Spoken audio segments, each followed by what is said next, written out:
Welcome to another exciting, explosive edition of the Voice of the College Nation radio show.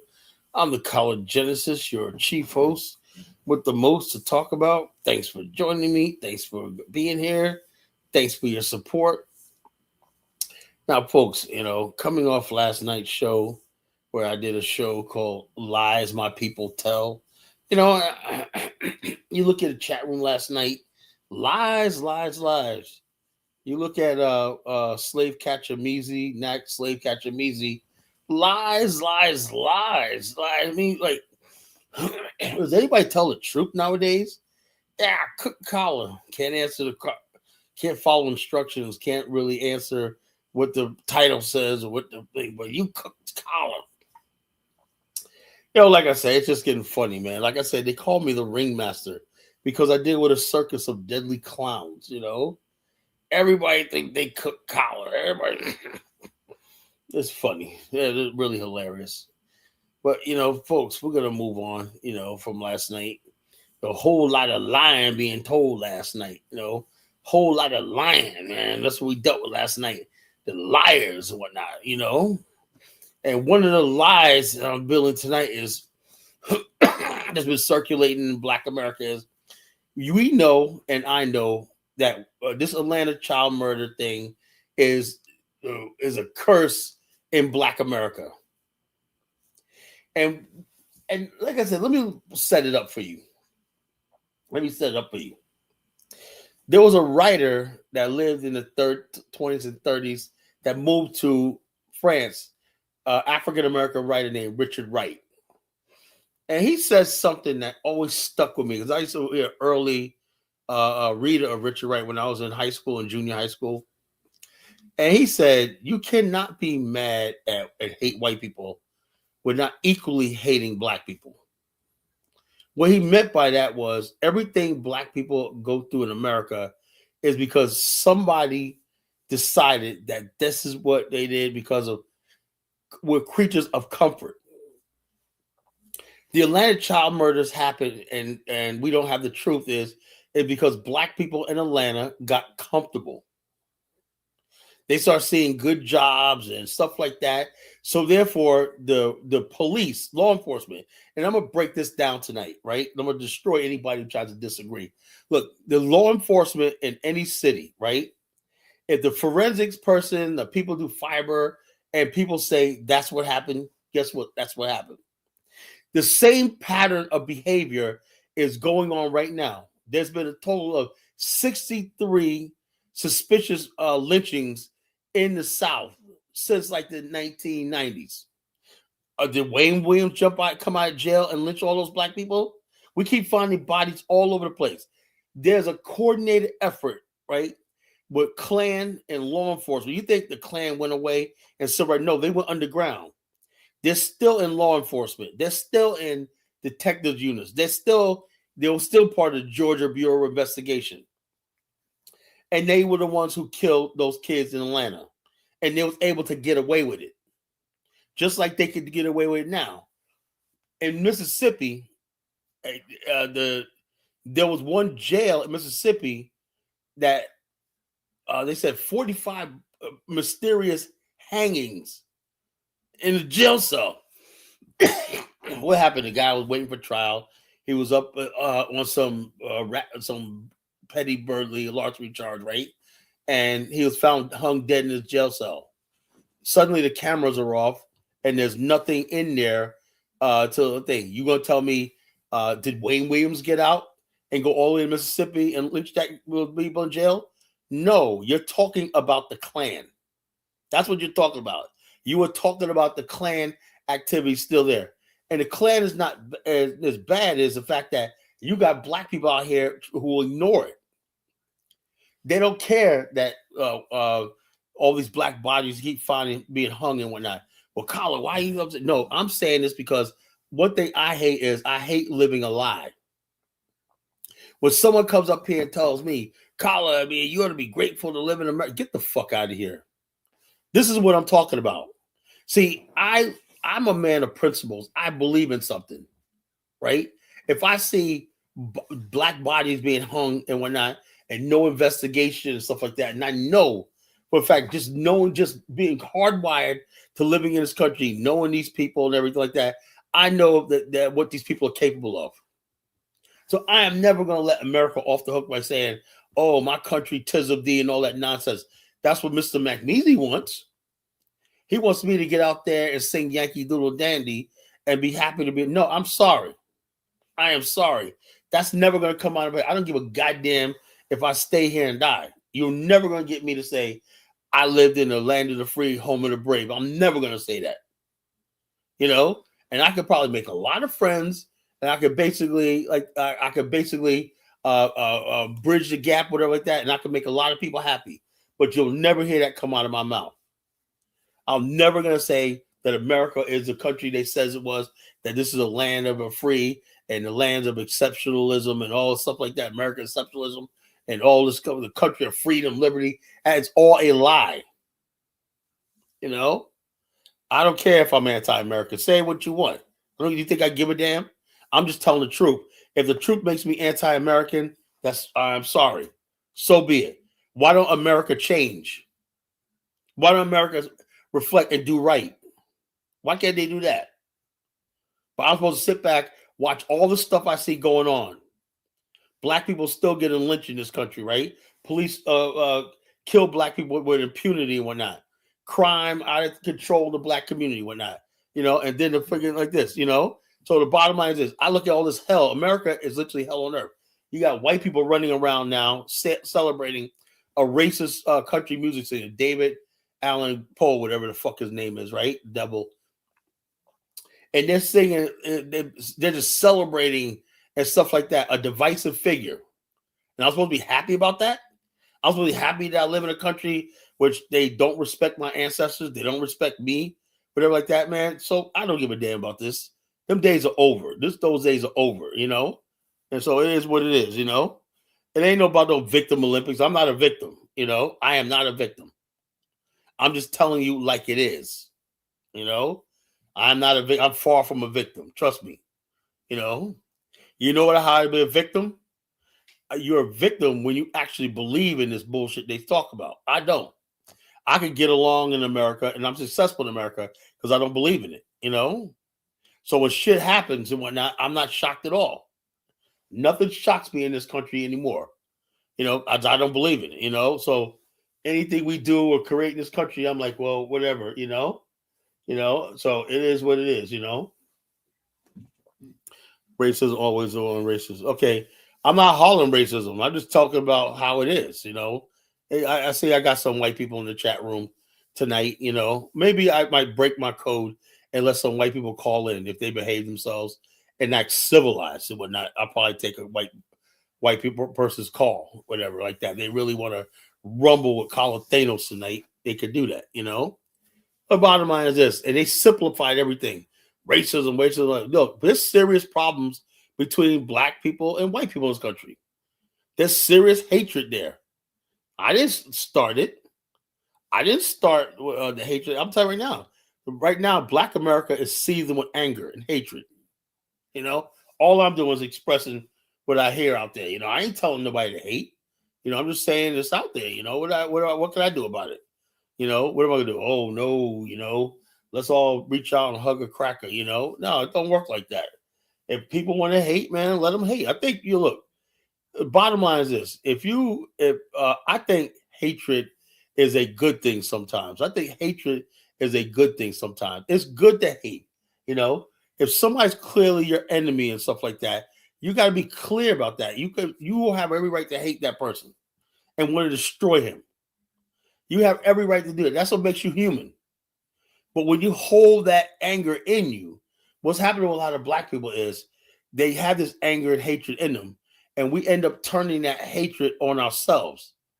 Why do you think black people, a black man will blow another black man's brain out for looking at it, for stepping on his shoes?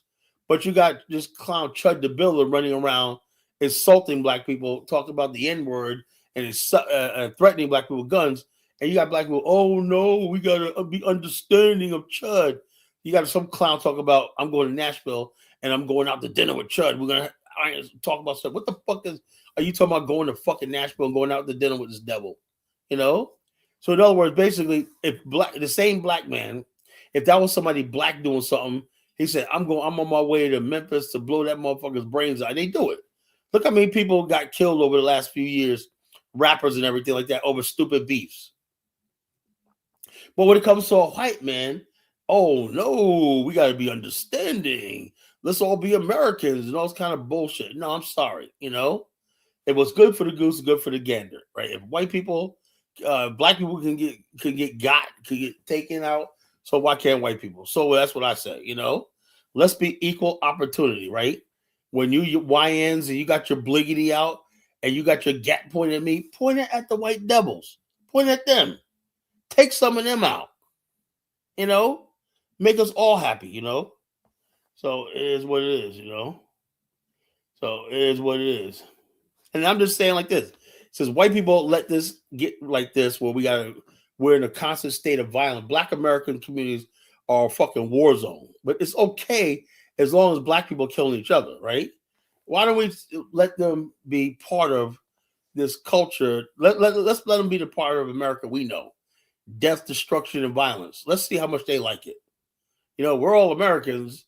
Okay, well, y'all got to do y'all share the suffering. We've been suffering all this time. I mean, we've been dying all this time. Maybe y'all need to die some too. You know, that's where we're at right now in this country. You know, everybody got to give something up. We can't be the ones dying all the time. You know, so it is what it is. You know, but this story about the Atlanta child murders really bothers me, right? It says everything I'm saying. The price of black success, and to be honest with you, right? When you're black in America and you're successful, right? You don't want to lose that, you know, because this is how it is. I'll tell you like this in a minute. You think the situation is dire and hopeless. And it gets to the point where you just say, throw your hands up. You can't help these people in the hood and stuff like that, right? So you tell yourself you're doing something, but the truth is you want to be away from these people as much as possible. And then what you want to do is pin the blame on Republicans and white people, you know, all the time. You want to pin the blame on white people and Republicans so you don't have to take any responsibility. And that's what happens, right? Now in Atlanta, what happened was the black elite were like, man, we're making progress. Every time I hear a nigga says progress, right? We're making progress and whatnot. You know who wanted this whole thing to go away?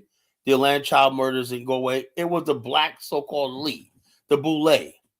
The black elite wanted to go away, right? So the white people understood, right? This was happening in Atlanta. They said, if you keep pressing this thing, right? The Klan in north of Atlanta was in places like Fort Carter, and they were gathering in large numbers, thousands. What you had in Atlanta was almost like let's go back to history. After the Civil War, the Confederacy didn't really surrender. They just stood down. They stood down. And those, like they always say, these white supremacists always say, a long forgotten wind is starting to blow. They believed throughout the 80s, 70s, and 80s, right? A race war was imminent. They're going to finish what they started in the Reconstruction era. Everybody knew it. There's no way to stop it. Whites throughout the places like Tennessee, throughout the Alabama, and all these other people, you know, these people were arming themselves in large numbers. There were Klansmen, neo-Nazis, all these other people that were in law enforcement. They were public officials. This was real. And Atlanta became the number episode because it was the most powerful city in the Deep South. And somehow black people have managed to wrestle Atlanta politically, right? The capital, think about it, the capital of the South, Atlanta had basically fell into black people's hands. And I will say it to Hustle Smart Day, when they said, okay, well, they're going to eventually hand it back to us, whatever. And then when Maynard Jackson, the brilliant man he did, was actually successful, The only recourse was war. They wanted to start a race war.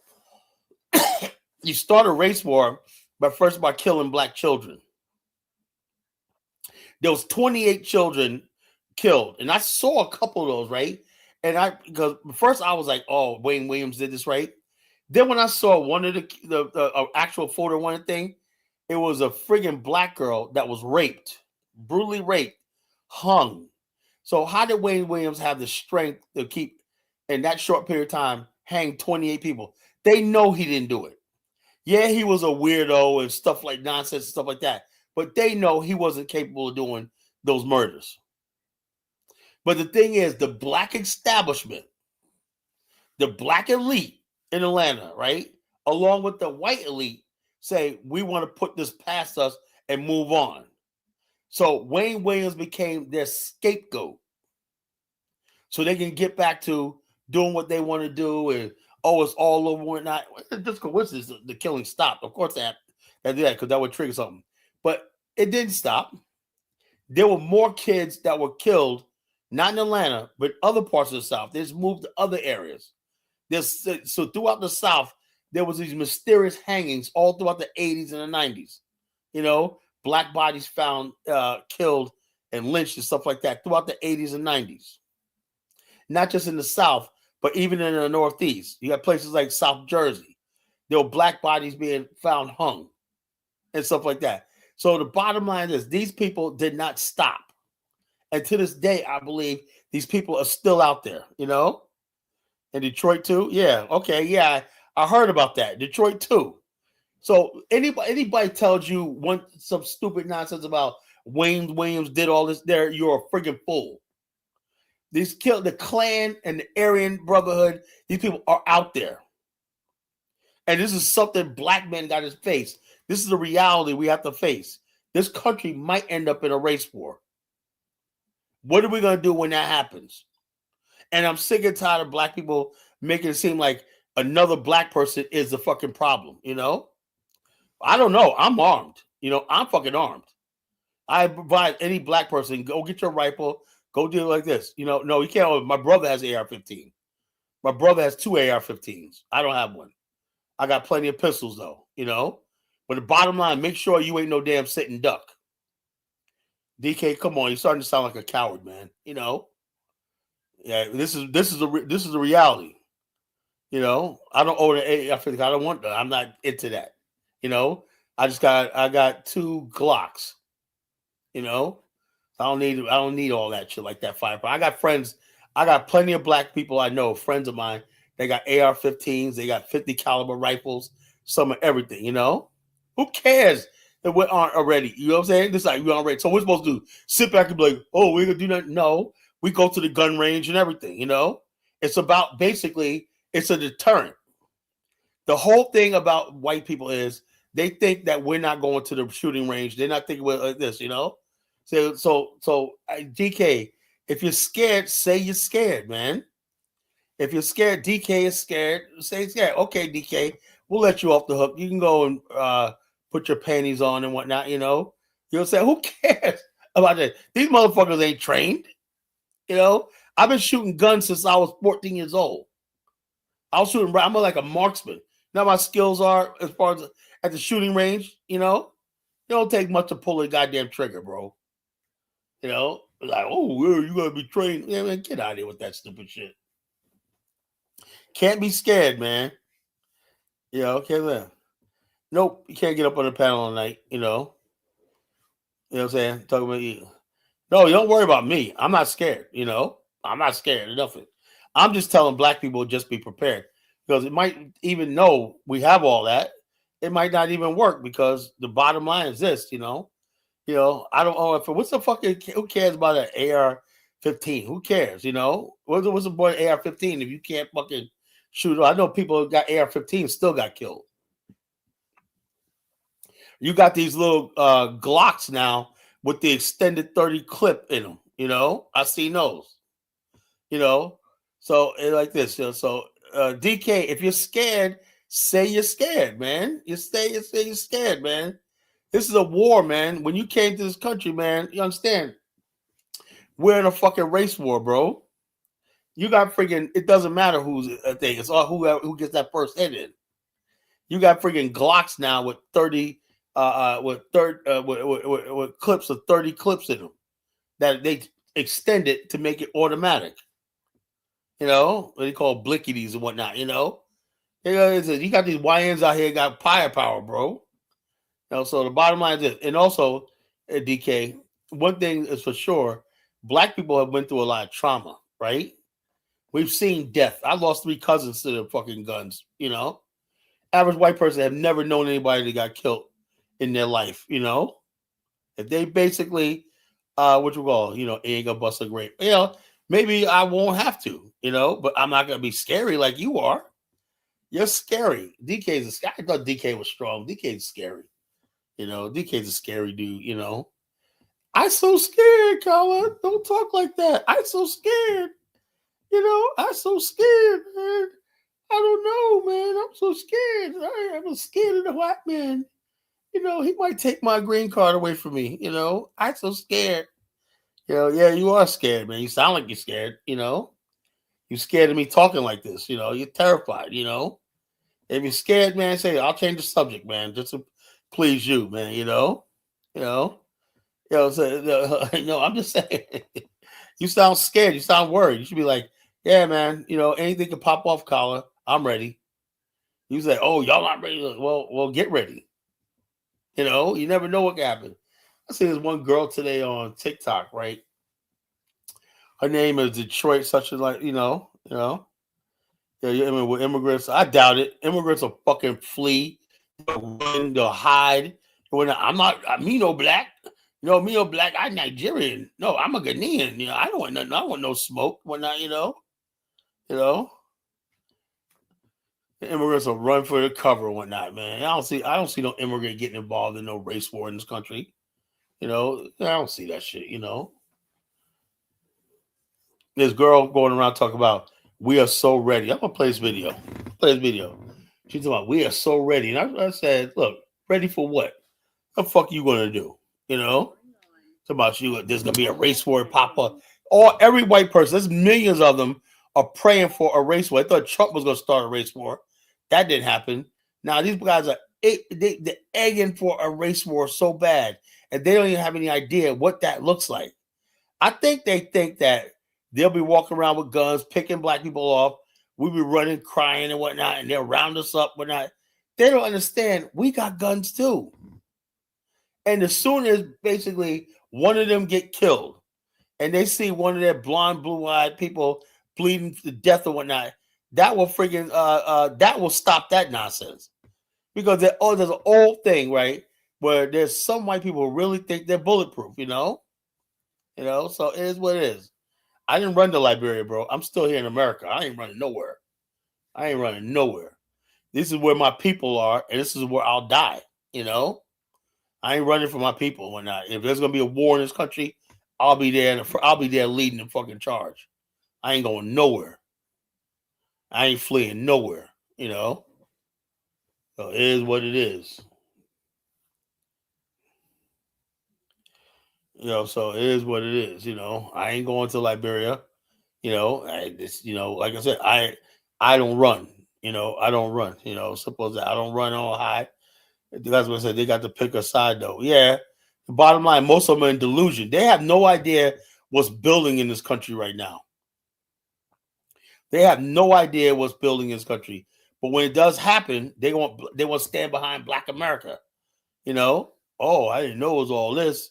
Well, they ain't gonna be doing nothing. They'll be sitting there with their bug-eyed tomorrow. I don't know what happened. Yeah, like I said, man, you can't trust immigrants, because they're useless. They're fucking weak and they're useless,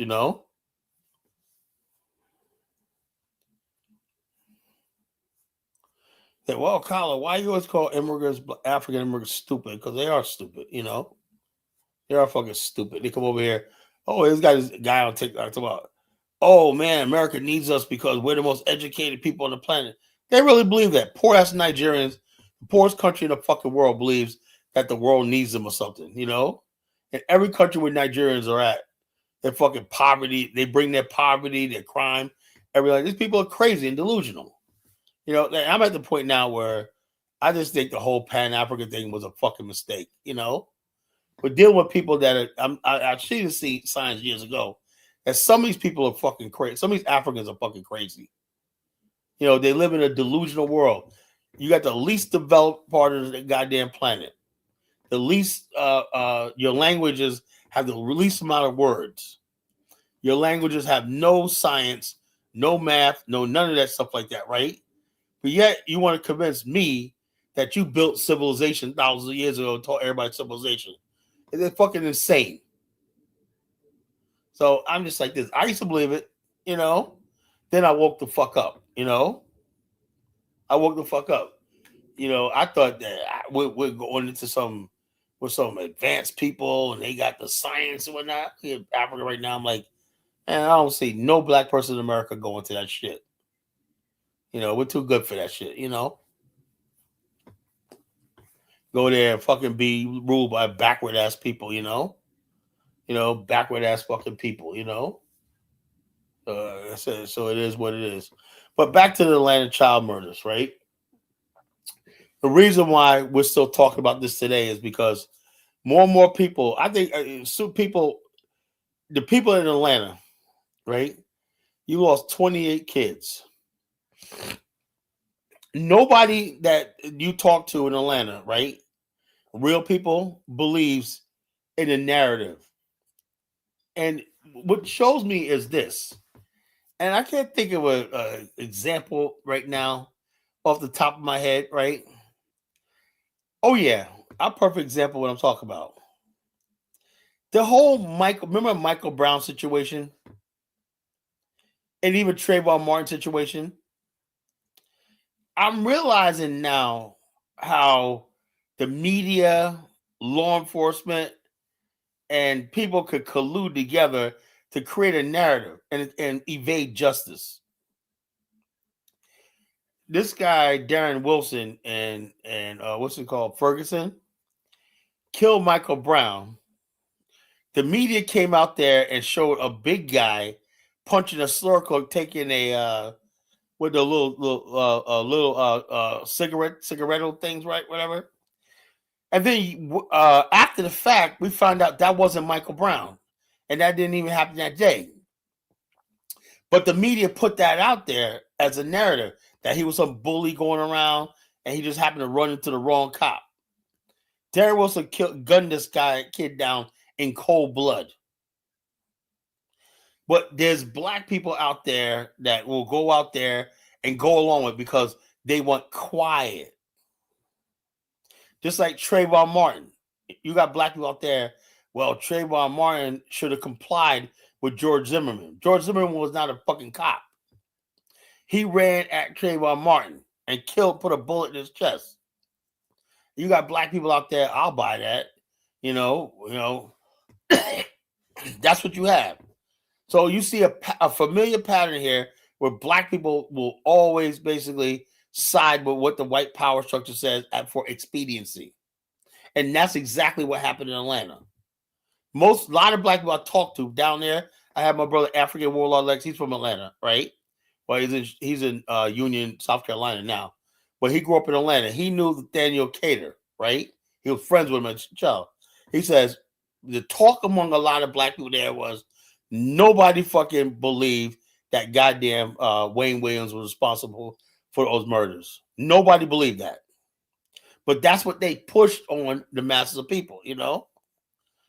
So it is what it is, you know? And DK, it's not even about being armed and trained. It's just being aware. It's just being aware. That's the main thing. You can have all the armed training you want. If they have law enforcement on their side and punishment, it's like you could do all your armor training don't mean nothing. You know? That's what I'm saying. You can talk all that rah-rah all you want. But the bottom line is this, it's just being prepared. That's all you have to do is be prepared. And basically let them know that if, God forbid, you ever start some stuff, we may lose. We probably would. But the bottom line is a lot of y'all are coming down with us. That's a deterrent, right? That's what's called a deterrent. They're like, damn, you know how many times white people have thought about just going up in black communities, ransacking and whatnot. Because the Atlanta child murders, these people actually just wanted to go up to random black people, just start firing. They used to 100 years before that, right? In the 1880s, right? White people in the 1920s, a whole white mob, DK, you don't know history, right? Went into Atlanta, right? And brutalized, white mob came in and brutalized black people, right? And if they resisted, they killed them. And they walked away free. That's the mentality it's about. But over the time period, they realized they can't do that anymore, right? And even right now, they're frustrated because say what you want about these YNs and everything like that. White people are afraid of these YNs, you know? They're afraid of these YNs. They know that there's black people out here that will take them out. They know it. So let's not be all, oh, the YNs, this, YNs, that. Yeah, the YNs are bad and all stuff like that. But the bottom line is this. There's one good purpose they have and whatnot. As you know, you ain't going to have no rednecks in there rolling up in no black communities talking shit, popping off guns. That's not going to happen. You know? That's not going to happen. So it is what it is, you know? It is what it is. So it is what it is. But they used to come to the massacre in I think it was I don't forget what it was. Booker T. Washington spoke at the Atlanta Compromise. He said, oh, we're going to do this. White mobs came in there and just decimated the black community, tore up the business, killed people and stuff like that, you know, and got away with it, you know. There was like hundreds of black people brutalized and killed in Atlanta. So years later, you know, why do people act shocked when they couldn't do exactly what that, but the next best thing was kidnapping and killing black children? You say, oh, white people look at me, I'm using my tools in the gun range. They know what's up. Bottom line is this. White people get concerned when black people can arm themselves and legally purchase firearms. Why do you think they have a nationwide ban on AR-15s? Because there's too many black people buying them. That's why they banned AR-15s. You can't get one now. They stopped selling nationwide. You can't ban. They're banned. You know, so it is what it is. You know, it is what it is. The gun restriction laws are really directed at black people. You know, simple as that. It is what it is. But back to the Atlanta child murders. You know, there's no way anybody gonna preach to me about this case. I've been studying this case for years. You know, studied this case for years. And what bothers me is that I have my creeping suspicions about this. And then, what year was this? Then in 1995, Spin Magazine, right? Just by accident, had brokered the story. And the movie was made with John Belushi and Gregory Hines, right? They were two Spin Magazine reporters. They got their hands on documents that implemented the Klan and a cover-up by the Georgia Bureau of Investigation of the Klan involvement in these murders. And they went along, and the thing is, they said the black leadership in Atlanta knew about it. But the black leadership was told, if you pursue this, there's going to be a race war. They said these guys are in formation, and they got the numbers that we can't stop them. They're going to come to Atlanta, and you're going to have another Atlanta massacre. Now, we say, well, how that? Not even 100 years before that, that was reality. What makes you think things have changed in less than 100 years? They said, the black people said, you know something? We remember that Atlanta massacre, right? These rednecks coming from all over and whatnot. They remember the people's in the people's minds. They're still remembering Wilmington and stuff like that. And the bottom line is this: I don't know why people getting brand new on me, right? These people are still capable of doing this, even 2026. They're still capable of doing this if they were motivated enough. If you give them a reason to come to an area armed, that's cringy, you know. So it is what it is. It's not even about the Democrat Party. None of these parties. All these parties are useless when it comes to black people. The problem is that black people have forgotten that. Black people always think we're gonna vote our way out of this mess. And that hasn't been the case. All you need is one more of these cases with the Democrats. It happens under the Democratic watch, and the Democrats are finished forever. Because people like this. So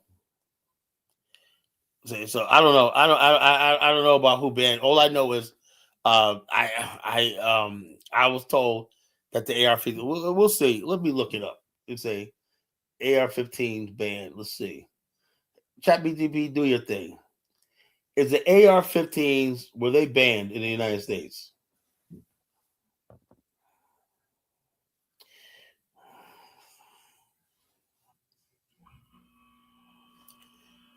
Come on, ChatGPT.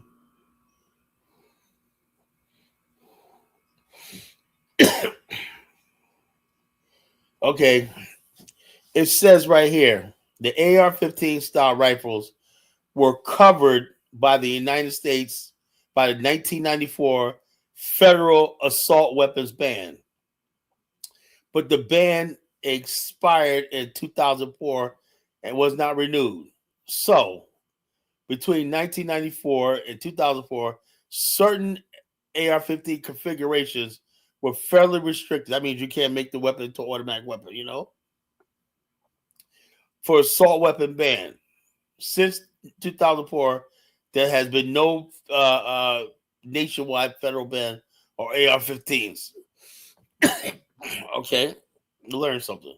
Some individual states still ban or restrict things. Now, in Virginia, they're banned. We banned them in Virginia.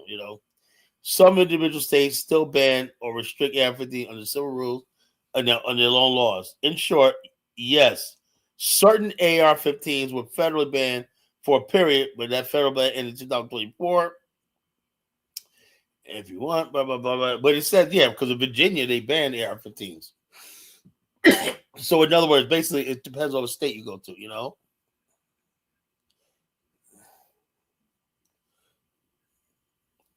Yeah, I remember that.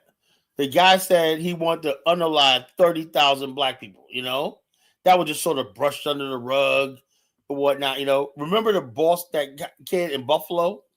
19-year-old kid went to Buffalo with a freaking automatic weapon and went to a dollar store, and gunned down 8 black people, And he was basically, it's like on Twitch or whatever the hell he was on, Kick. And he did it live, gunning down black people, innocent black people who are doing nothing but minding their business.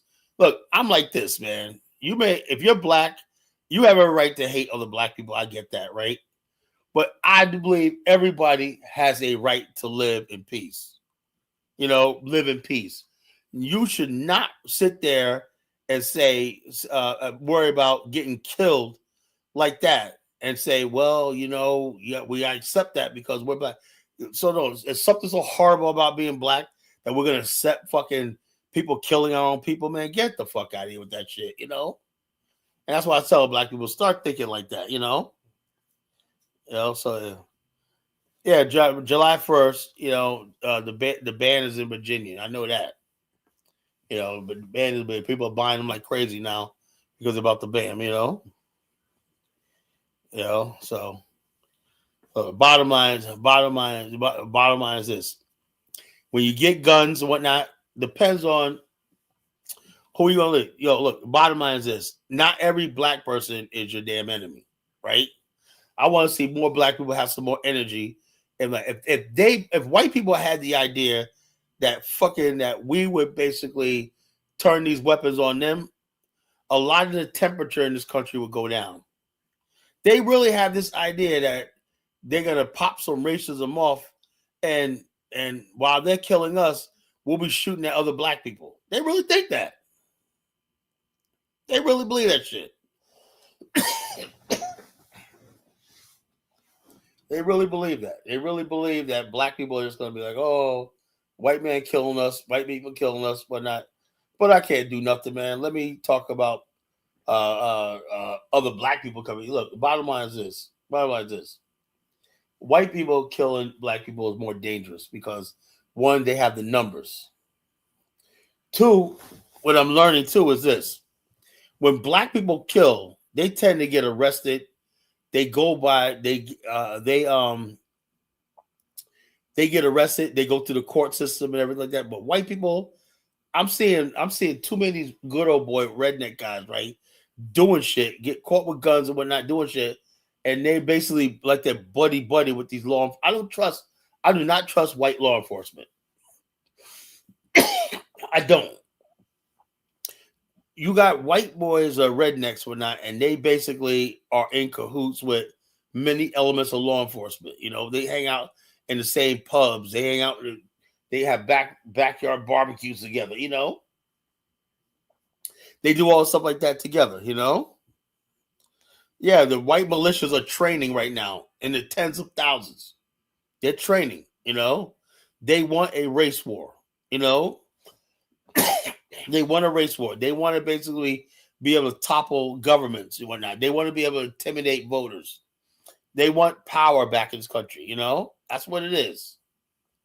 They want power through force. They can't get it through the vote, really. They want power through force. You know.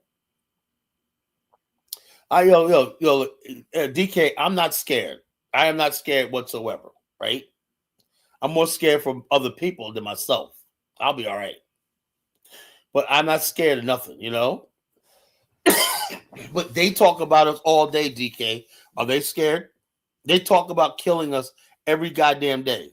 Day and night. They talk about we got to kill the Ooga Boogas. We got to do all shit like that. Are they scared, DK? No. It's just pure hatred. What you could say is, I'm full of hatred, you know? It ain't fear. It's hatred. You understand, DK? I am full. College Genesis is full of hatred, and I'm violent. I'm violently full of hatred, you know, and I love violence, you know. I'm a violent person, you know, so I don't know what you talk about scared and whatnot. I like confrontation. I'll be honest with you, I am a violent person, you know. I know what I'm capable of. So it is what it is. Some people are like, oh, I'm not a peaceful person. I'm not. I believe this world long enough to know that, you know, people will fucking, if you don't fucking strike first or let people know you'll take them out, they'll fucking try you. I know that, you know, so that's why I live my life walking around. Leave me the fuck alone. I'll leave you alone. Classic Man says, yeah, exactly. Just a few months ago, they wanted to invade a little. Yeah, they like this, you know. They want these motherfuckers got together, a bunch of ragtag two white boys, tried to take over island fucking Haiti. People forget about this shit. Wanted to take over the island of Haiti, make it a base so they can fucking raise some waste more. These motherfuckers are crazy.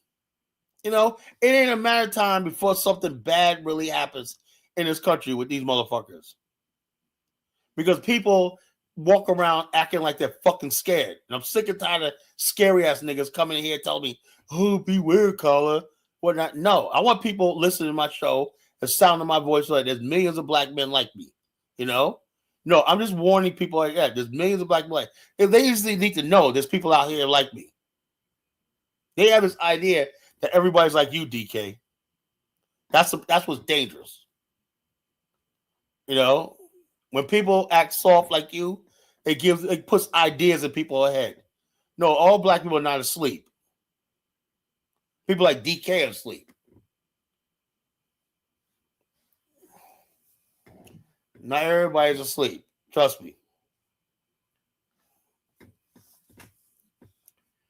Yeah, I know a lot of black nationalist brothers and whatnot, you know. You ain't about that life. You keep about that life. What life is there? Survival? DK? Want to live? You know, I'm not about that life. You really think in a million years I'm just gonna roll over and fucking die? Are you crazy? What life is there? Only life I know is how to live.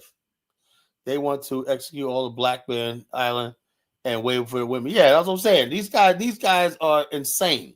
The fact that they can come from America and even think something like that. I would have to apologize to the Haitians, man. Apologize to the Haitians, right? How do we let people fucking be around us that think like that? That you know what it is? I just think we black men in America give off such vibes that we're fucking weak that they actually think all black men are like that. You had a situation 2 years ago in the Congo. You had some white boys thought they were going to take over the damn Congo.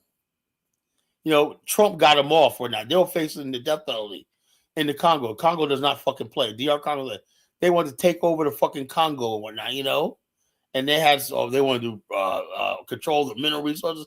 A bunch of fucking young college dudes went over there with guns. The reason why they think like that is because we got people like DK gives them the fucking idea that we're fucking weak. We're cowardly. Scary ass niggas like Nakmeezy and DK. They give the impression that we're fucking weak. And so when they go to a place like Africa, they're like, oh shit, these motherfuckers will shoot me. These motherfuckers will kill me, But you sound scary though, The bottom line is this: when you sound weak and scary, man, you never show fucking weakness, bro. You never show weakness as a man. Yeah, look, I've broken white dude's face. I feel bad about it. I've broken white. I used to do club security. I worked in white clubs and black clubs. I laid down many people, black and white. That's what I used to do. I've been shot at. I've been stabbed. I've been some of everything. I had bats broken over my head. Some of everything. I've been through wars. But have I been with a white dude? What kind of question is that? What kind of fucking question is that? You work at a club, man. You step to me, you get your fucking face broken. Simple as that. Black, white, I don't discriminate. What kind of stupid question is that? Have you got into a fist fight with a white person? I've been fighting white boys since I was in fucking junior high school. God damn, man. I'm starting to see now, man. I got a bunch of sissies fucking listening to me, man. God damn. All these fucking sissies coming from. God damn, man. Have you ever got to a fist fight with a white man? What the fuck is that? What's the difference between a white man and a black man? You step in my face, I'm gonna put your jaw on the ground. The bottom line is, what the hell kind of question is that? You black in America, at some point in time, you're gonna fucking run up against white people, Kyle, you think of it? I don't know, Mac. You sound weak, man. You talk like you weak. I don't know if you are or not, but that's the impression you give me. Kyle, you think all whites are born evil? I don't know. I don't care what white people do. As long as they stay the fuck out of my way and whatnot, I'm good. I am good. Talk about, I don't know who you getting, whatever.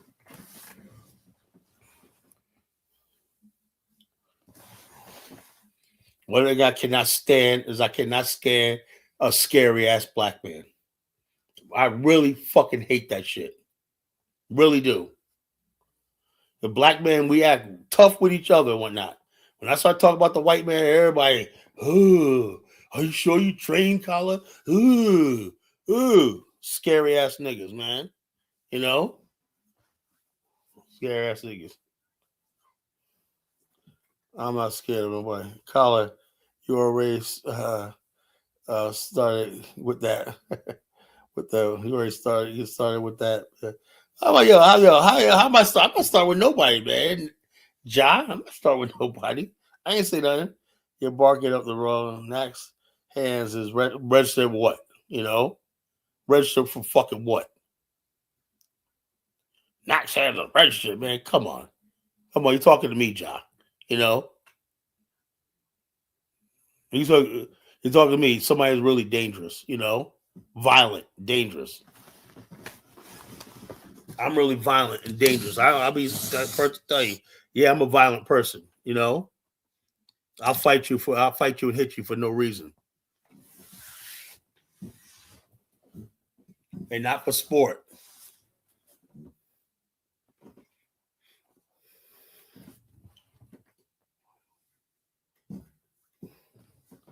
because hatred and violence makes the world go around. You know, when you're full of hatred like me and you want to be violent and whatnot, people tend to stay out of your way. You tend to get what you want out of life. When people look, Ja, the best connection you could ever make is when you connect your fist with somebody's fucking jaw. That usually gets the point across, you know? Somebody talking out of turn and you knock their jaw out of place and whatnot, you don't have to worry about them again.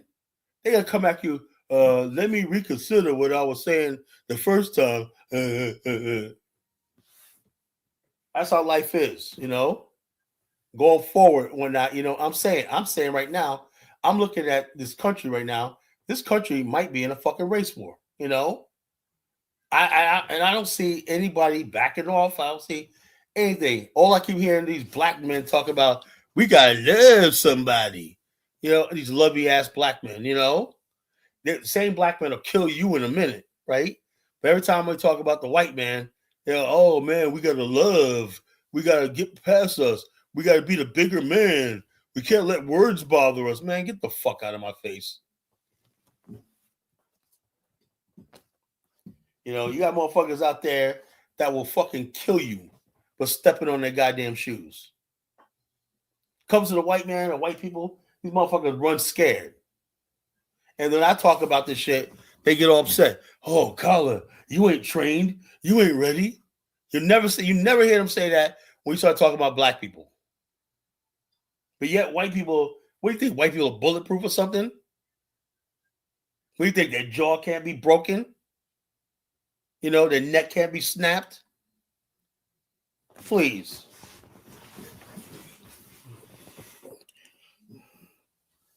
Yeah, I know these Negroes are scary, you know? That's what I said. I feel like I'm alone on this platform sometimes, you know? No, I got more smoke for white people, bro. You know, you never hear me talk about doing anything to black people, right? Like I said, I'm at peace with my own people, whatever like that, you know? I was saying the other day, you know, why the fuck is everybody talking about every person's talking, even this Waka Flocka clown, talking about, oh, Chud the Builder and blah, blah, blah, and all stuff like that. You know, he's blah, blah, blah. You can't let where you got Jason Shitlock running around talking about Chud the Builder's calling you a nigga in public is his freedom of speech. That's the new thing now.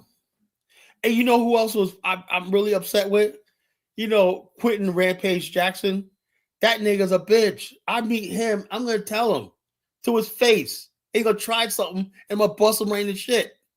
That nigga's a coward, man.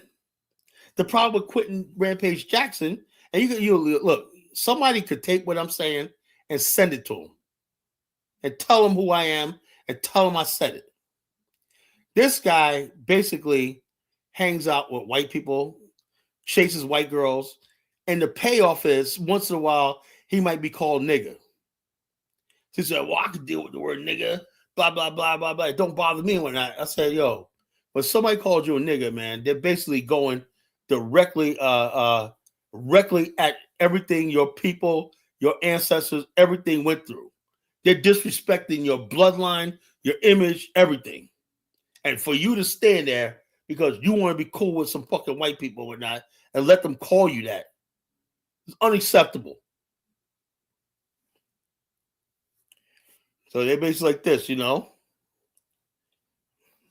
Oh, yeah, sure he will. Sure he will. Yeah, sure he will. In that MMA cage, you know, in that MMA cage, you know, I couldn't get in that octagon fight in that little tiny cage right there. But let him see me on the streets, see what he does then. You know? No, it's the bottom line is this, DK. I never hear black people talk about being trained and preparate when they talk about dealing with YNs and all these other people out there in the streets, you know. I never hear them talk about that. It's only trained and preparate, you know, when it comes out to the white man, like it's some formal battle and shit like that, you know. No, I tried I tried cage fighting. It's just not for me, you know. It's too high off the ground. My center of gravity is too high and everything like that. I didn't do really. I did all right, man, but I don't. When I'm on the ground, right, on the concrete, on the ground, that's when I'm my best. My ground, my stance is solid on the ground and whatnot, I'm almost invincible. Like you can't take me down. But on that cage thing where you're up in the air a little bit and you're not gravity's not really pulling you, man. These wrestlers will take you down in a minute. So whatever. No, DK. I'm just old. I'm just old. I ain't lazy out of shape. I'm just old. That was 20 years ago. My last match really was how that was 20 years ago. My last match. 2006. That was my last match 20 years ago. That was 20 years ago. My last match. How tall am I? I'm 5'10".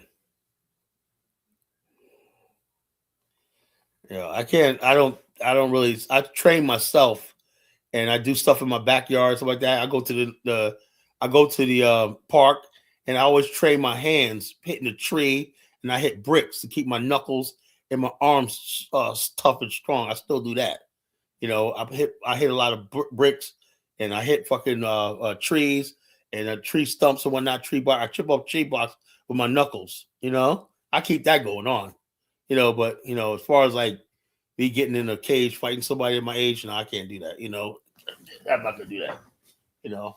I could defend myself, but I'm not getting into no ring with young guys. Let them do that shit. Let the young guys do that shit. Did you fight No, we used to have underground matches. Really dangerous underground matches in Norfolk. Groups of guys that used to meet up and whatnot. Saturdays. We did all Saturday. Get this, early Saturday morning till the sun drops in the park, Northside Park. And we have matches, different styles of fighting and stuff like that, coming against each other and whatnot. We used to do that all the time for years, So, which is. No, tonight's show is about the Atlanta child murders, right? And the reason why I brought this topic up is, now, look, I'm going to Google this. I'm going to say something. I'm just on a hunch, right? But I'm going to go with ChatGPT, and see what, how many suspicious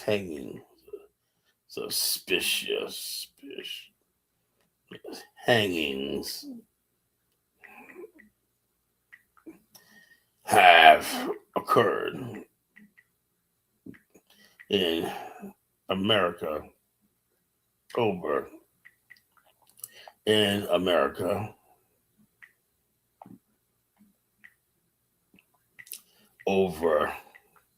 the past 30 years. Let's see what ChatGPT says,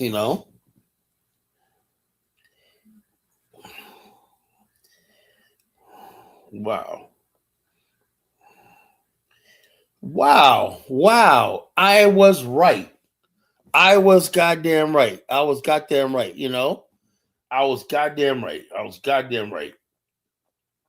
They said there's more than 70 suspected modern day lynchings in 7 southern states between 2000 and 2025. 70. And you're going to tell me that you believe Wayne Williams was responsible for Atlanta? Come on, folks. Come on. 70 suspected. I've been following this for years about these mysterious black men being found hung and children being found hung. They go out for a carton of milk and whatnot, and they come back. So remember Michael McDonald that was killed in Mobile, Alabama by the Klan? This is what really set me off, right? When I see Michael McDonald's body, the way they lynched him, and they had one chain around his neck, other one holding his arms and everything like that, I seen a picture of one person in the Atlanta with the same thing. A chain around the neck and a chain around the thing. I said to myself, that was Klan. That was Klan. Now you ask yourself this question. If we know that's Klan, why didn't I? Because you got to understand something, how weak the black American is. The black American is a liar. He's a weak, right? He'll live in a country and be delusional about his situation. If you don't care about yourself, that's one thing. But for God's sake, the children are innocent. The children are innocent. So you as a man will sit back and let this happen right now. And you say, the white man hands you something. Oh, Wayne Williams did this one night. And you buy it because you don't want to pursue it because you're afraid of a fucking race war. You know? No. Look. The bottom line is this. I'm not this. You know, look. Let me say, Mr. Tough Guy's in the chat room right here. I am past fucking, I got bronchitis right now. That's all. I am past the age of sitting there fist fighting somebody. You got me 20 years ago. You know, I'm not that. I'm beyond that. I'm an older man, sophisticated man. But I do say this, right? If somebody ever walks up in my face and says they want to get it on, I'll say, let's get it on. But I'm not going to be like, yo, I need to win some match with some. Get the fuck out of here. It's just corny. But if somebody ever steps to me, that's a different story. I will defend myself. I don't back down, you know. But if somebody basically says, let's go to the cage and get the fuck out of here. I ain't getting there at my fucking age and whatnot. You know, what the fuck I look like, you know. I will lose before I even get in there. You know, that's just being honest with myself. Make a fool out of myself getting into a fucking sponsored match with somebody. That's the dumbest thing I've heard in my fucking life. Yeah, my freaking fighting days or doing club security and shit like that's why I don't do this. I do this. I used to do bars and club security at night. You know, that's what I did my time. You know, to wee hours in the morning. Now I sit on YouTube and do this. You know, because I gave that up. I gave that life up. You know. Do I legally carry? Look, I have a gun, right? But I gotta go and get it renewed, right? Because I gotta here in Virginia, you gotta get 16 hours a course. I just haven't had the time to go there to the gun range and do my course. It's like a 16-hour course. The part that's hard is sitting there for the instructor. Then you got another part. I used to have a concealed. And then the other part is, the fun part is the part where you're at the range. That's the fun part. The first part is just sitting in that damn class all day. You get through that. Going to the range is easy, you know. Going to the range, that's the second part. Then you got your license or whatnot. I might do it, you know. I might do it for this summer, you know. It depends. But one thing I try to do, Ja, as I try to keep myself out of situations where I have to need that. Like, we give an example of what I'm talking about. When I had my concealed before, and to be honest with you, I was doing club security. I used to hang around questionable people. And I was always in questionable situations, you know? I mean, the crowd I was hanging around with, you know? That was a different crowd than I am right now, you know? I was in the streets, you know, a little bit, you know? But now it's like I'm not in the streets anymore. I don't do anything besides my work. And I come at night and I do this. So I don't see where I need to carry a weapon all the time. Before I did, because I was around some dangerous people all the time, you know? You know, stuff like that. So now it is what it is, you know. No, you can get your the card is easier to get. It's easy to get. It's just the fact of the matter is you got to take that class. You know, some people, you know, they're like this. I think it's like $100. It's easy. But the bottom line, the hardest part is now what I could do is break it up, right? I could break it up. I could take the class one day, right? And I could take the shooting thing another day. I'm gonna get it done, you know, shooting thing another day. Before I took it, it was all freaking day, and I hated it. I got there early in the damn morning. I didn't leave till fucking it was night. I hated that shit. It was like all day. I'm cramped up in this course, you know. So it is what it is. So the last time I've been to the range was last time I went to the range about 10 years ago. I went to the range with this chick. I went on a date, took this girl at the range on a date, and she was all tough, like she wanted to shoot a gun. But then she got all freaked out when oh my God, because this guy beside me in the range had the Magnum, man. That thing was like boom, boom, boom. And she got scared. She was like, she got scared. I had to leave, whatnot, but yeah, but it's a bad time. Matter of fact, I think I might go to the range this weekend, Says, Classic Man says, and don't forget another brother that covers story about black men going missing or hung a sundown town. So Collar, truck or other black. Yeah. I remember that case. A truck driver was killed, and people coming up missing all the time in this country, I don't know what's going on, The problem is that not even that is going on, is that most black people don't even fucking care. We don't even care. So how do you gonna call yourself having a community and you don't even care about what's going on around you? Look, 70 says right here, 70 suspected modern day lynchings. That's just a suspected modern day lynchings. There's actually more of those, but those are ones that they said, oh, those are definitely suicide, whatever like that. So it's probably like 100. This is America. Blood. Our souls of our ancestors are in turmoil on the soil. This is blood. And so therefore the spirits of the demons that enslaved our ancestors are still there. And they keep breathing out more people each generation. You got a new crop. They just always think, oh, once the older generation die out, it'll get better. No. You got young people, Gen Zs, who are craving for. I seen one talk about, I wish we can go back to slavery. I wish the good old, they say things like the good old days when black people were getting lynched. These are Gen Zs and Gen Alphas. So we thought that it would, the racism and all stuff like that would die. That's what the American loving niggas told us, right? This is going to die out in the generation. We're all going to become Americans. All this. And these Gen Alphas and Gen Zs are even more racist. They're probably more racist than the baby boomers.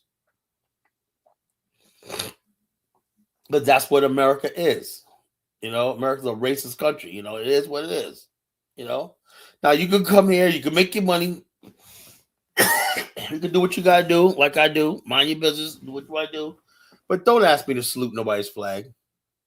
Don't tell me I got to believe in this shit. Don't tell me I got to be grateful that I'm fucking here. Man, get the fuck out of here with that shit, I look at the Atlanta child murders all the time. I'm like, those kids never got justice. And you know what's the worst part about it is? It's the black Atlanta. Now, what needs to happen is this. A whole new generation of black people in Atlanta, right, needs to get, every time somebody gets elected in Atlanta, I think they're going to open this case up and we're going to finally get to the truth.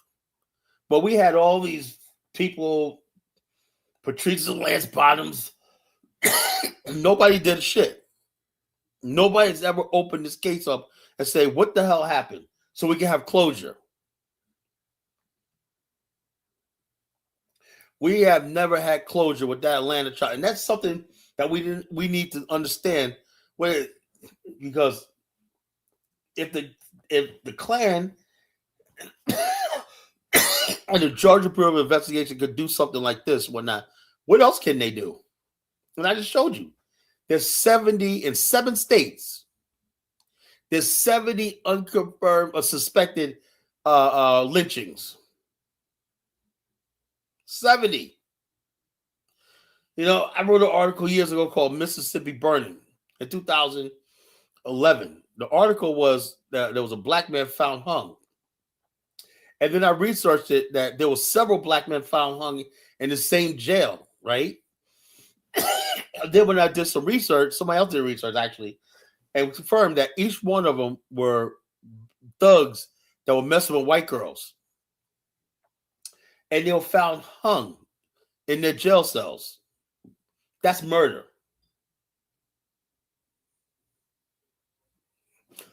Like CeeLo Green said, what do you know about the dirty South? The South is dirty. The so-called black Mecca and everything, the South is dirty.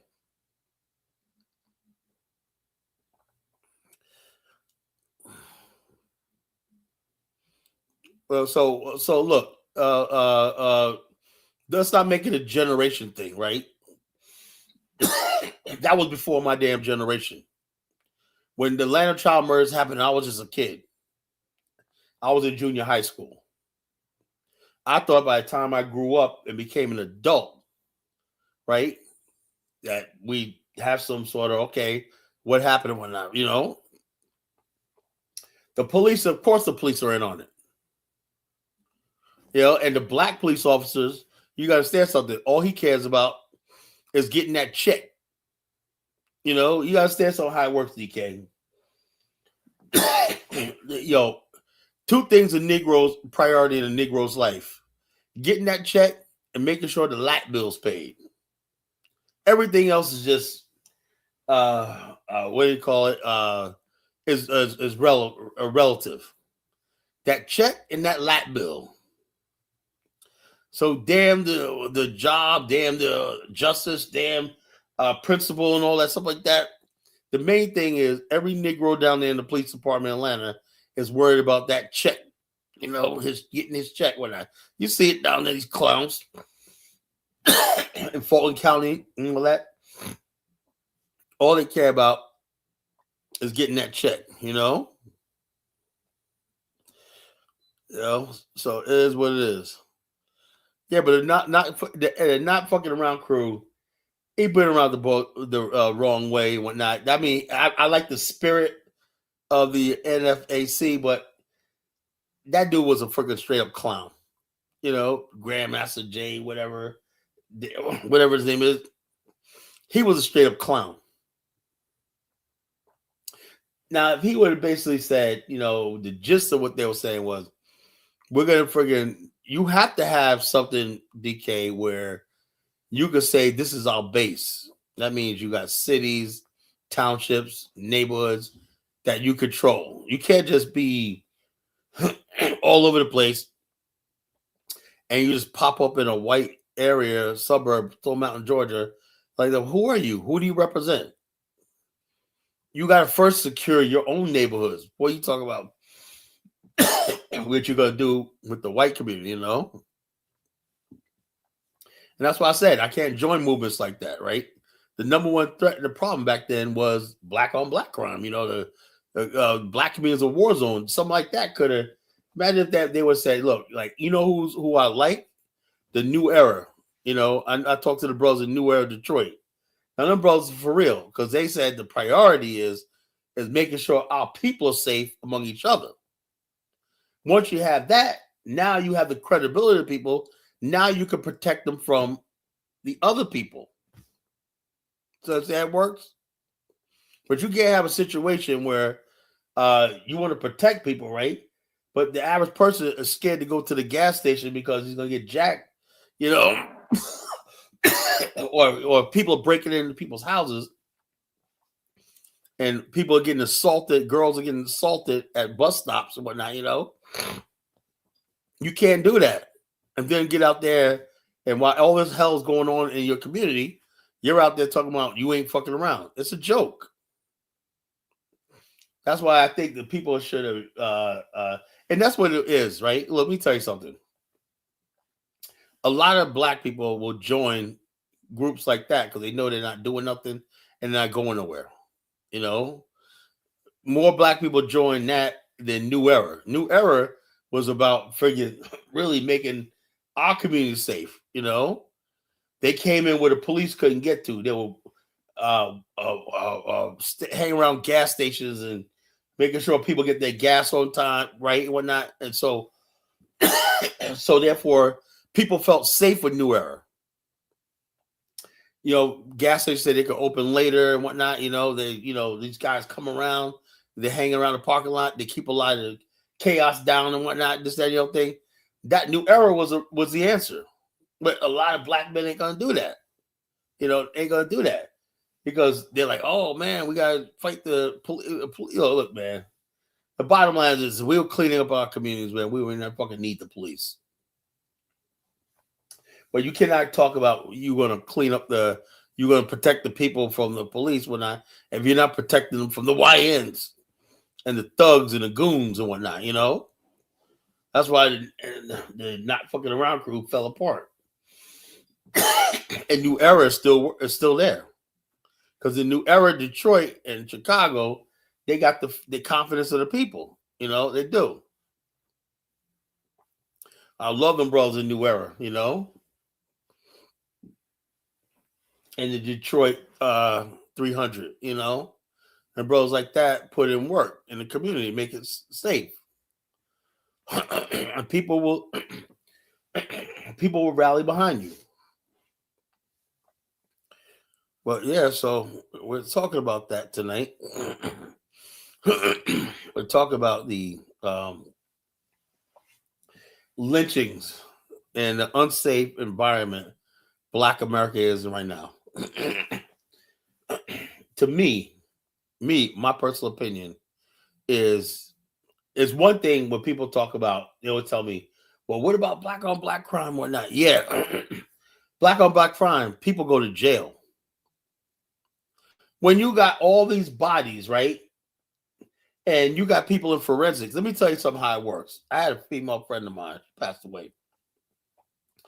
She was a nurse, but she went back to school and got her degree in forensics. And she told me, and I don't know what she was saying for it. She goes, you know how easy it is to kill somebody and get away with it? I go, what are you talking about? I tell the story all the time, right? She goes, when there's a crime or something like that, we in forensics, right?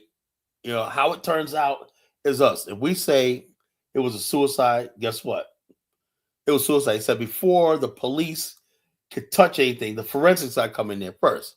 Police are not allowed to go near the scene, touch anything until forensics is given its own evaluation.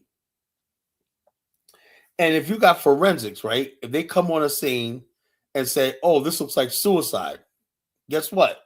You know how hard it is to overturn a forensic evaluation? So therefore, if you got people who are clan and everything, and their forensics are working together, right? Now you see the problem? We didn't think about that. If you got clan and all these other people in key positions, like the coroner's office, forensic, the DNA, just like they had this one lady a couple of years ago, Indian lady, who sent a lot of people to jail by giving false DNA matches. And she didn't apologize, nothing like that. I think they gave her 3 years. She ruined so many people's lives and black people's lives by basically saying that the person DNA matched or whatnot, and they didn't. But the government and the state goes by what the DNA and the forensics people say. So therefore, it's very easy. That's the loophole right there. It's very easy for people to manipulate the whole system. You think you're safe, whatnot. Oh man, cop pulled me over, he ain't gonna kill me and whatnot. Oh, when you look at the angle, okay, we look at the angle, the cop blew your brains out, whatnot. But according to us, looked like you were reaching for a pistol. God damn, my hands were tied. His hands were tied behind his back. Nope, he reached for the pistol first, whatnot. Whatever that forensics say is what's gonna go. No question. That's what the prosecutor, everybody's gonna go by.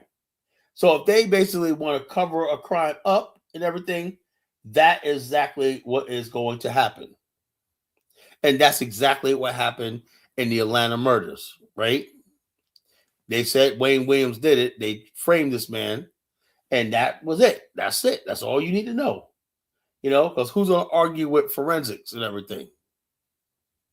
And so back in those days and time, if you say forensics said you got a match or whatnot, they used some nonsense about a fiber. Then they found out that the fibers that they had said was fabricated. Nevertheless, the jury, a lot of them black, probably not that educated, still convicted them. And nobody went back and say, if you was have evidence that the fibers did not match, the fibers found in the body and whatnot was not consistent, they did not match, how was he still in jail? He's still in jail because the black power structure and the white power structure knows if he didn't do it, that means we got to look elsewhere. And that will open up a can of worms as far as dealing with the culprits, which is the Ku Klux Klan and the Aryan nations and all these other people like that was down there who tried to instigate a race war. And that's what they were doing. They were trying to instigate a race war. And so that's what you have right now, Will we ever know the truth in Atlanta? I know the truth. But will it ever come out? I doubt it, because Atlanta is one of those fake black cities. Well, that's why I never liked Atlanta.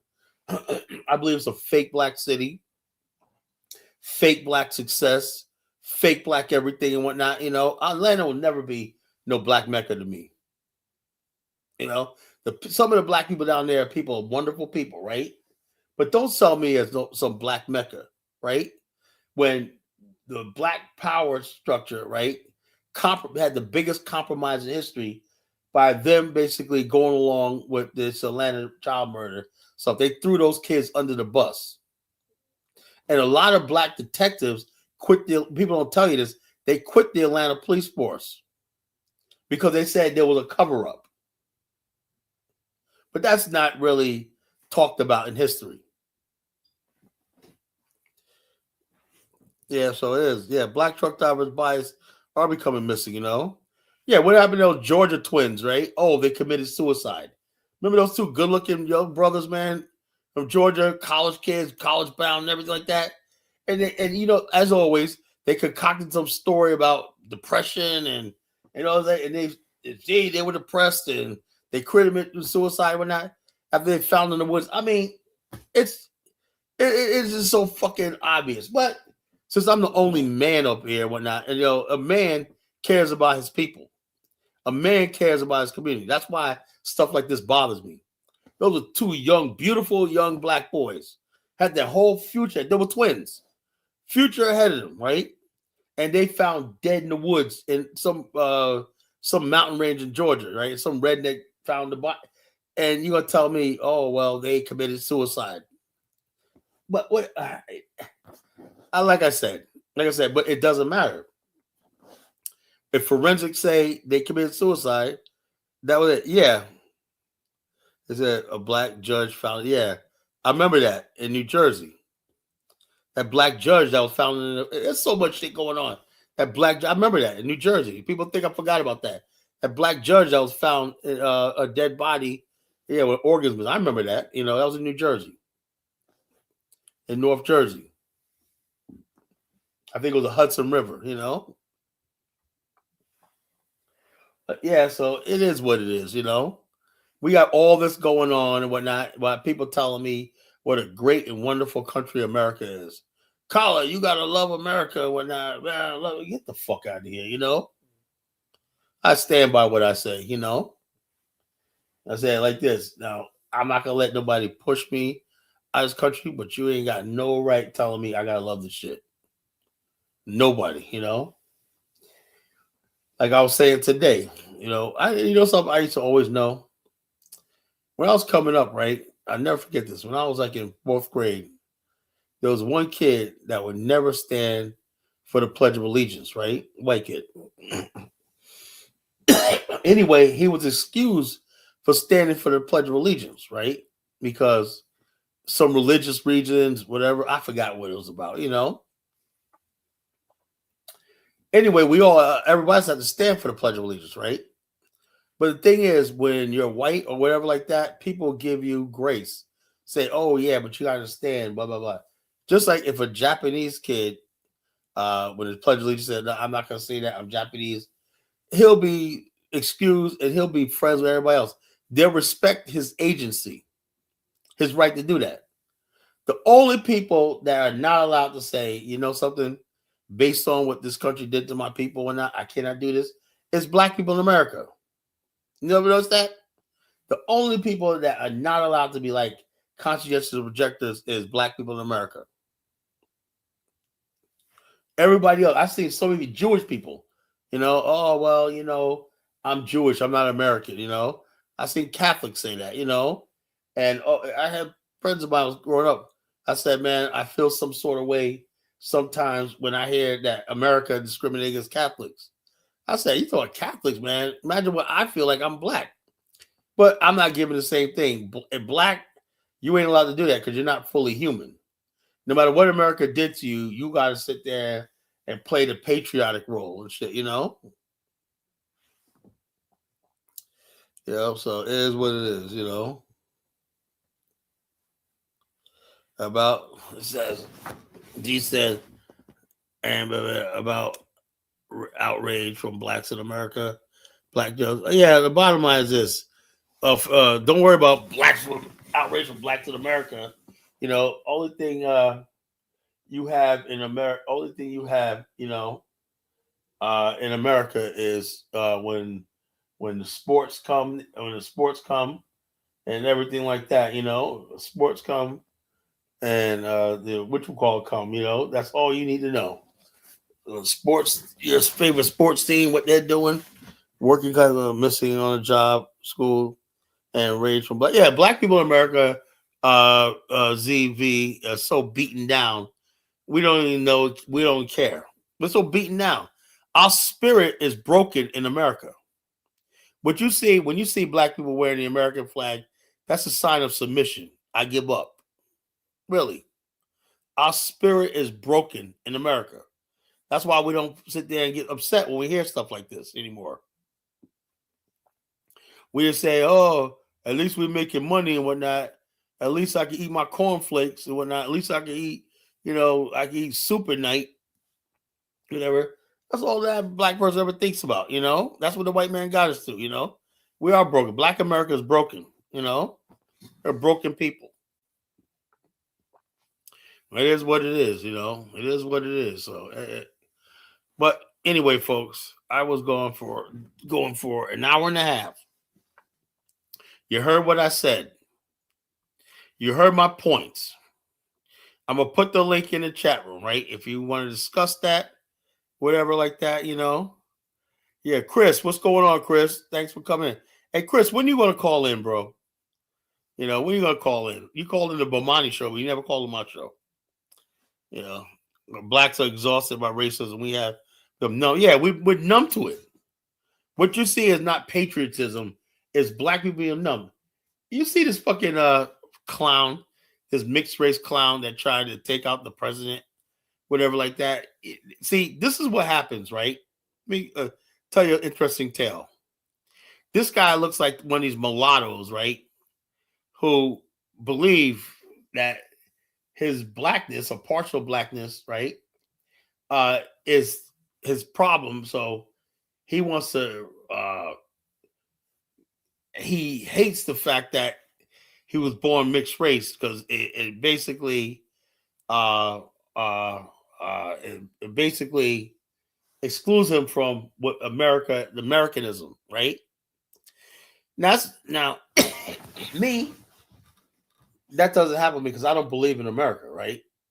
So I'm not going to pull a stunt like try to bust off a gun at a White House correspondence dinner because I'm bitter about whatever policy. I don't give two shits about whatever policy America does. I don't expect anything good to come out of this country. That's why I'm at peace. Maybe I'm going to get out there, man, let me go out there and riot with not America's racism. I don't give a fuck about this country. Don't care. You know? So, I said blacks, yeah, blacks have been exhausted. We're the ones who came up with the term black fatigue. It came from us saying we're fucking tired. You know, we're tired of this shit. We're tired of fucking white people.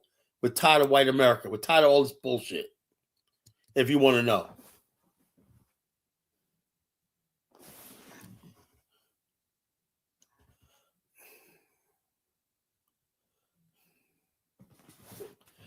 What the hell?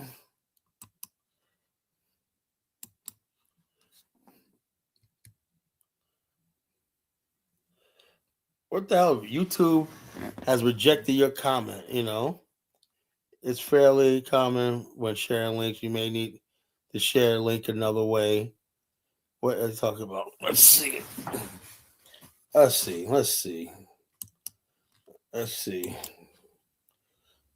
What's the back chat?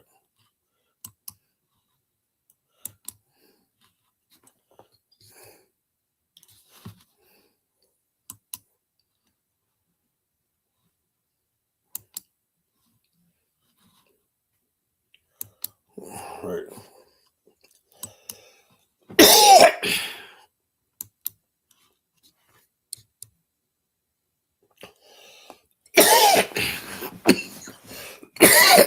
Oh. You reject your comment. This is fairly common when sharing link.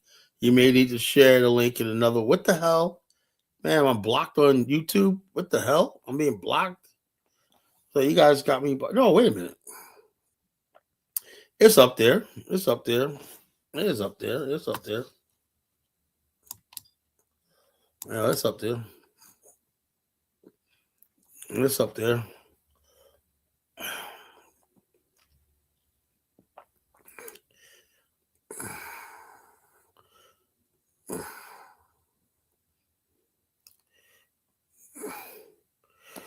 It says Professor Truth gave good lecture about that fool. Collie, you gave up with Nagmeezy. The other night you guys had a good discussion. Did I? I don't remember having a good discussion with Nagmeezy, but you know, you say so. You know, you say so. Anyway, I put the link in the chat room. I need somebody to test that link out, folks. Somebody, please log in and show me that the link is working. You know, I don't know what's going on with this link. Meet the share link another way, but it's fairly common when sharing links. You know, who's Professor Troop? Talking about Professor Black Troop. I don't like that dude. You know, Jason Black, that clown. I don't like that dude. You know. He's another Captain American Negro, you know.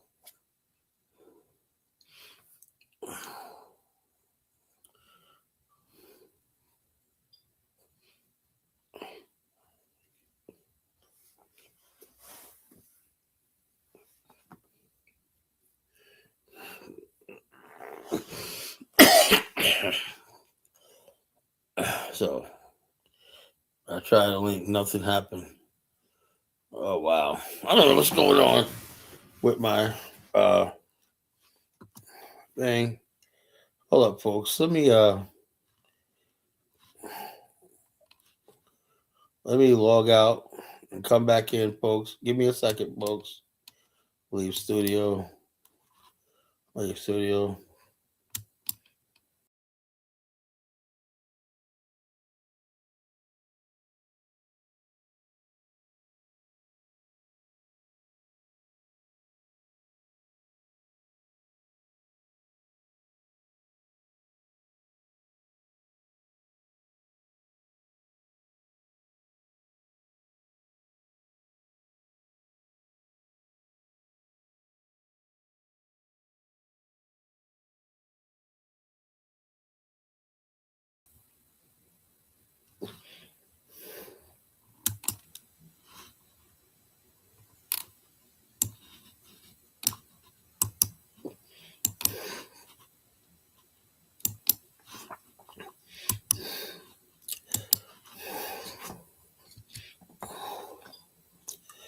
I don't know what's going on.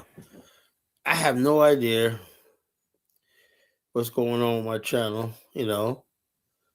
Either you might have to have a common link with Shirley. This is fairly You may share the link another way. I don't know what's going on. You know, why my links are not working. Rejected your comment. YouTube rejected your comment. You know, so so I don't know. I don't know what's going on with this, folks. I don't know what's going on with my channel. You know, I don't know. I don't know what's going on.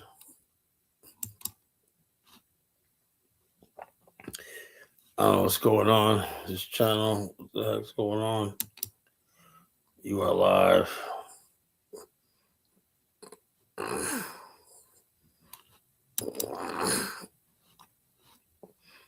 I don't know.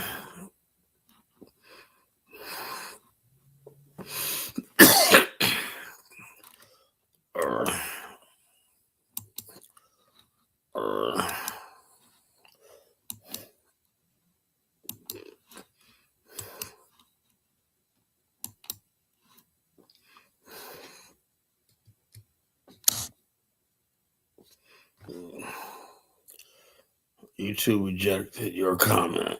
This is fairly common when sharing a link. You may need to share the link another way. What the hell is going on? I don't know what's going on with the channel. I hope I'm not blocked. YouTube don't got me freaking blocked, whatever. But folks, if you want to watch, look, me on another platform, you want to comment, call in. Click on what is it? Twitch. If you're on Twitch, folks, go on Twitch, and they will basically what you call it? Does a Twitch link show up in the chat room right now? Do you guys see the Twitch link? Let's see.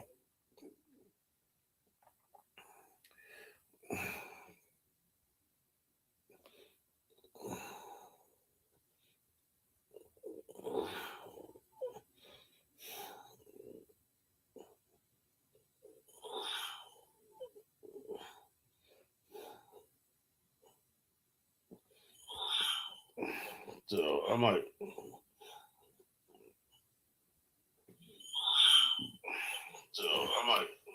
I don't know what the hell's going on with these links, folks, but I have no idea.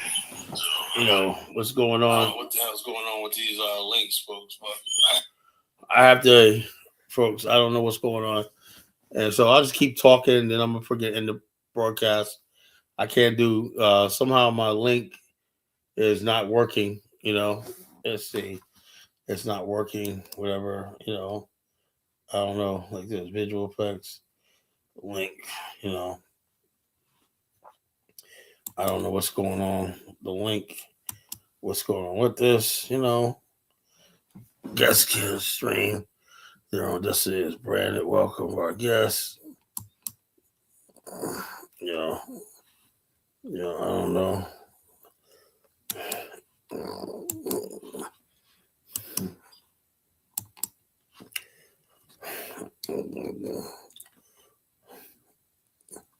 I don't know what's going on.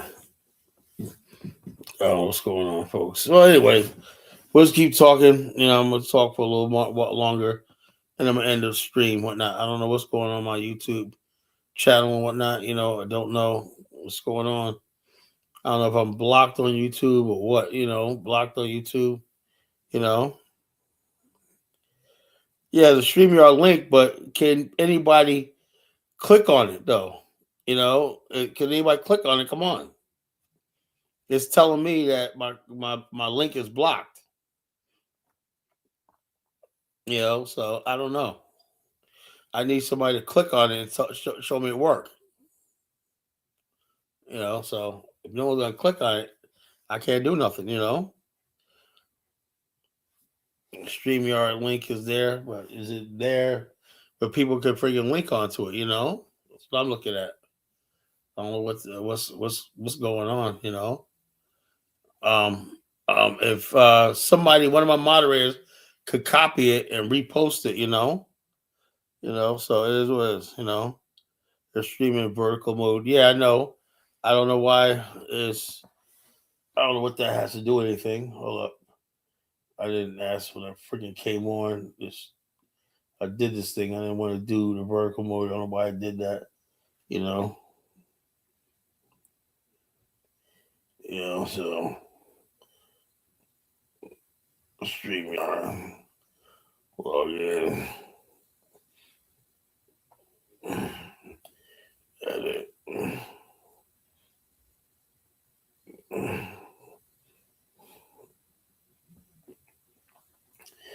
I don't know. I don't know. I don't know. Okay, I got somebody up here. Afro Theory. Okay, Afro Theory. What did you click on? Oh, she dropped off. What the heck? What the heck? I don't know what the heck is going on. With this. People ain't helping me out one bit. At least want to know what's going on.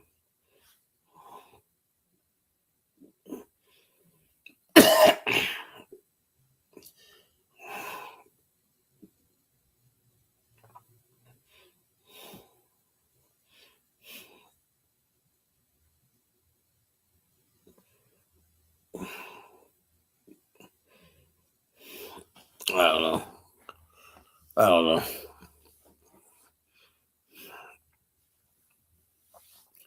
What a good show tonight, but I don't know, folks. I just don't know what the hell happened.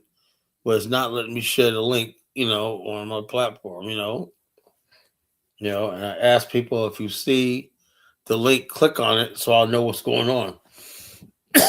Take it there. So somebody wants to click on it. What can I do? What can I do? It is what it is. It is what it is. It is what it is. What is going on with my platform? But back to what I was talking about tonight, right? The thing. Let's see what Afro Theory has to talk about. Are you there? Yeah. What happened? I had exited out. I'm on my phone, and I exited out of the the browser on accident. But I copied I pasted the link in the chat. Okay, I don't see it. Yeah, it looks different on like if you. I don't know. I'm looking at the chat on my TV screen, and I see comments that's not in the chat on the phone. So Right. So I don't know what's going on. yeah. I don't know what's going on. I don't know what's going on. I don't know. I accidentally put those two, the sidebar thing up in the what you call up by accident. I didn't mean to stream burp. I didn't mean to stream both of them. I don't know what the heck that's all about. Yeah. But well, I got you here. While you're here, what's your take on the topic? I'm just interested in hearing more about what you had to say. I was just calling in to test the link. You ever heard of the Atlanta child murders? No, I know I didn't. That's why I said The sad part I would about like it, to hear more. most people never knew about it. It happened between 1979 and 1982. There was a total of 28 black kids murdered in Atlanta. Mm. 28. Brutally And murdered. and they keep doing this to us because we don't organize. And It's not about organized. We just got the problem is we got black. Two things got to happen, right? okay. Black people got to freaking make up their mind. Do they want to be safe or whatever like that, or and the price of it is white people are offering you a chance, some black people a chance to prosper. At the same time, they're saying to do that, you got to ignore or turn a blind eye to certain things, realities. The police Yeah. brutality. They said 70 over the last 26 years, 70 confirmed cases of murder, of lynchings in the South in 7 states. 70. And how they doing this? Same way we did in Atlanta. You got people in the forensics and stuff like that who basically say, okay, this is what happened, and that's what's going on. So even though we thought we were gaining something by having the right to vote, but these guys were still in the what we call in the prosecutors' offices, the forensics offices, the police departments, and stuff like that. And a lot of them had ties to the Klan, you know, and so that's what the problem is, you know. They had ties to the Klan, and the bottom line, the Klan has a culture. That culture of them being able to kill black people or whatnot, the bloodlust they have, that has not gone away. Right. And the bottom line, to be honest with you, right after the Civil War, one of the things that the South wanted to keep, like I said, there was an old song where they said, we're going to, when they talk about white supremacy, we took the land from the Indians. Black man, he's a slave. He better learn his place as our slaves forever, whatnot, you know, this that other thing. A lot of our leadership basically went along with that. You know, if white people want to kill us anytime they want to, whatever, that was a sacrifice we made to be part of America. So is that because of integration? Well, this is before integration. You know, they basically went out there and said to black people, you know, even when we lived in Jim Crow, we weren't safe in Jim Crow. Same thing. They would come to black areas of towns, kill us, do whatever they want to us, and they could get away with it. Nobody held accountable. They used to lynch black people in broad daylight and everything. And so the reason why we went away with that, got away with that, was they were offering us, if we behaved ourselves, and stay in our place, a place in their society, their little white heaven. Mm-hmm. And so that's what you have really in America, right? You got black people. When you look at it, right? Why would any group of people be satisfied with being marginalized? Think about it. Right. But then when I talk about an Afghanistan and stuff like that, these motherfuckers want to knock me upside the head. How dare you talk about something like that's how they got black people conditioned. Mm-hmm. That's why when black immigrants come over here, they're not gonna. They have no intention of starting from the bottom. Now we're here. They're moving right into the white suburbs. They're going, kids going to school, the white kids. They ain't going through what we went through, and we kind of resent that.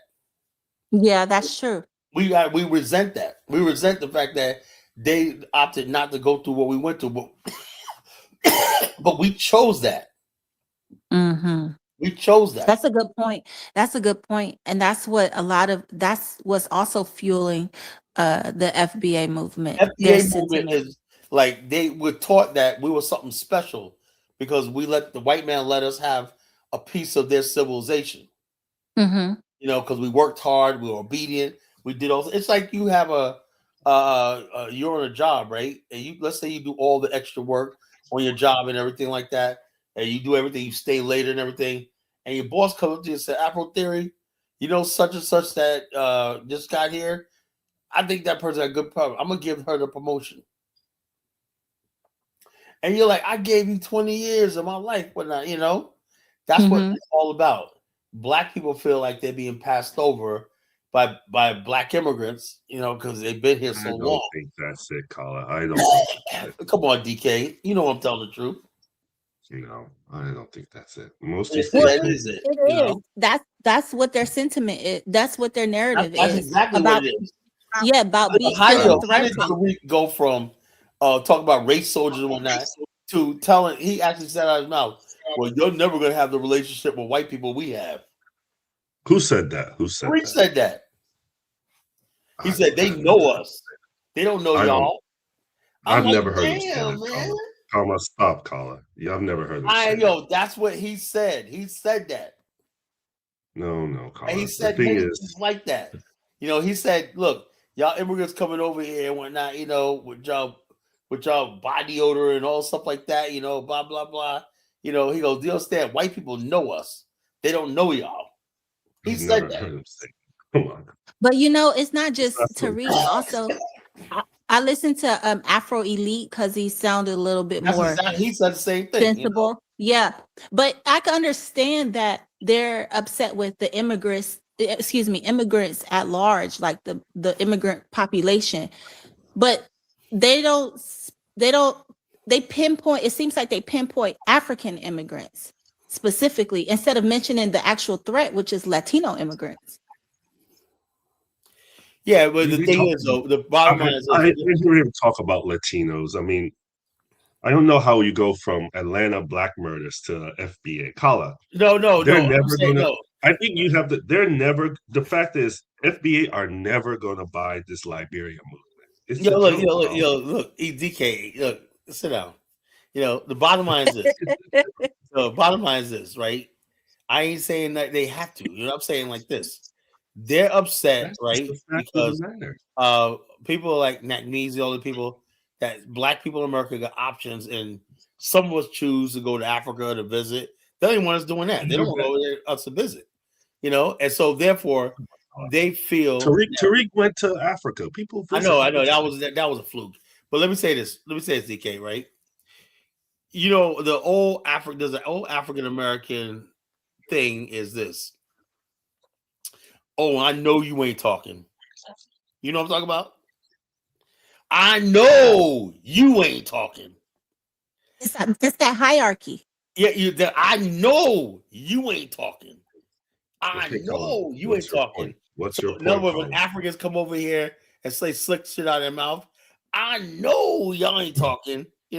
Colin, is this your only talking point? Man, we're talking about Atlanta black murders, and you're all right, let's talk about the Atlanta black murders. What does FBA have to do with because the FBA, Atlanta black murders?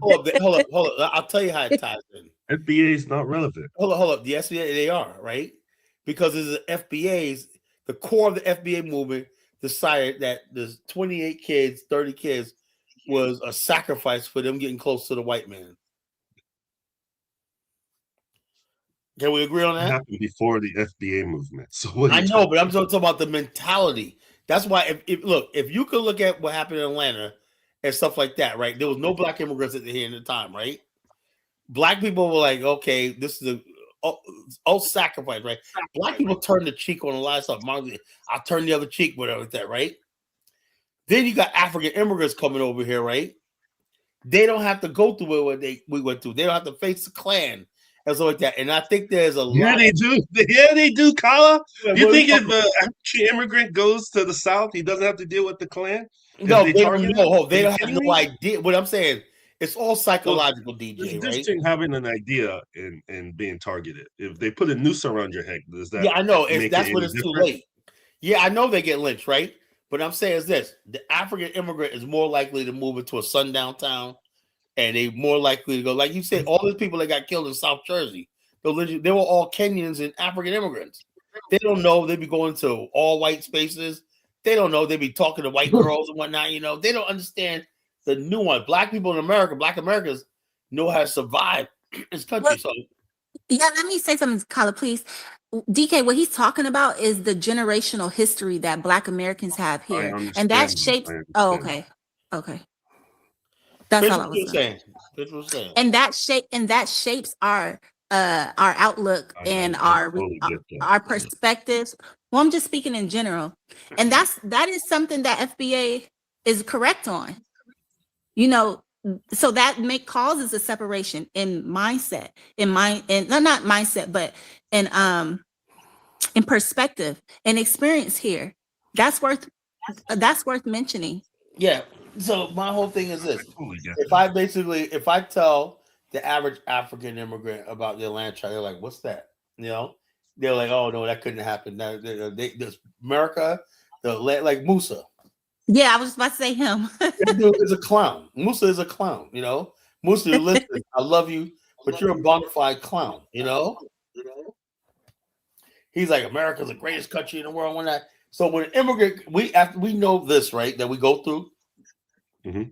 And we're hanging on for dear life in this country, everything. And when an immigrant comes over here and tells you and be completely dismissive of everything you're going through and going through, a lot of us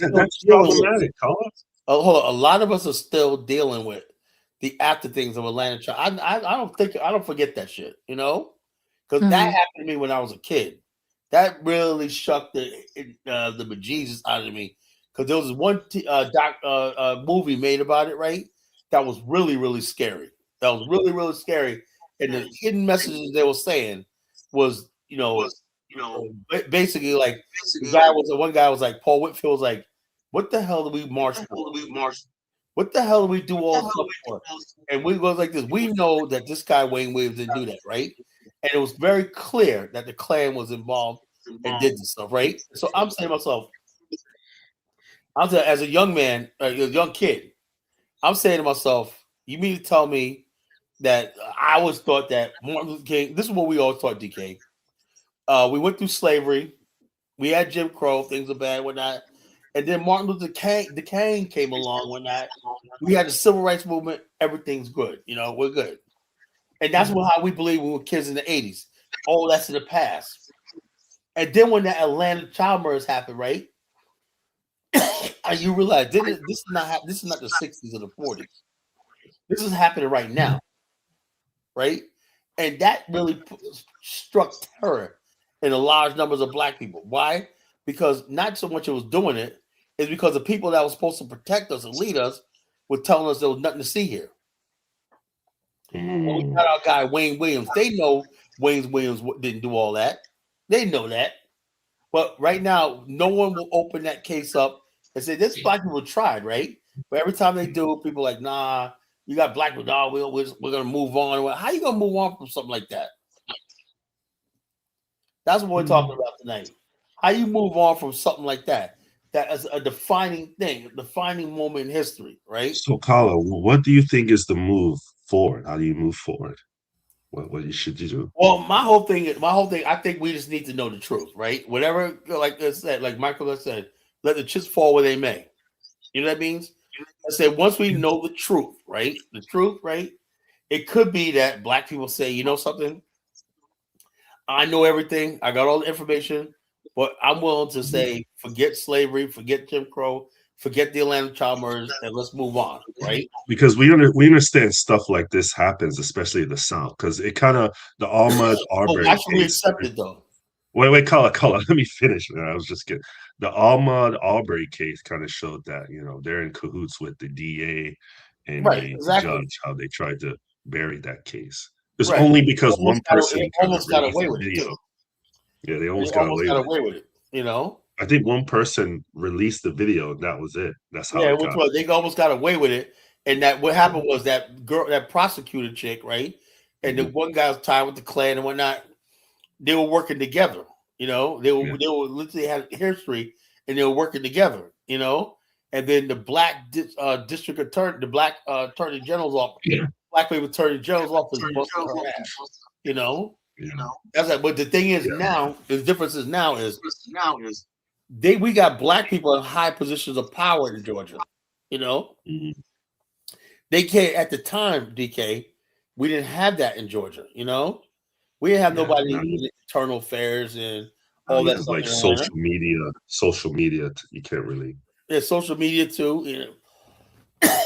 So especially with those two black twins that just disappeared and ended up in North Georgia. Black boys, two beautiful black young boys, and they arrested a firefighter who had a photo of their dead bodies. It would just be this. You see what I'm talking about? See the pattern here? They'll say, according to forensics, they committed suicide. That's it. Once forensics says that, it's almost impossible. But can their family get an independent? It does not matter. Once that initial report, right, death certificate report is done, that's it. But they can still do it. Why can't they just still do it? But it's not gonna. And then they can find out. Then they can find out what really happened. DA, the prosecutor, the grand jury, all that won't look at it because they're only gonna go by. They don't have to. All they have to do it and show the media. Get the media. Right, but look, black people do that all the time. Okay, we understand your case, whatever. But nothing ever happens, though. Nothing ever happens. That's what it is. They made sure that they got their thing. If they want to kill us, they make sure to cover their ass and cover their tracks. No, you can't You let know? that slide. You can't let that slide. But what exactly are we gonna do about it? Well, get an independent autopsy. Because how is Yeah, two but twins just gonna? you don't seem to get it, right? You do an independent I'm telling autopsy, you, right? just get it done. Hold up. Who are you going to give the independent autopsy to? Just find the results. Wouldn't you want to know what Okay, really happened? If you don't say. believe it, Hold if on. someone died Let's in your say, family died under hold on. mysterious I agree with you. circumstances. DK, I agree with you, right? Let's say we did all that, right? Mm-hmm. We got the independent autopsy. It says something else. The report. Yeah. Now what? What can you do? Shit, go to the media. Go to the media. Okay, you go to the media. They blow it up, right? It becomes politicized and everything like that, right? Mm. But the thing is, though, I've seen cases like this, particularly in the South. Them Southern people, you have no idea. You can have a raggedy ass town in the middle of nowhere, whatnot. You know, they're more formidable than you think. You think you're just gonna roll over some county prosecutor, some sheriff, and whatnot. You know, if they say it happened, it's almost impossible to roll that back. Right. This is why it keeps happening, because people talk like that. Like, Hold on, no, but I'm saying well, DK. nothing's going to happen. DK, The white man is Thanos. I understand He's that. all powerful. Just Hold on. I understand that, right? I say I agree with you. We should fight. We should make our case, but the bottom line is this: these people already geared up for the next killing. It's like a system, you know. This ain't just. It's a systemic. Black people disappearing, like the truck driver disappearing. Black people, black bodies disappearing. You know how many black girls in this country are missing right now? This is something systemic that nobody talks about. You know, this ain't just some haphazard stuff. This is something that's systemic. It's systemic because we brought into a racist country that never actually cared about us and that allows this. You know, as simple as that. So what's the solution? Move to Liberia. You know my solution, right? You know my solution. Now, okay. Liberia, enjoying General Butt Naked crew. Hold on. GK, this is what we can do. Right? Let's get the number of lynchings trending downward. Can we do that? Let's say we're up to like 70, right? Let's look, let's do all we can to deter that, because they're going to continue, you know? Mm-hmm. So, but getting rid of it altogether, that's not going to happen, right?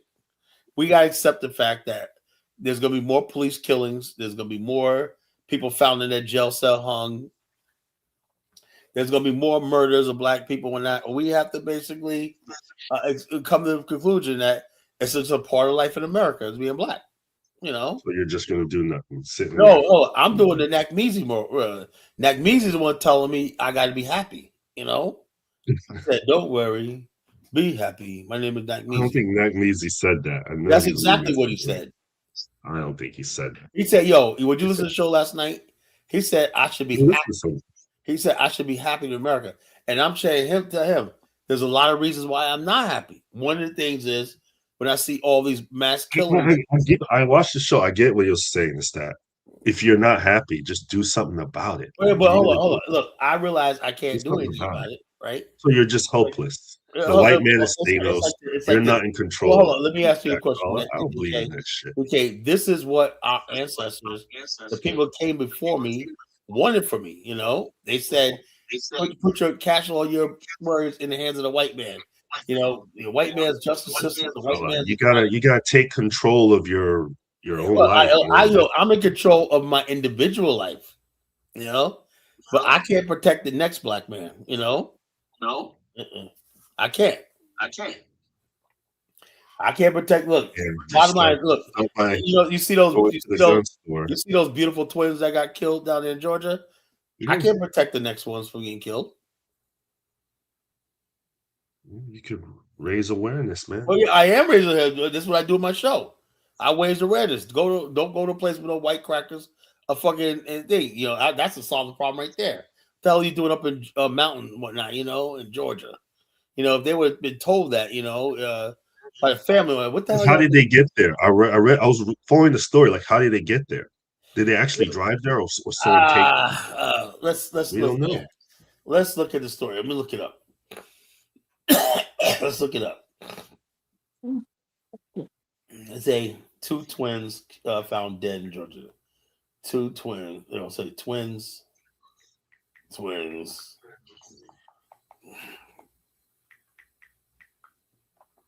Found. Okay, right. It pop right up. Okay, 19-year-old twins, Quadir and Nazir Lewis, were found shot to death. I didn't even know that part, bro. They were shot to death. I didn't even know that. I thought they, poison or something. In Bell Mountain, in Towns County, Georgia, March 2025.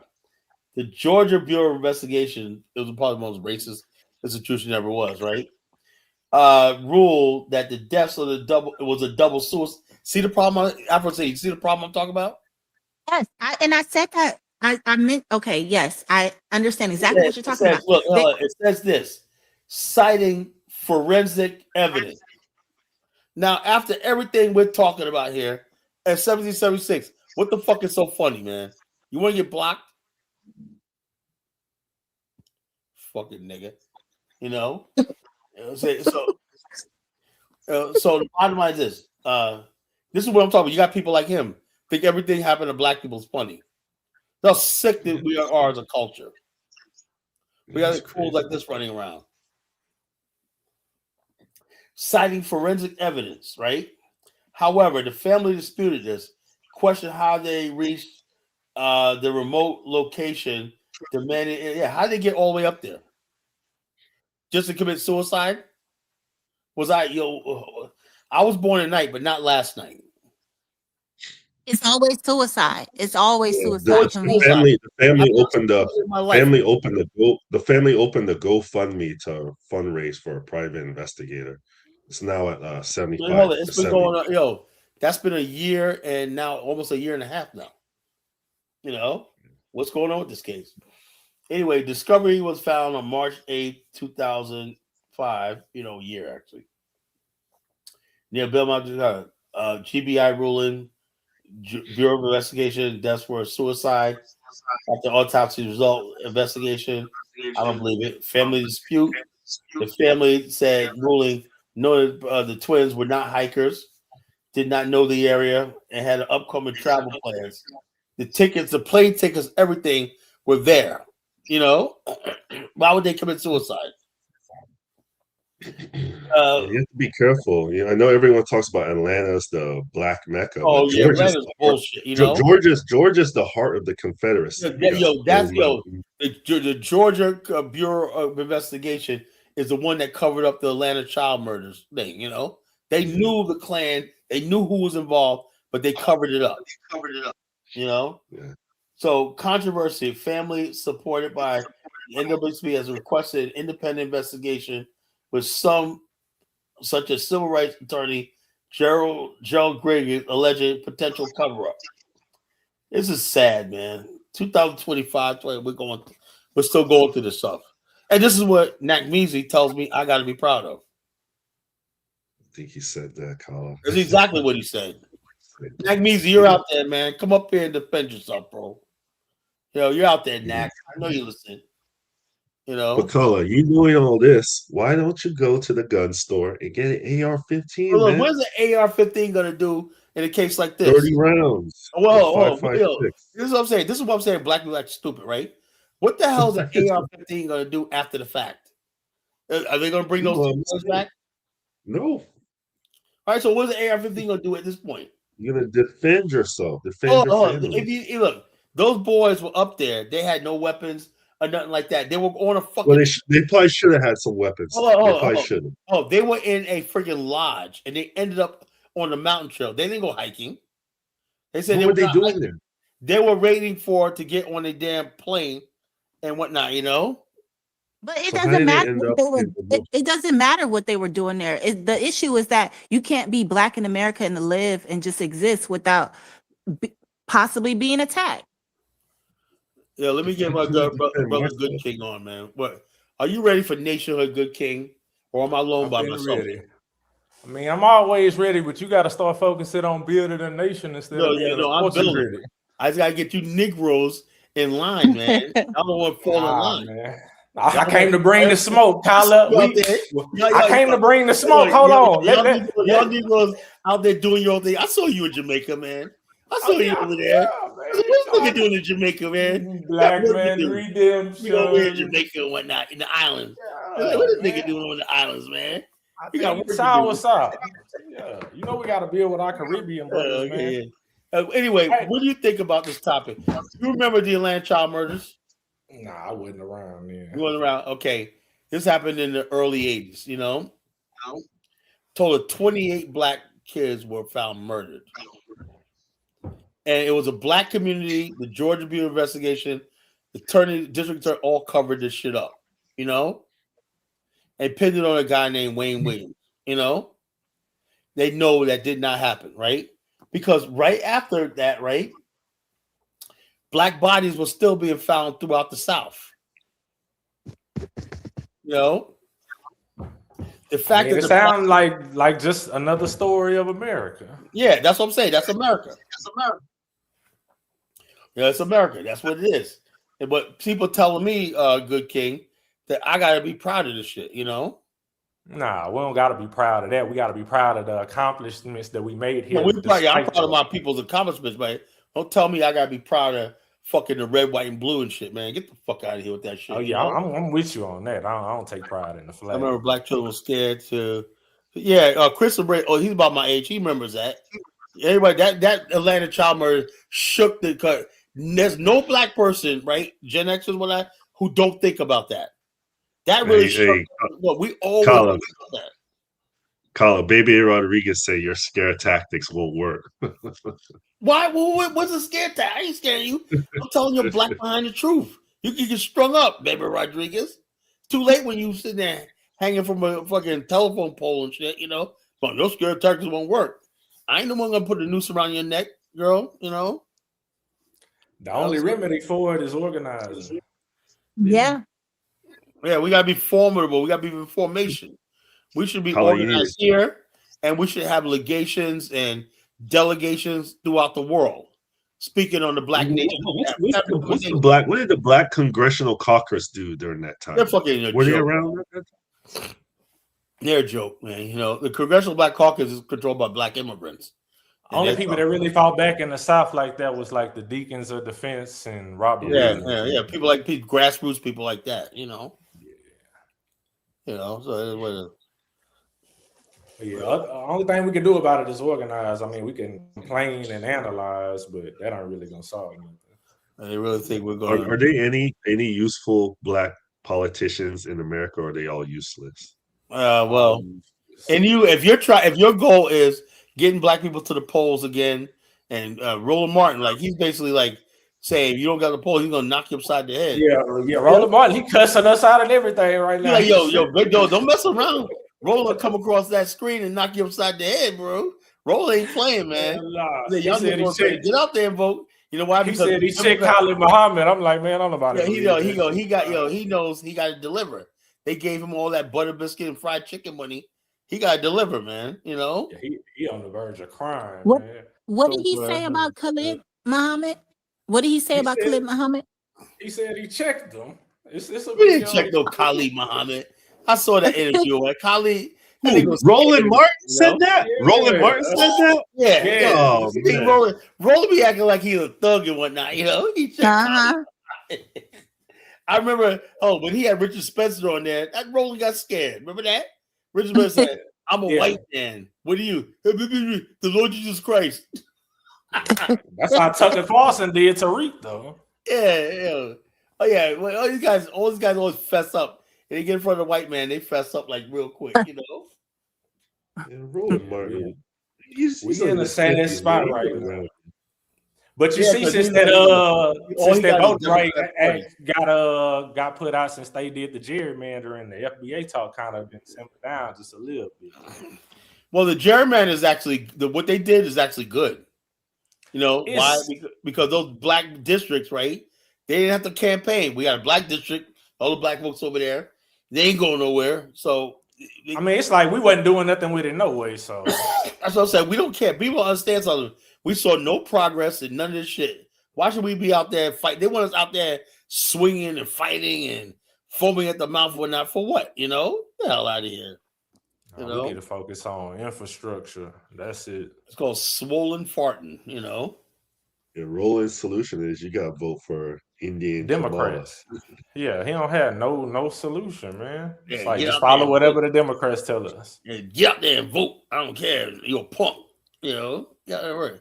Cussing us out, cussing everybody out. You know, it's some wild times in America, man. Yeah, it is. It's some crazy times, man. Like, everything's on the table right now. Everything. Nationhood's on the table. Everything's on the damn table right now. You know, so you can't. Anybody says they got the plan. We don't know where this is going to end up, man. You know where you think that whatever. Anything can happen right now. You know.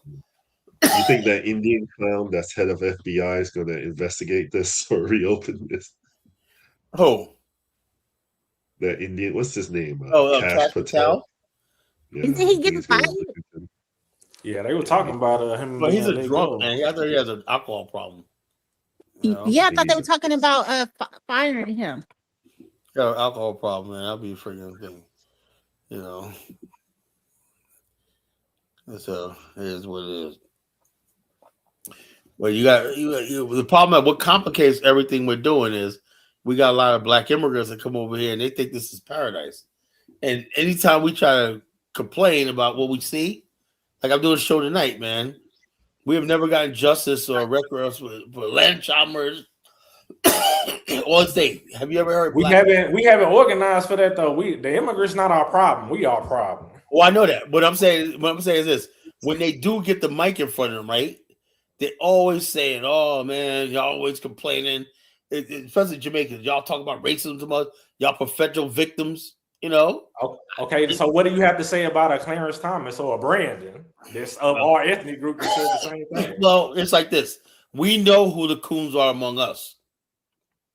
We know that. So shouldn't we focus on that versus the coons that not of us? Hold up. I'll be honest with you, mother. Right? We got coons among us, right? We got coons among us, and we're like this, right? But when somebody takes it upon themselves to come over and to another whole land,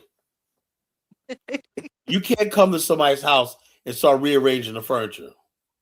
You know? But it's not our house, though. That's the thing. No, but we still dwell here. This is our domain as far as where we dwell. But what do we control? Well, it doesn't matter. We're here. That does matter. Oh, it doesn't. Yeah, it does matter. We can't dictate the others on something that we don't control. It doesn't matter. It does not matter. The fact of the matter is, we're here, right? We're here in this country. You know, our culture, music, everything. That has to be protected. You know.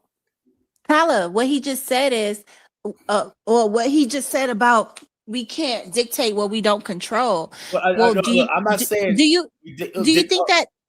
Do you think that plays into why the black immigrants will come over and they really wouldn't care, respect what we would have to say? I know that's what it is, right? But my whole thing is this. My thing is this.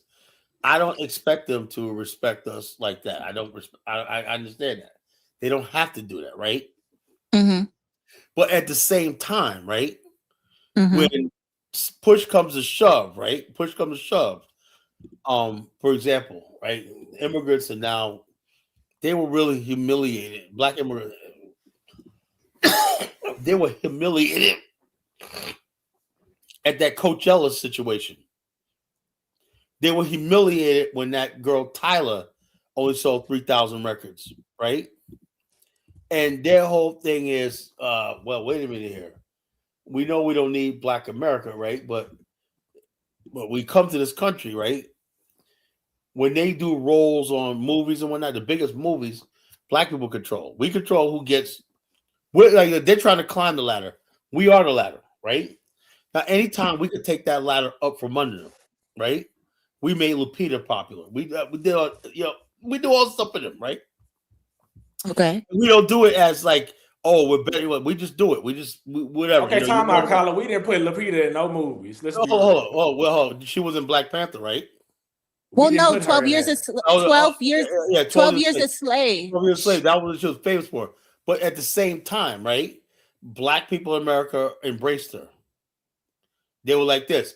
She played, there was that guy, Jordan Peele made that movie, Us. That movie theater was packed. I went to go see that. We only went to go see that movie because of Lupita. That movie made her a star. That movie, Us. That came out even before Black Panther, I believe, That movie, Us. No, it came after Black Panther. That movie, Us, right? And then basically what we're saying is this. You hang out in our spaces. We don't care about that. You hang out, you could be with us and everything like that, right? I think a lot of immigrants resent the fact that they got to walk a certain line with us still, like the Afrobeats that failed at Coachella. And they're like, and then now they talk about why is Afrobeats being played in Atlanta? Why is it not played on black radio stations? White people don't listen to Afrobeats. Of course they'll fail. And also, this is what I would say, DK, is this. I told this one African person, I said, look, you understand something. Y'all thought y'all were going to come over here and Afrobeats was going to be like hip-hop. It's not like that. You know why? Because when you look at hip-hop, right, every last white person who listens to hip-hop over the years, they have a memory, right? Go on any song thing right now. Right now, who's trending is Afro Man, right? Go in there, look for any of the songs, right? You got white people and black people saying, oh, I remember this, man, when this book came out when I was in 10th grade. Oh, I remember we did this at the dance. We did this. They got memories tied to black movies and black entertainment, They don't have a history. These Afrobeats people, they're coming to a foreign country, and these people over here don't know you. They thought, I said the first thing they should have did was get Black America on their side and their music. They basically like, we're just gonna come to America, and then white people only listen to what black people think is cool. I don't understand why they feel so entitled. Like they don't have to like it. They don't have to like it if they don't want to. So, I listened to Afrobeats, right? It could have worked, right? But it was the spirit of it that was wrong. They were saying stuff like at the height of Burna Boy, how this is going to replace hip hop and this is a new way and whatnot. And I said, no, you don't do that shit, And they're like, Holly, that wasn't coming directly from Africans. It was coming from, I remember Ebro from Hot 97, a Jewish mulatto. Oh, yeah. Those people like that, and even Dinah Samir was like, oh, Afrobeat's going to take over hip hop. And I was like, that lasted for Dinah's a businessman, dog. He started the live and just let the Africans argue with each other for 2 hours. Yeah, I know. I can't. That feels annoying. But Colin, it wasn't coming from Africans saying that they were originally coming from Africans. What happened was this: a lot of Africans, right, were hearing a lot of particularly white Americans. Let me give you an example. When I was coming back from Liberia, right, I was in an Amtrak train station, right, and I eavesdropped on a conversation. These two white ladies, right, and they were talking about some Afrobeats. Oh, he's from Mali. Oh, yeah, I like his song like that. They're like, oh, yeah, we're going over there with that. There's a lot of white people who are trying to like this music. But the African sees that. They see one white person, and they think that's the whole entire white race.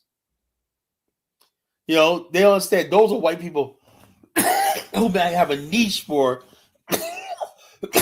your music, right? They automatically assume that's millions of white people who feel like that. It's not the case, So it is what it is. Maybe in the UK, but UK is not America. Yeah. So yeah. Maybe it's like in Europe.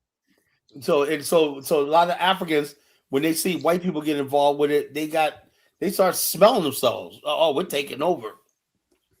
Africa's popping and all this kind of stuff like that. They do. Africa's not popping, bro. Africa's popping, blah, blah, blah, blah, blah. And that was like really antagonizing Black America, really. It was. And so, I didn't know it was coming from Africans. Natural Moments had mentioned it was too. I think a lot of Africans were proud of their music and whatnot. They assumed that they had us on board with them, They should be proud of their music. There's nothing wrong with that. There's nothing wrong. Hold up, but their whole thing is that this is how Africans are, right? I just noticed every one of them, right? Like the other night we was on. You saw that. You remember that conference we had with St. James the other night? Mm-hmm. The African is not satisfied with just them liking their culture. They seem like they are obsessed with getting us to like everything they do. And I just told him. I told St. James, you was on a conference. I said, I don't like everything you guys do. But what's wrong with that? And that's the truth that the world loves African culture, including Black America, Black American culture. Everything they do. Well, it's like they want to make you an African color. Is that what it is? I don't think there's nothing wrong with St. James being proud and wanting people to find interest in his culture. I for him, right? But like I told him, I don't want to be a Burkina, whatever the hell he is. I don't want to be that. You know? He's Burkina Bay. Say it right. Don't be disrespectful. I don't want to be. Look, I don't want to be. I don't give a shit about Ibram Traore. I say, I wish him alive. You don't like fufu? What's wrong with fufu? What? Look, DK, this is how it is. I like Burkina Bay and Burkina Faso for the Burkina Faso, right? It's for the Burkina Bay. Burkina Bay, whatever it is, right? I wish them all the luck in the world. The problem is, when you're trying to force that on me, that I got to be one of you. You know, I don't want to be one of you. You know, I don't think I don't think he said that. When I said when I said I don't want to be you, he sounded like he was like heartbroken. You know. Well, I mean, if someone it sounds offensive. If someone says I don't want to be you, I don't want to be a Black American. I really don't. I don't want to be you. You know. I'm Black, but you're not him, so you ain't even gotta say that. Yeah, exactly. No, but he kept saying, well, Kala, if you come to my village, man, man, the women gonna check you out. We're gonna have a new name. Nigga, I don't want to be you, man. I don't need all that. He said that, Kala? He really said that? Yeah. Apple Theory heard him, you know. I don't remember that part. But if he said that, then it doesn't sound like it's an insult. Like if the woman's gonna be checking you out. Insult, but I had to put in perspective, right? I said, look, I like your culture. Are you afraid? Are you afraid you go to Burkina Faso, you'll be forced in the military? Is that what you're No. Do you have this thing that Burkina Faso? No. You know what I'm afraid of? I'm afraid when I go there, I might not have electricity for 12 straight days. Wow. You know, oh my goodness! Like they always tell me, you can't be the president of Africanistan and talking like this. Look, dude, I know. Hold up, look, because I know whatever I build, we're gonna have the best infrastructure in the world. We're not gonna worry about that, you know. You're the Donald Trump of Afghanistan. Yeah, that's right. No, make Afghanistan great again, man. Justice. I told you, man. Can get behind me, man. I'll make it happen. You know. Catch your troubles on to me, bro.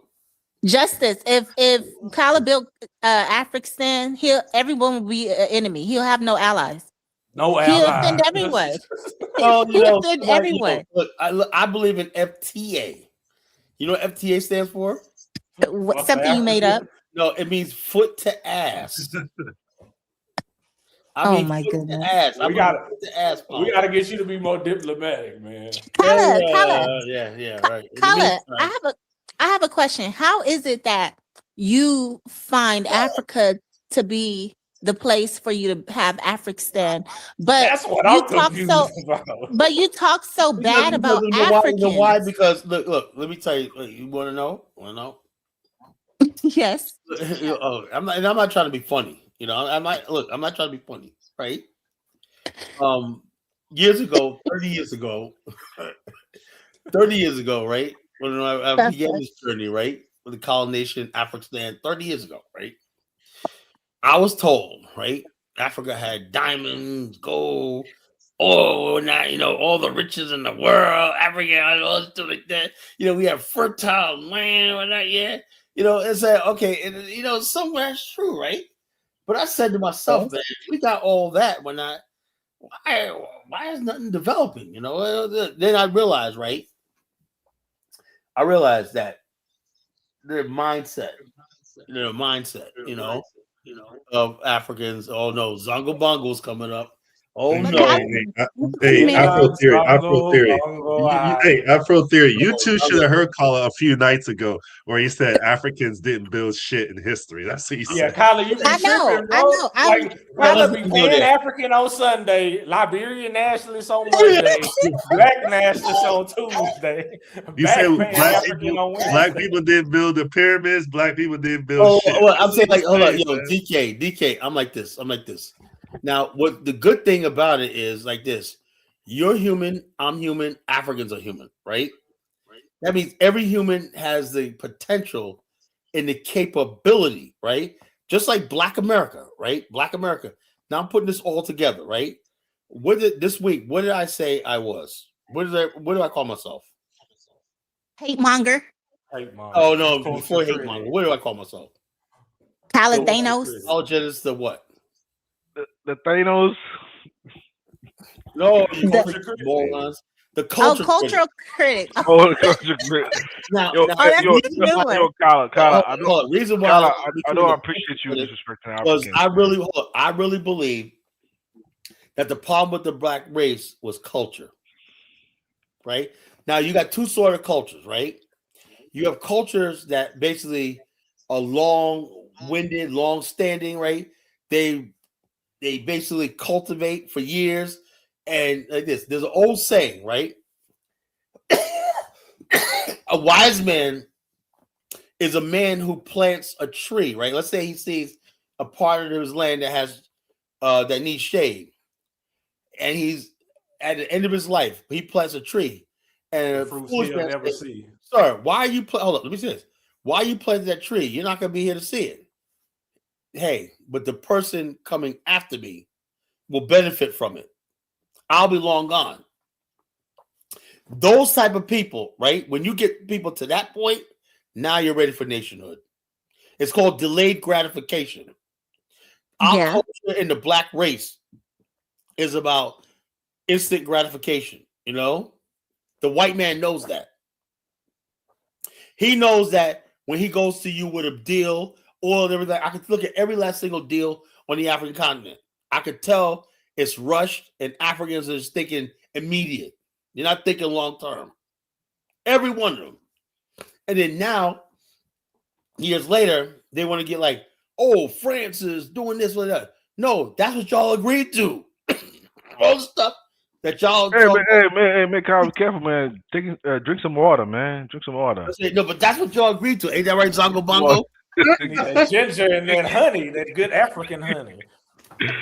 Get some water to drink, Kyla, man. All right, Zongo Bongo. Oh, man, you've been coughing a lot. Hey, Kyla, why do you name it Afristan? Why is this Because like Stan? Hold up. Because I'm like this. This is what I say. Kyla, why you throwing shout out Burkina Faso and St. James? Yeah, he keeps throwing shade at Ibrahim Traore. Kyla, man. I was not throwing shade. Hold up. Stan, like they use in South Africa, means Stan means territory. Man, if they give me a passport, why not? I'm gonna take it. You know, the African just short with a K is short. Kyla, if you got a Liberian passport, it means you're. Oh, it's no longer within the ECOWAS. I don't want a Liberian passport, bro. Why not, Kyla? Why not? I said, Dongo. You was over here in the conversation. You know, I don't want a Liberian passport. What the hell I need with a Liberian? I mean, I saw you like just hating on Africans trying to get a job opportunity, even in the entertainment industry, and then you hating on Afrobeats. Kyla, man, you know damn well Africans they don't dominate the Black American media spaces. Come on, you know that. You can't tell me that. So why are you talking like Africans trying to dominate? No. What I'm saying is, look, and Africans had to take it down a notch because there were people like Dynasty and all these people talking about Afrobeats taking over. So what happened at Coachella? What happened at Coachella? What happened? I said, okay, you know, that's it. What happened at Coachella? What happened at Coachella? What happened over there? What happened at Coachella was the Afrobeats people got up there and everybody just sat. The place was completely silent. Oh, they don't know that song. They don't know them. They don't care. We talk Coachella, bro. I grew up in America, right? Those young white people are the white people with money and white America. That's white America, right? And only a few years ago, they started inviting black acts up there. Oh, And okay. some Oh, so hip-hop Coachella was historically white. Control is white, yeah. Oh, okay. So the fact that you even had just black hip hop up there, I mean, a couple of times, like here in Virginia, we got something similar to Coachella. It happens every couple of years, called Something in the Water, put together by Perel. That's But actually we did Afrochella, but they had to fight us a legal battle for that. Oh, why we make it Afrochella? So those people have to drop but that the name. bottom line is this: hold up, you cannot force your music on people because when people in America, for the most part, when it comes to music, bro, Americans don't like foreign music for some reason. I don't know what it is. They don't like foreign music. You can force your music on us if you got power. Like U2 put all their albums on our phone back in the day, but we don't have. You can force it on people, but people be rioting if they have to. If every ringtone or everything like that had an Afro beat, whatnot, man. These people be rioting, man. So like, you think like Africans were just being cocky in your faces? That's why. Well, no. I just you were think happy that. Look, I tried Zongo. About that situation, I was quiet about it. Everybody knows, right? Because I didn't want to embarrass. It seems like you're happy that Africans are not getting the. I didn't want to embarrass Africans, right? I didn't want to embarrass them, because I appreciate Afro beats and whatnot. I love the beats and whatnot. This and the other thing, but even in Liberia, bro, let me tell you something. Yeah, he lives in Liberia, but when the hip hop and R&B comes on, the place gets lit. They do. Most of the music here are hip hop, R&B, especially 90s, 2000s, hip hop and R&B. Afrobeats is done in place, right? But the main event is hip hop and R&B. That's just the way it is, And hip hop still got the wave, yeah. But I guess the point if Africans listen to hip hop in Africa, why can't you give us the space too? I mean, in America, Kala. What I'm saying is this: hip hop has this. We don't mind listening to your music. We don't. I know, but the thing is, hip hop was never billed as just black. It's music. If we listen to your music, if your artists come to Ghana and the other countries, we go to our shows. Why you have issues? I have no problem with people listening to our music. I listen to it, right? Let me go to Zongo. When I moved to Virginia, right, I was on the reggae dance hall and that. I moved to Virginia, man. Motherfuckers down here were like, man, get that reggae shit out of here, man. I'm from New York, right? That's reggae was just another form of black music. That's why I say Afrobeats, right? But down here in the South, they were not feeling that shit, man. They weren't. They're like, man, I can listen to that reggae shit, man. So, Kala, your issue is that even though you don't. Hold on, Zongo Bongo. This is another thing I got a bone to pick with you about. Why you got so much feelings towards the South and you be in Virginia like that ain't the South? A Southern brother getting all offended. No, I ain't saying that. No, because this New York exceptionalism. Like y'all just got all no. I came down here in the South, right? And to be honest with you, right? I can't. So this is one thing I say about the South, right? If you were not born here, if you came here past the 5th grade, you're always going to be an outsider.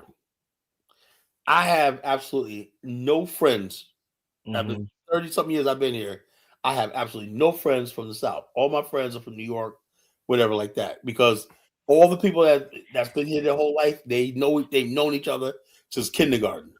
That's how it is. They don't mess with you. They don't talk to you, whatever like that. I mean, you be cool with them or not, but they're not like that, for some reason.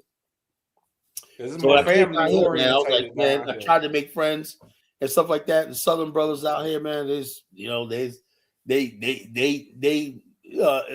like if you didn't know them in kindergarten, if you can't say, oh yeah, you remember when such and such happened over there, whatever like that. Oh yeah, we was chased by that.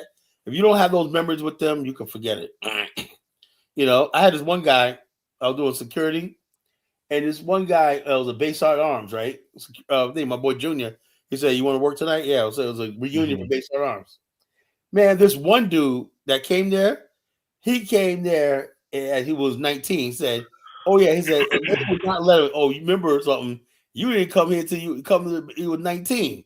Every time he would get out of line, talk too much, Man, get your King when you were 19 ass out of here. Whatnot, they didn't forgive him the fact that the cardinal sin of he wasn't born there based on he didn't get this till he was 19. I was like, damn, these people are strict, boy. You didn't get that till you was 19. Yo, King Good, you know what I'm talking about, man. It's like that in many places, but I think you would have to agree that the revolutionary spirit lives down here.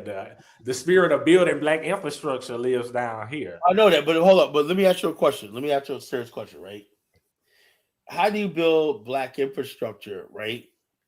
When every last single county and seat, every forensics person, everything like that, throughout the South, there's not one area in the South, not one county, township, anything that black people control outside of white power structure. Because we're not organizing around that. Yeah, well, but I'm saying in the North, you do got black people who have. It's not one black-owned self-sufficient county in the North. Let's not real. Well, actually, they are. Name them. Man, Colin just always lies. That's my issues with Colin, man. Haverstraw, New York, Rockland County, New York, whatnot. We got. They don't control their corner stores, hospitals. I know. Most of the people in the North, bro. Let me say this, right? Most of the people in the North, we leave that nickel and dime stuff to the immigrants, right? Most people in the North be making them big. They got them jobs. They got the big money and stuff like that. They work for white people. Two family income, making $300,000 a year. That's how we live in the North. Let the freaking Haitians and other people have the little corner stores and whatnot. We don't do that. Come on, y'all afraid to look white people in the eye in the North. Colin is just Colin is a black American. Colin is a black American. It's our president, though. This our president. Black American supremacist. That's black American supremacist. I'm a black American supremacist. That's why you have issues. Yeah, that's what you are. No, I'm not, man. No, I'm not. Someone says elitist, man. Kyla is definitely. He's an elitist, man. He is also. Yeah, so he tried, but the very thing that he chastised white people against, he want to be that against other blacks. Well, hold on. Every group of he people, just doesn't appreciate white people. Zango. Every group of people have to have the pinnacle, the elite. They have the middle people. Kyla, you think you are pinnacle? And you got people at the bottom. You believe in the hierarchy, Kyla, man. It's like society, man. Things a pyramid. Shit, money goes up, power goes up, shit falls down. That's the way it always been, man. There's got to be. You want to be at the top. And you want to be at the top. Right, of course. And you want to be at the top. Of course I do. Why don't you want to be at the middle? Kyla, how long is your term limits gonna be in Afghanistan? No, up until the fact that look, I would say like this: when we do this, right? It's just gonna be the fact that until it gets to a certain point, and then I just basically step off. I don't think just like an African president, so forever. Hold on. Wait, look. This Afghanistan thing is just a media gimmick. Let me say this, right? I don't think the black race is ready all everywhere. I think the most dangerous thing was introducing elections and democracy to Africa. So you're gonna be in power just like an African president for 40 years? No. You know the difference is, bro? What I would do is say like this. This is my suggestion. We gotta talk about this, man, because we're gonna have real talk about it. I believe that there should be a Supreme Council, right? A Supreme Council made up by the people that's going to vote for the Supreme Council is going to come from all across Black America. It's my theory. And therefore, these people are going to be vetted so much, the top people, right? We're going to get you. Mandate, right? Hold on. They're going to be empowered to elect a premier. That's the one who carries on everything. Executive, right? A premier, right? And then what happens is this: you're going to have a judiciary. And then that's going to operate for 20 years, right? With all like the Chinese Communist Party, but then it's there forever, right? All the decisions, everything going to be done by that council and the premier, right? Okay, Colin. Other thing is, hold up. Part of the thing is, now he's call a communist. Call a what communist. happens when we, as the council, vote against one of your decisions? Then you vote against the decisions. Simple as that. You know, the bottom line, that's the way it's got to be done. No one person has the power. Colin, You know? do you Now, think the black race needs? Let me say this, DK. What I would say is this. Now, I know people will talk about elections and whatnot. You got to have elections and whatnot, but there's going to be a system in place, right? Benchmarks and everything to say when we're going to hand over enfranchisement to a newly constitutional government with a legislature, executive, and thing. But until that time period, the country has to be run by a Supreme Council, you know, for at least 10, 20 years. You know, that's how you got to do it. And the council will control the military, the police, all that shit will be under one ruling body for 20 years. You know, that's how you get it. Then after 20 years, you should have a population ready for local and regional and national elections. That's the way it should be done. You know, and I'm not a king or nothing like that. You know, I'm just the architect. That's all. You know, and bottom line, whatever that council, it could be the point where, let's say the council's a panel, right? And people say, you know, something, I don't like this college Genesis guy, right? Yeah, and, I'll be out. I'll be like, hey, okay. I'll be out. So Colin, you want to be the Black Putin? Yeah, no. I look. The bottom line is this. Hold on. I would say like this. In the interim, right? I think I'm a good person, right? Right. But that council is going to be so friggin' thorough, right? They're going to decide if I'm worthy to either be on the council, to be a premier, or work in the government. You know, that decision has to be made by an independent body, not me. You worthy? You mean well? We just got a bit. No. But I'm saying, appearance. It has to be the horrible diplomacy. Hold up, just to protect posterity, right? There could be no doubt that if I'm there, I'm worthy to be there, not because I want the architects and I founded it, and whatnot. No, it doesn't work like that. You know, the bottom line is this. You know why? Because we're literally talking about people's lives in their hands. You know, you make the wrong decision. See, the whole thing, brother, is this: the white man, say about the white man, he makes decisions and whatnot, but he knows there's going to be repercussions hundreds of years down the road, right? He knows that, so he has to get it right, study and all stuff like this, right? The black man in America, we don't have that responsibility, right? Now, when we talk about an Afghanistan, we're talking about, you know, something, you know, we're going to be responsible for people's lives. You know, we're literally going to have people's lives in our hands. Whether people eat, whether we're attacked by a foreign force, or the country goes out into chaos, it's all on us. And it's been done before, because I believe, look, if a country like South Sudan with a 99% illiteracy rate could at least make the attempt to form a government, right? Black America is the most educated black people in the world. What the hell are we arguing about? Okay, okay, let's get to the nitty-gritty then. South Sudan versus Black Americans. We got to talk about the logistics. They were in the land that they were trying to. That's why I say, hold up. Hold on. Your project is to bring us to Africa where we're not already there. I know. That's the catch. The main thing, first off, is this. Like I said, I'm going there next year, right? And I'm basically saying I'm gonna say like this. One thing I don't do is talk about nationhood, right? I talk about this. I say, look, we're gonna talk about us occupying territory, right? And over a time period, it'll evolve into a nation. You don't come up saying we're gonna sit here and build a nation. No, you occupy territory. You know, you start putting down your flag, you start putting down here and stuff like that. You get partners, business people, investors, other governments, when the host governments, to support you in what you're trying to do. You know, and then after people start coming over, when people start seeing roads being built and stuff like that, buildings going up, yeah, people are gonna come. They'll definitely come. You know, some people will come, and then some Africans will try to tear it down. Also, no. That's why you got to go to an area, right, that's unoccupied. That means the land that we're talking about is going to be controlled by us. You know, that means to go up into this territory, one, you got to be a citizen of the host country, and two, you got to have a residency permit from us.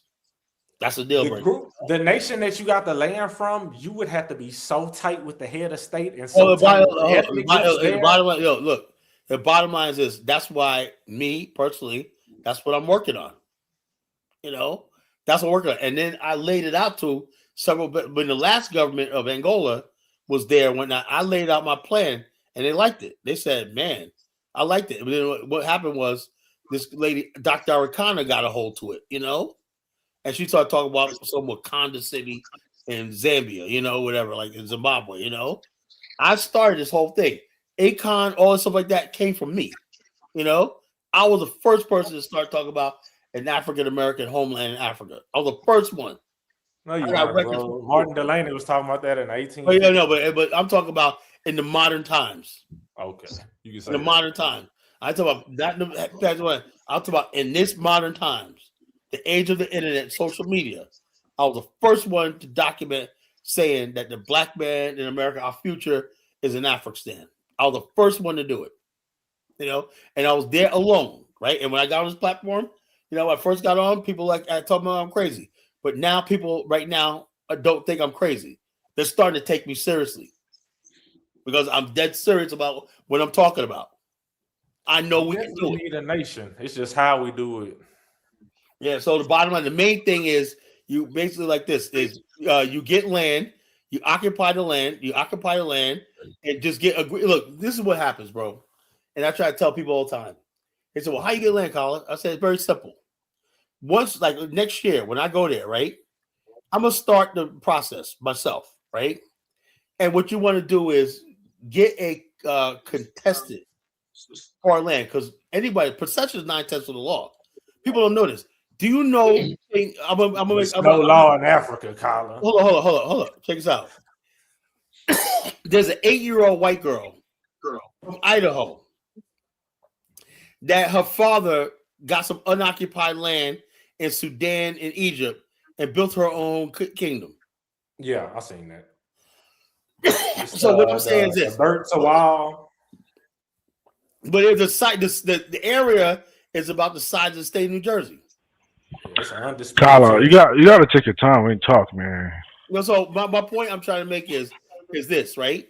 The fact that I got all these black men in America and nobody's put their flag down anywhere. Let's say you go there and the country says, fuck you, you ain't getting it. Okay, that's fine.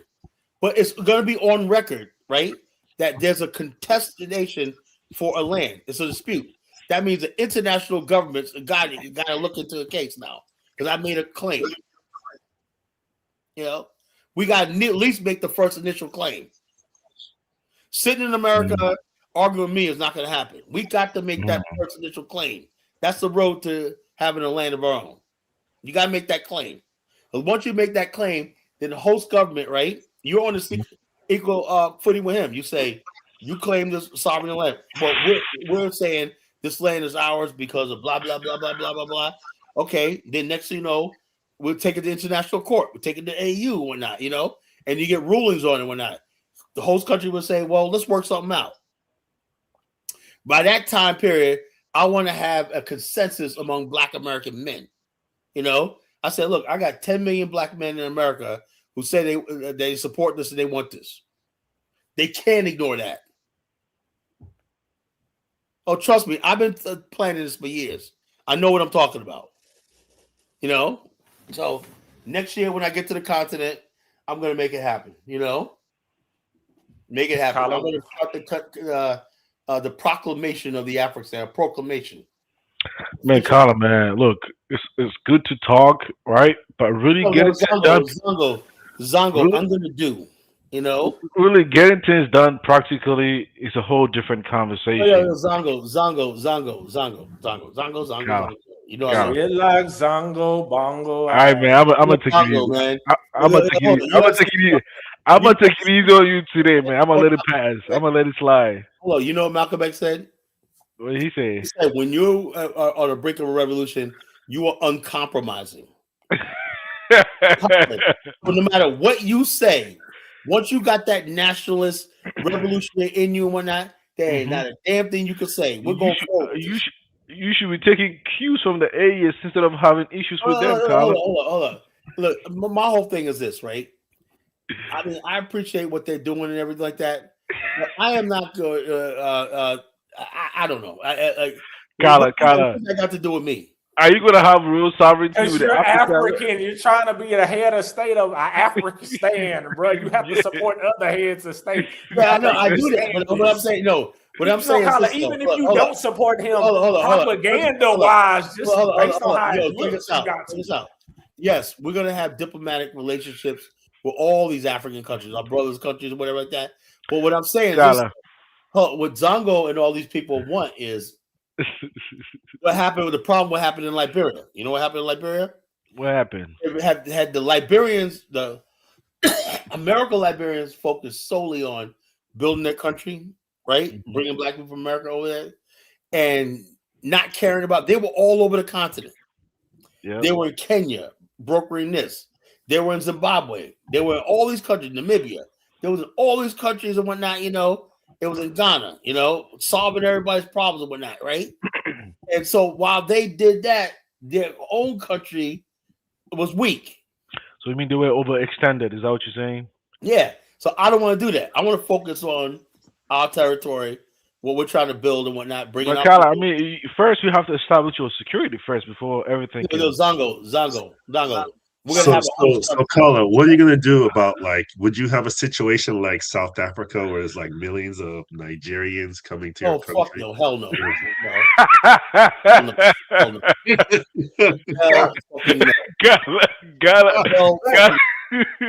Hell fucking no. What about Ghanaians, man? Are Ghanaians gonna get hell fucking no. No, I don't want to hear anything. Look, the Africans are more than like welcome to come to visit, spend money and whatnot, you know, even get residency. But you think you got a bunch of them gonna bum rush our shit? Get the fuck out of here, you know? So what's up with the blacks gotta come together? Like, what's up with that? Get the fuck out of here, you know? Get the entire fuck out of here. You know, everyone always want to come together when they're trying to friggin' jack you for some shit. Oh, that's all come together with that. When are we gonna come together and you're gonna give me one of those gold fields in Ghana, Zongo? How come we don't have a gold field? You know, man, get that. We haven't even got the nation yet. We haven't got land yet, or everybody got their hands out. You know, they already got the carve up the Afghanistan. You know, get the fuck out of here. You know, so the bottom line is this, you know, once we get situated and everything, then what's going to happen? Everything will be reciprocal. Every last single African country. So, Cal, are you saying the Africans? Oh, every last single African country. They only preach unity. Everybody's going to give something up. Cal, so are you saying the Africans they only preach unity if they know they can benefit something from you? With no shit. That's a fact. That's an African MO. We all know that shit. Whatever they can get benefit of it, then it's unity. Like, let me give examples. Check this out, King. Check this out. I said this the other day, right? Now, for years, I've been listening to Diane Samir, all these Africans telling us we're not brothers and fuck Pan-Africans, all this shit like that for years. DK knows, right? For years, right? Yeah. What's color matter? Race doesn't matter. The Judah Empire clown, all these other people like that, Afrodamas. Now they're getting their head knocked upside their head, and they're in South Africa. We're brothers. We're the same color.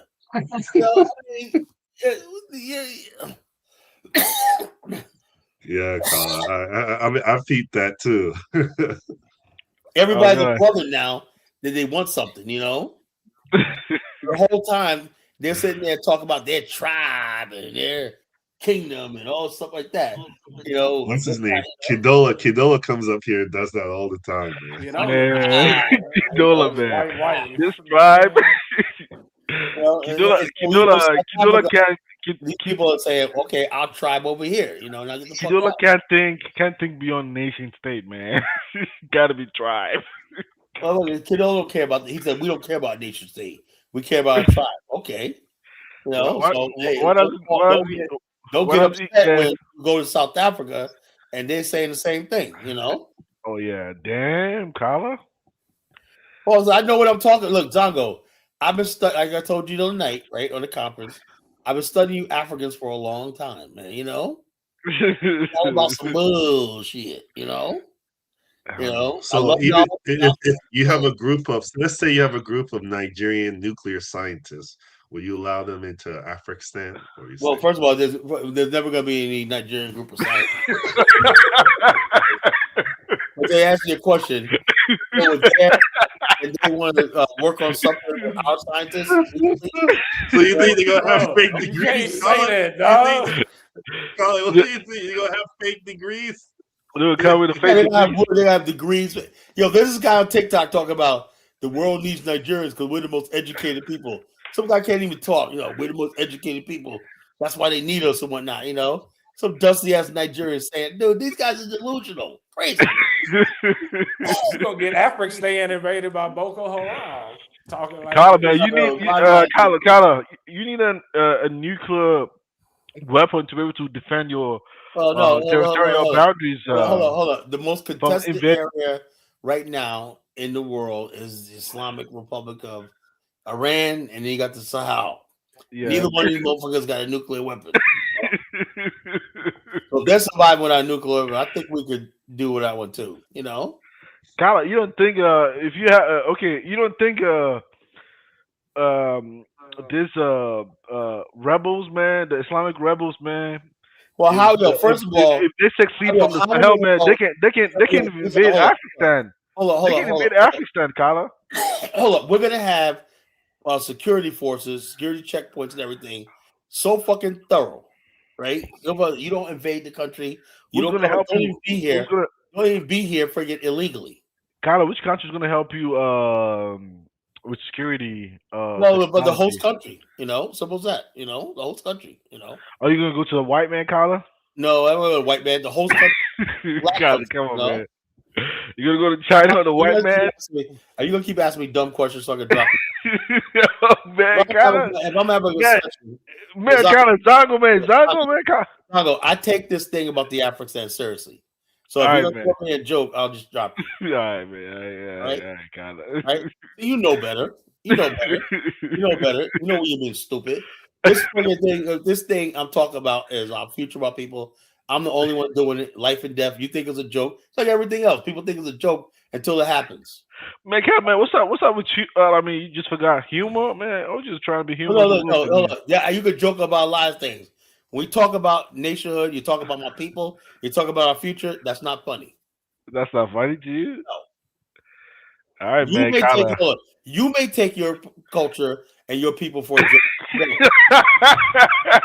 You know, I'll clown on your people all day because that's what you guys like. But when it comes to my people and what I'm doing, hell no, I want that respect. Man, Kyler, you don't even have an Afghanistan, Kyler. You don't even have an Afghanistan, man. Forget about what you're saying. It's an Afghanistan got to be in the mind first, you know. How long before you think you're gonna get the first 100 people that's dedicated? Well, look. The bottom line is this: it's not bro. The main thing is this: people got to be organized and ready on this side first. That's what I'm talking about. Yeah. How long before you get the first people can do 100. What they got to do and whatnot, you know. I'm saying like this. My whole thing is this, right? I've even designed financial products to sustain people when they get to the country, you know? That people could spend 5 years paying into, right? God, what happened to infrastructure? I thought about infrastructure. Zongo, shut up, you know? 5 years paying into this, right? So we come over, right? You're going to have basic income. You're going to have health care. If you're young enough, you'll have school fees. Also, you'll have rent subsidies. All that stuff like that is going to be on a thing, but you got to pay in for a good 7 years, right? It's just like insurance. You know, you pay in, and then it annuitizes, right? And then you get a payout. You know, you put 7 years in, right? And then you get payout every month, right? And then still the government, the state, and the host country will match that, right? For everybody coming there. So in other words, basically, I looked at the same model. Singapore had the same model, you know? Then we're going to have a national corporation. Forming as the territory that we get got to be incorporated, right?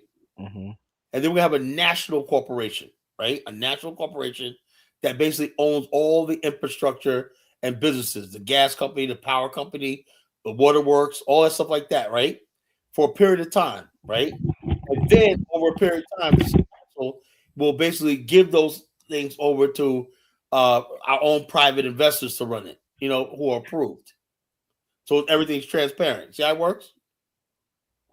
But I'm just asking about the first 100 people. Well, the bottom line is bottom line is this: the main thing is getting the land and building the initial infrastructure. The people, it's going to be years, 5-10 years before people start actually coming over. Before you get 100 people? No. It's like this: you can get 100 people easy, but I'm saying like this: you got to have people settled. You got to have houses and stuff like that. I'm talking about the first 100 that's going to actually help you build, like the foundation of your organization. That would happen. That would happen on this side. Yeah, that's what I'm asking. It would have to take this, right? What I'm gonna do is this: once I get it settled, right, the setting thing, right, and I said that was smart the other night, right? What I want to do is I want to raise the money initially, right? I said, look, if I get 1,000 black people, right, 2 million black people, right, to over a year pay into a fund for $1,000, that's $1 billion, right? Therefore, when you do that, you have the initial funding for everything, the national corporation, all stuff like that, and even you could pay the host country taxes, because the host country is going to benefit because you're going to be generating tax revenue for them and housing, everything like that, services. I don't believe it's going to materialize, Carla. I don't believe that. Well, I don't. You don't care what you believe, Lago.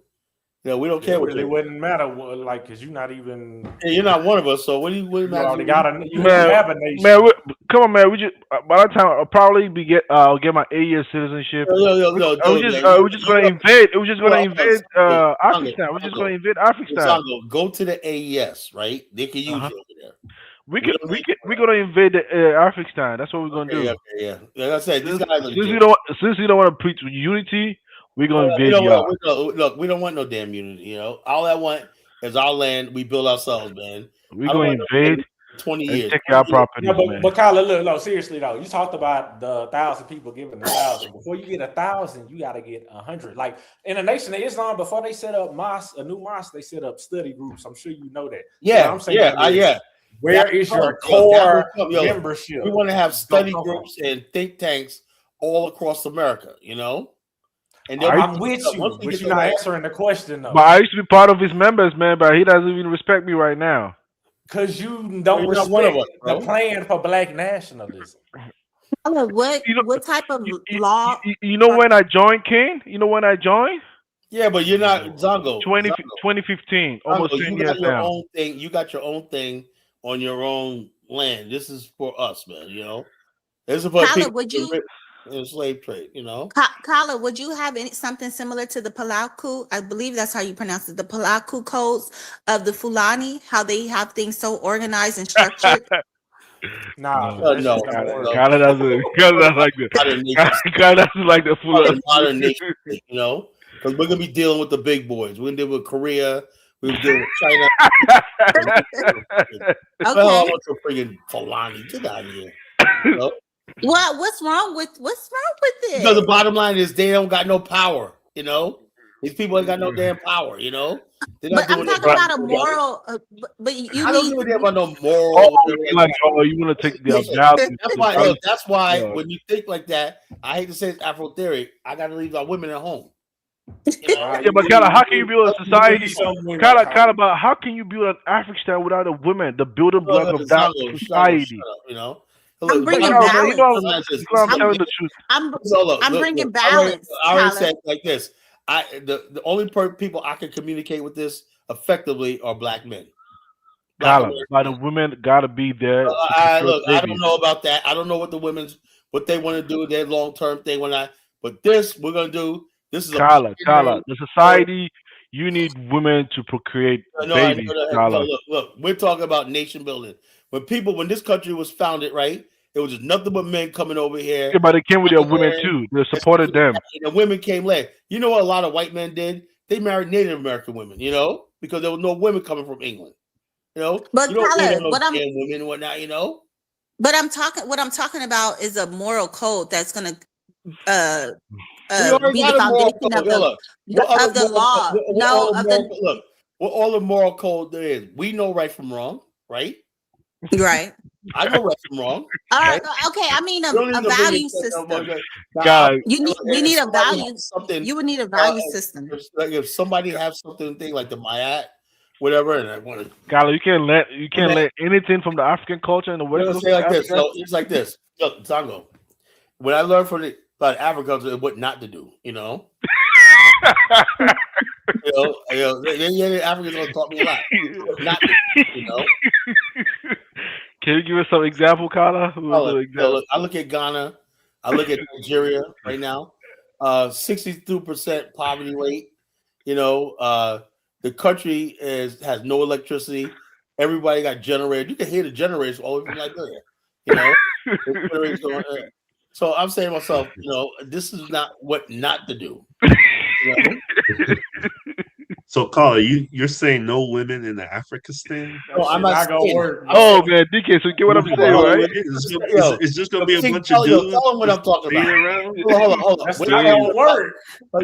Yo, King, I'm talking about the building, the planning, and all that stuff. Even like that. Elijah Muhammad had women, Carla. Exactly, man. Look, well, I won't. You know, women hater. I do not want to hear. It's not going to work, bro. If I'm talking about nation building and nature, and I know like have to be people. You need a council right now. It's going to be like an open air prison. Just a bunch Kala, of you dudes. going to enslave the African women and procreate with them? Is that what you're going to do? Look, the bottom line is this: whatever women wants to come and be part of this, any black women want to, they're more than welcome. There we go. Would you allow the African? Would you allow African women to? Look, my wife is African woman. What are you talking about? Oh, okay. You know, I have no problem with African women. With all the women that are entrepreneurs in Black America, it could be a woman that literally want to give you $100,000, and then if women hold up, check this out, King. Women will have their chance to add and contribute. Everybody will have a role. You got to work on your public relations. Hold up. This pioneering thing. His delivery is very bad. This pioneering thing and stuff like that. No. Now, if they want to do stuff like the women get into the things like healthcare, women's issues. So yeah, that's fine.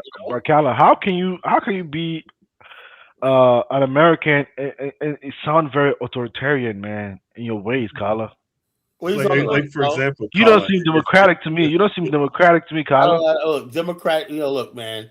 Democrat, man, get out of here with that shit, man. let's say a Black American woman here's Africanistan. Let's say Vivica A. Fox. She wants to give like I said, hold on. Like I said, bro. Like, see what Vivica the Ice Cube, and he cowered and ran.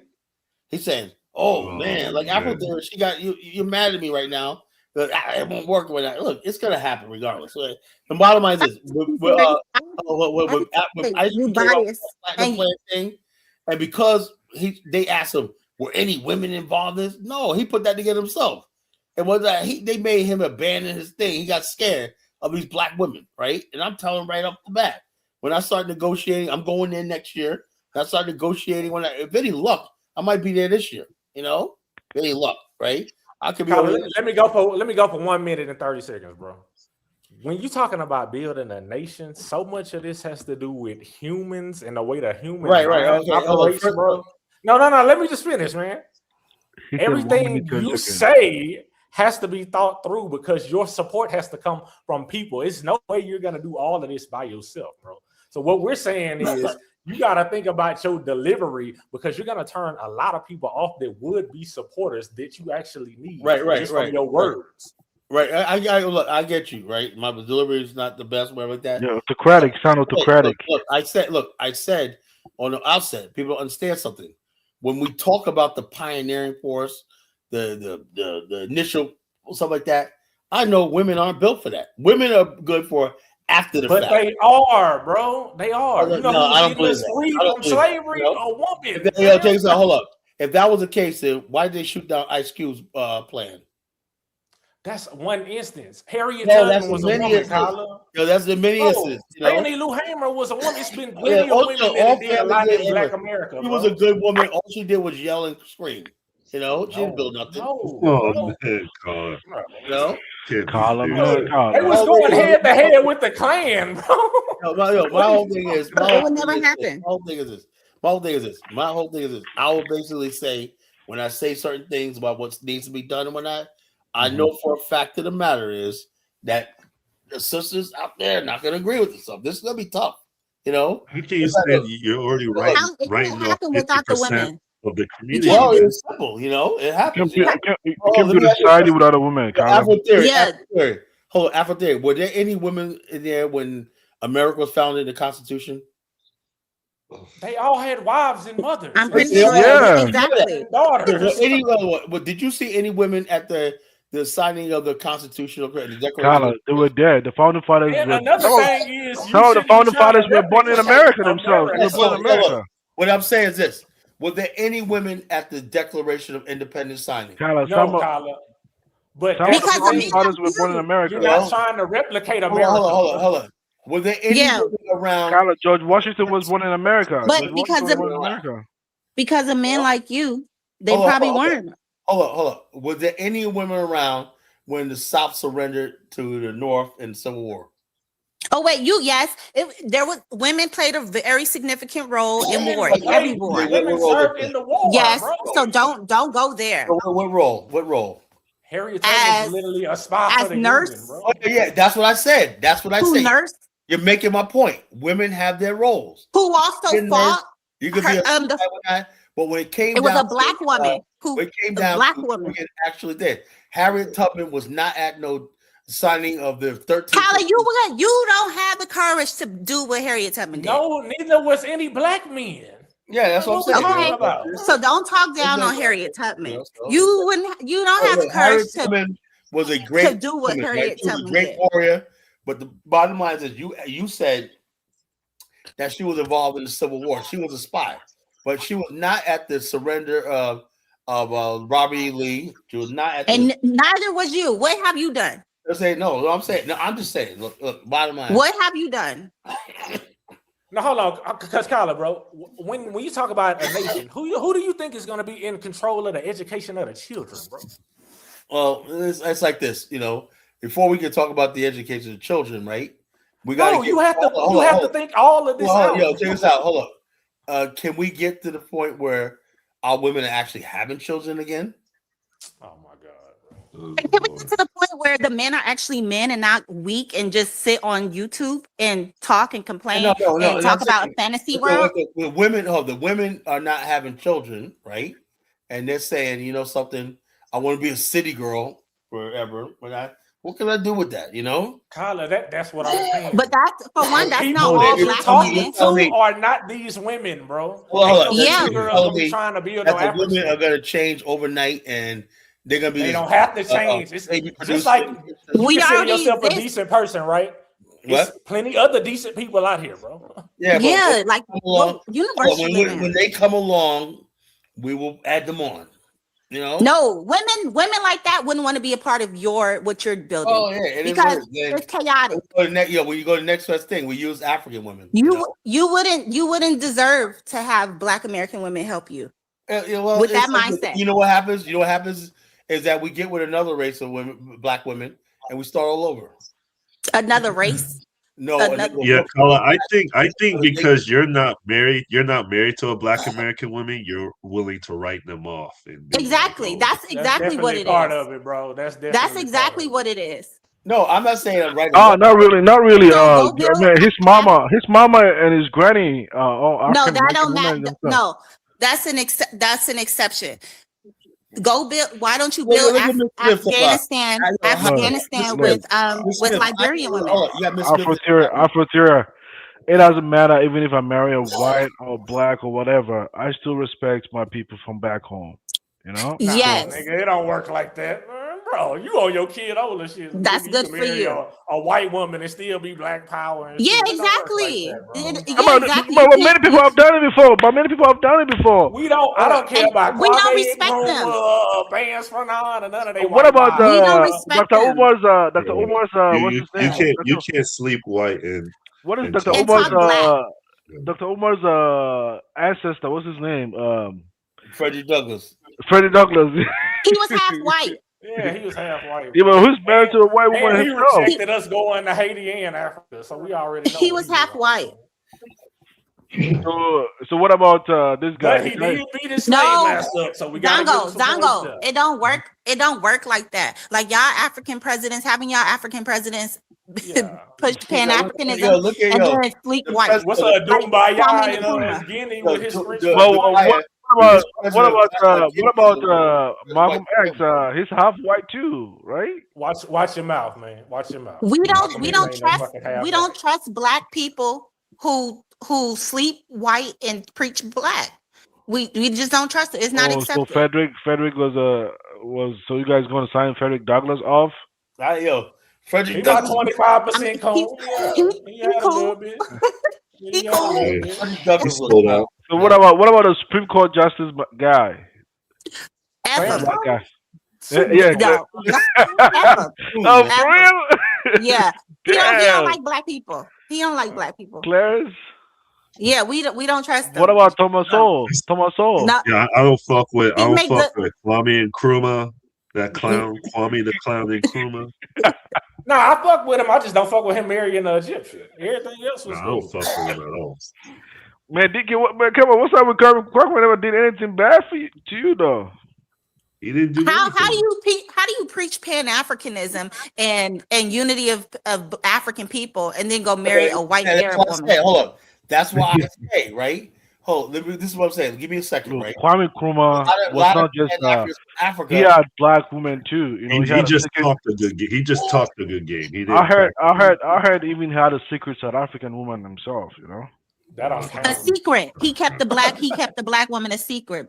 Huh? Let me say this. This is why in Africa they don't have, even though somebody could be a Pan-Africanist, but they don't see color and race because they didn't come up in this culture in America. So no, but it's not that. It's just you have some people that's in certain ideologies that are fake and some people that are real. The real Pan-Africans are real, but he's not a product of American culture, you know. Now he came from the time where they still looked at North Africans and them Arabs as kinsmen when it was never the case. They wanted to be with Nasser and Anwar Sadat and all of them. Yeah, that's true. And those people. But I heard that it was Nasser that gifted that girl to Nkrumah. Yeah, she was. Yeah, she wasn't. He was searching for a white. But the thing is that she didn't come from nobility though. Nah, he was looking for a white woman, man. He was stupidest shit he ever did, man. Yeah, he was a clown, man. Because now all his grandkids now, like one of his I saw one of his grandkids, man. He looked white. Yeah. Oh, just like Muhammad Ali's grandkids. That shit is crazy. Muhammad Ali's grandson looked like an Italian kid. Yeah. I tell you what, actual speeds his when he was in Ghana, like the one there, like his daughter and the grandkid. His daughter married a white man, and now his grandson's like damn near white. Exactly. I saw a video with him. You should have seen the comments. Ghanaian was like, "Our future leader." Oh my god, damn! This is what I'm trying to avoid. We're gonna protect our bloodlines, you know. Interracial marriage is gonna be fine. Oh, DK, you saw that video, right? I'm like, man, they're clowns, man. They're like, oh, he's our future president. I'm like, what the fuck? If me myself, when I saw that, I'm like, oh man. You're a fucking clown, right? I saw one of his grandkids, man. That dude looked like a fucking Egyptian, man. You know? That dude looked like Chico DeBarge. I was like, yeah, white as hell. Nigga said he talking about he's a Pan-African, he sleeps white. He ain't no Pan-African, you fool, you know? That's the thing about anybody can call themselves Pan-Africans, you know? I mean, anybody can call themselves anything. You call yourself Democrat, Republican, Pan-African, Black nationalist. Why you have issues with Pan-Africanists, though, Carla? I mean, because people that have invaded Pan-African, like 1776 just now, talking about Pan-Africanists now, and they've hijacked it. And you got people like O'Shea Jackson just jumped in. I'm a Pan-Africanist. Anybody can call himself a Pan-Africanist. Is O'Shea Pan-African? I thought O'Shea is an FBA supremacist. No, he was a fucking. He came in when he went to Uganda as a so-called. I heard he's in Kenya now. He's in Kenya now. Whatever he's at, he went there as a so-called Pan-Africanist. Oh, You know. So the bottom line is he fucked up. You know, he's not a Pan-African. He's not like that. Whatever that means anymore. You know, I don't even know what it means. I'm a black nationalist, right? But is there a way where the Africans and the followers of Afghanistan can come to a sort of a consensus where we can cooperate and work together? So look, how about this? The big thing is this, right? If you guys, anybody that comes to us, right? You come with your passport, right, and a return ticket. You know, flight ticket. Right? Don't get too comfortable, right? Come. We would love to have you, right? But at a certain amount of time, man, we're gonna be like, yo, get we can't. You know, we can't overstay our visas. Otherwise, we'll be treated like South Africans. Don't do that. Don't do that. Don't do that. You know, Oh, don't, for real? don't do that. You know, don't do that. You know, that you got to create order. Man. You know, you got to have that. You know. Oh, so you don't champion the borderless Africa. You don't believe in that shit. Crazy. So it'll be like Orania, like no black people can go and live there. Damn, God, man. No, my point is this. You gotta say something. When you let people into your country, right? You understand that they need housing, they need food, they need medical care, health care, stuff like that. That costs. You know, that costs. Oh, yeah. If they get in trouble, right? That's a restraint on the police department. If they cause a fire, that's a restraint. There's a lot to it when you talk about bringing immigrants in your country. You know, Kala, I used to go to maintain a relationship with your American heritage, like your people, your massa from America. No, because I said, look, we're going to become something new. There's gonna be no more African American. You know, whatever we name the country, that's what we're gonna be. You know, no more. The crazy part about all of this is a nation for Black Americans is a beautiful plan, but in order for it to happen properly, things have to work properly, and it starts with what you say. Oh no! Thanks, Sherlock. Thanks, Sherlock Holmes. I want to know what else do you not like? What other plans are you have? Look, I told you, look, you could easily, King. Yeah, you could easily reached out to me. Like Dave calls me all the time. If you want to call me during the day or whatever, like night and evening, and I'll go over everything. Which I can't say everything on the air. What can't you say on the air? We're not in any position to go to war with nobody. So what can't you say? No. There's things I want not that sensitive. I don't want to say. It's only privy to people I think are serious. You know, I'm like, Kyla, what happened to the GoPro videos? We gave you the money for the camera and never got the video. Hold on. Look, I went over there. I put some videos up, right? But I'm saying my point I'm trying to make is this. You know, Nigeria is one thing. Did you embezzle this money again, Kyla? No, I got a GoPro. Hustle Smart sent it to me. I got the GoPro camera when I, you know. But the thing is, though, let me tell you something about cameras. You go like this, right? Africans are getting very sensitive when you go. Like this guy in Kenya was carrying out a camera and he got arrested, right? Mm-hmm. But I don't know. There's some reason Africans do not like being recorded. You know, so you got to be careful of that when you carry a camera around in Africa. You know, it is what it is. You know, you can't just pull a camera out because people are watching you. But also. If you go by anytime, just say a police is riding by, you don't see him. If that police sees you and with that camera in your hand, he's gonna stop you and make you a race. With I don't know what the heck that's all about, right? That they don't like being recorded, whatever like that. And I know by government buildings you're not allowed to have camera. It's a lot to it. You can get yourself in a lot of trouble, in particular in Liberia, by carrying a camera out. I couldn't do a whole lot. You know, I went to the J.J. Roberts Monument, and I went to Province Island. Only two places I really. And I took some pictures of the nightlife, but nobody saw me in a car with my camera, so they couldn't see it. So I did a lot of nightlife photography. You know, should have just showed us the market. Ain't nothing really. You don't want to, look, like I said, you don't want to take a camera to the market. You don't want to do that, You go to Africa, you understand what I'm talking about. You go to the camera with a mark in your face, whatnot, the market lady's going to say something, get that fucking thing out of my face, That's how it is. It's not like that. People have this whole idea that, oh, yeah. Now, what happens is this. If you do that, you got to come out with some money out of your pocket, right? Oh, you ask them, can I film you doing this? Yeah, that's what I'm saying for content. Man, I'm not going through just all showing that shit, people this is what you pay in America. This is what you can get. So it's like look, man. My first and second time going there, that's fine. I've been there so many times and whatnot, man. It's just old, man. Colin, you're not understanding what I'm saying. You are supposed to be building a movement, brother. Right. So right. the videos you put out are not for you. What else? For the people that have you gone to my channel and watched the videos I did put up? No. Yeah, we watched them, but you need more videos because you've been in Liberia a while. You got to show us more content of what's there. What videos did you watch? Yeah, Colin, man, I don't know why he never did that. And even the video he posted, he muted the comment section. We can't even comment. I didn't mute that. I don't know how that got muted. I put videos up, whatnot. You comment. I put videos up on TikTok. You comment on them, whatnot. I got many of them that I haven't posted yet. I got a few of them I haven't posted yet.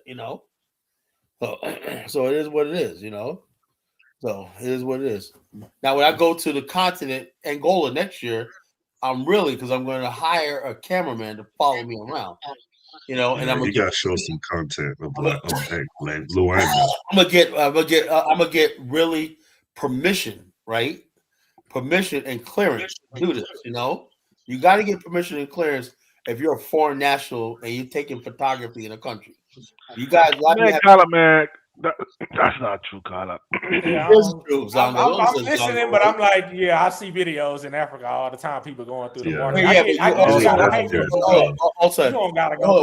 What you see is people driving in their car and stuff like that, right? You don't see people necessarily. No, you see people walking through the market, bro. There's plenty. Man, Austin Holloman, man, he did the same thing. Austin Holloman got a lot of trouble for his videos when but that's nothing. Come on, man. It was not about videos about girls and whatever. It's a different thing. He got a lot of trouble with that shit, Video Carla, why you always have excuses, man? Carla, man. Excuses for what, Excuses for what, So if you don't know how to operate technology, I mean that's okay. Just be honest with us that way. I don't know how to use a camera. That's fine. I was recruiting, so next time you got the camera now, so you don't gotta raise no more money for that, but you just gotta. I got a camera. I got. I'm saying next time, if you would have said donations for the camera and the cameraman, then. Well, yeah. Well, the whole thing is this. I had a driver and stuff like that. Yeah, this and thing, but. You can't do but so much. You got because the way the GoPro is, right? You got to have internet. You don't have that over there. It's useless if you don't. You got to be on internet. In Africa, you don't have. See, people come in America, you got unlimited data on your phone, right? Throw on the GoPro, you got the Wi-Fi like this. In Africa, it's not like that, right? You got data, right? You buy the data, it's only gonna last you for a few hours. You gotta buy it again. Yeah, that's true. So next time I guess you need a whole production team. Whatever it takes to get the content done, you have to do that if you're trying to build the movie. So it's like this. And also I was like, the bottom line, when I first started years ago, there wasn't a lot of content on Liberia. Now there's so much content online about Liberia. I don't really feel like I have to do like that. I'm ready for another country. That's what I'm saying. I'm looking at Angola next year. And the areas that I'm going to go to and stuff like that, the areas I'm going to go to and say that I want to build that, I can show y'all right now what I'm talking about, if y'all want to see it. Okay, when do you set on a place? Because somebody that's been listening to you for the past 3 years is going to be like, first how about this? How about this? Now you saying Angola. Have you gone to my website? Yeah, I can go to it right now. You saying? If you haven't gone to my website and looked at some of our proposals for land development, like that, what can you say? I put out there. The website thing is on the bottom right there. You can go there and look up. There's different groups in there and everything like that. You could join. That old website, Carla, man. Well, the bottom line, it's still there. It still got information. So with bottom line, all the stuff I talk about, people ask me stupid questions. They can just go to the website and find out themselves. Is that black people don't like to read? You know, Nah, man. The no, website. really, most black people do not like to read. No, that's not true. They don't know about the website. Come on, Carla. Most black people do not like to read. No, it's not readily accessible. If you're on your show every day promoting your website, people will Say, look, hold on. You see my website is scrolling on the bottom of the screen right there. The ticket. You need to just buy the domain BAIO.com. It's a BAIO Afrikstan 5. 5.n. Yeah, that's what I'm saying. Unless you can just click on that, nobody's gonna remember that, Kyla. BAIO.com. Also, you need a team.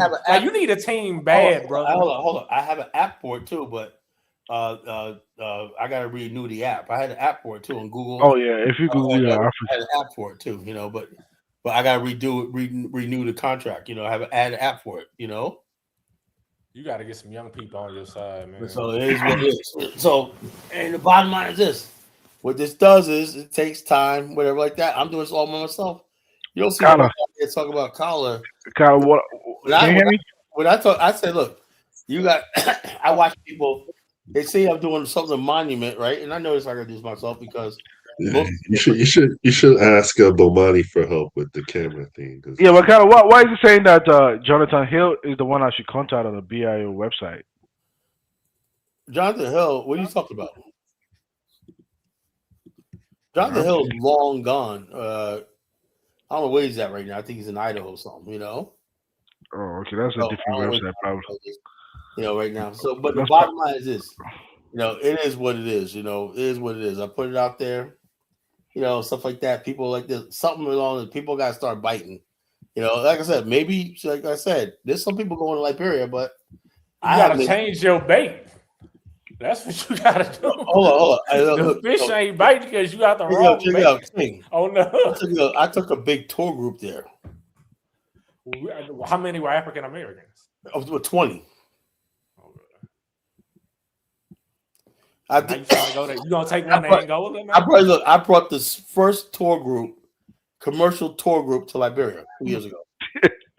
Kella, why are you taking credit for something Bomani did, Carla? Well, the bottom line is this: that was not Bomani, that was me. I put that together. Carla always want to be about that teamwork, make the dream work. All I'm saying is, bro. I put that together. Also, we had a business conference which was successful, right? We had a fashion show, a business conference, and whatnot, successful. And out of that business conference came the Liberian Tourism Association and whatnot. I gave the keynote speech at that thing, and basically I had the place standing on their feet. That speech I gave, It's on my style, I gave the place. This place was a rousing ovation. I told them it's time for us to unite. Whatever like that, we're coming. We're coming across this continent. We're building. I just said, look, we're coming.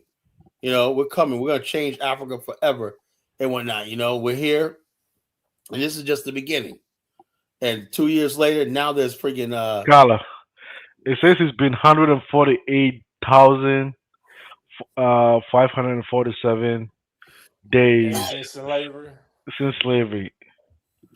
That's like 406 years. The Zangabanga. It's the bottom line is this, right?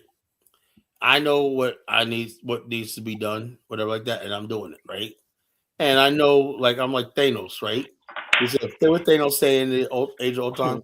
He said, "Fine." Thanos losing the end. He said, "Yo, it doesn't matter. It's a spirit." He said, "Fine." He said, "Fine. I'll do it myself." In other words, basically. I came to the conclusion, right? This shit I gotta do myself. I can't rely on nobody else. You're not building a nation by yourself. No. I gotta do this. I gotta do this myself, man, because I know most black men are scary ass. Come on, no one's scared. That's your setback, like your your limits. You know, you want to do everything by yourself. You want to be the face of everything. You know, you can't do everything by yourself, Carla. Yeah, I don't even watch that. Thanos is decisively defeated in Avengers Endgame. He is killed. Well, the bottom line twice. is, hey, look. I like the spirit of it. He won in the Infinity War, didn't he? And then he lost in the next one. So anyway, we won an Infinity game. But the bottom line is this: the main thing is this. If you want something, you got to do it. The hardest choices require the strongest wills. And this is hard, right, with you, because really, I heard you. It was probably about 3 shows back. I heard you saying some very vehement things about the Republic of New Africa, and I'm like, Kyler, you think you put in more work than those people, bro? You think you put in more work than Chokwe Lumumba and Robert Williams, bro? Things out. They tell you that, the Republic. I love those brothers from New Africa, right? But they ain't got a prayer, right? They ain't got a chance, you know. We have a better chance of building a nation in the South than we do in Africa, bro. Hold up, you have no space or anything, right? When I'm done, when I'm 120 acres in Mississippi. I don't know what you're talking about. Hold up. When I'm done, we'll have land and territory. Okay, this is what let's compare. Let's really have a let's conversation. You're gonna have logistics. How much land? Now let's answer this. How much land do y'all have in Africa right now? The Republic of Africa. Hold up, Zongo, you gotta mute yourself, bro. It's 60 years. The Republic of Africa started in 66. 68. 66. You know? 68. So the bottom line is it's 60 they declared independence in 68. So what are you independent from? Let me ask you a question. What are you independent from? The Declaration of Independence was to put the idea in the people's mind as the provisional government. From? We're not independent of anything. We're still American citizens. Do you guys control the water systems that you guys use? We are still American citizens, Scholar. Same way Afghanistan don't control nothing. How you be American citizens and be independent at the same time? I don't get it. We are, because that's what a separation movement is. Same way Azawad are Malian citizens. Same way Western Sahara are Morocco citizens. So Africa is Nigeria. In other words, can you point to on a map where it is where you guys have a stronghold? We already concentrated in the Black Belt. It's Black. Okay, all right. Now. Hold on. We know you're concentrated there. You know, you're concentrating there. But I'm saying, where the hell that you? We don't have any self-sufficient communities, and we don't have any in Africa. So you have no self after 60 years. Okay, do we have any in Africa? Oh yeah, we got Liberia still. No, we don't. We don't have Liberia, right? You know, the Americo-Liberians ain't even got Liberia. You make a show. We ain't got Liberia. But what I'm saying, hold up. What I'm saying is this: in America, I would just like to know, because I join you, man. Do you have any territory here? You have a military? No, you have to build it. Same way you would have to build it. No. So 60 years later, you don't have any military. No, we do have. Let's talk. Okay, let's compare. Because I'll let you go. What we do have is numerous Black American vets that agree that we should have a nation that are not gonna go to Africa. They're gonna stay right here. Okay, yeah. These what we do have. No, let me keep going, Kyler. What we do have is family in the South that still owns land. My family owns 120 acres in Mississippi. I'm not the only people, and I don't come from a wealthy family, so I know it's other Black families that own way more land like that in the South. How much land do we own right now in Africa, any of these lands, were they able to build any municipalities? We still have to build it. We don't have any self-sufficient communities, like I said.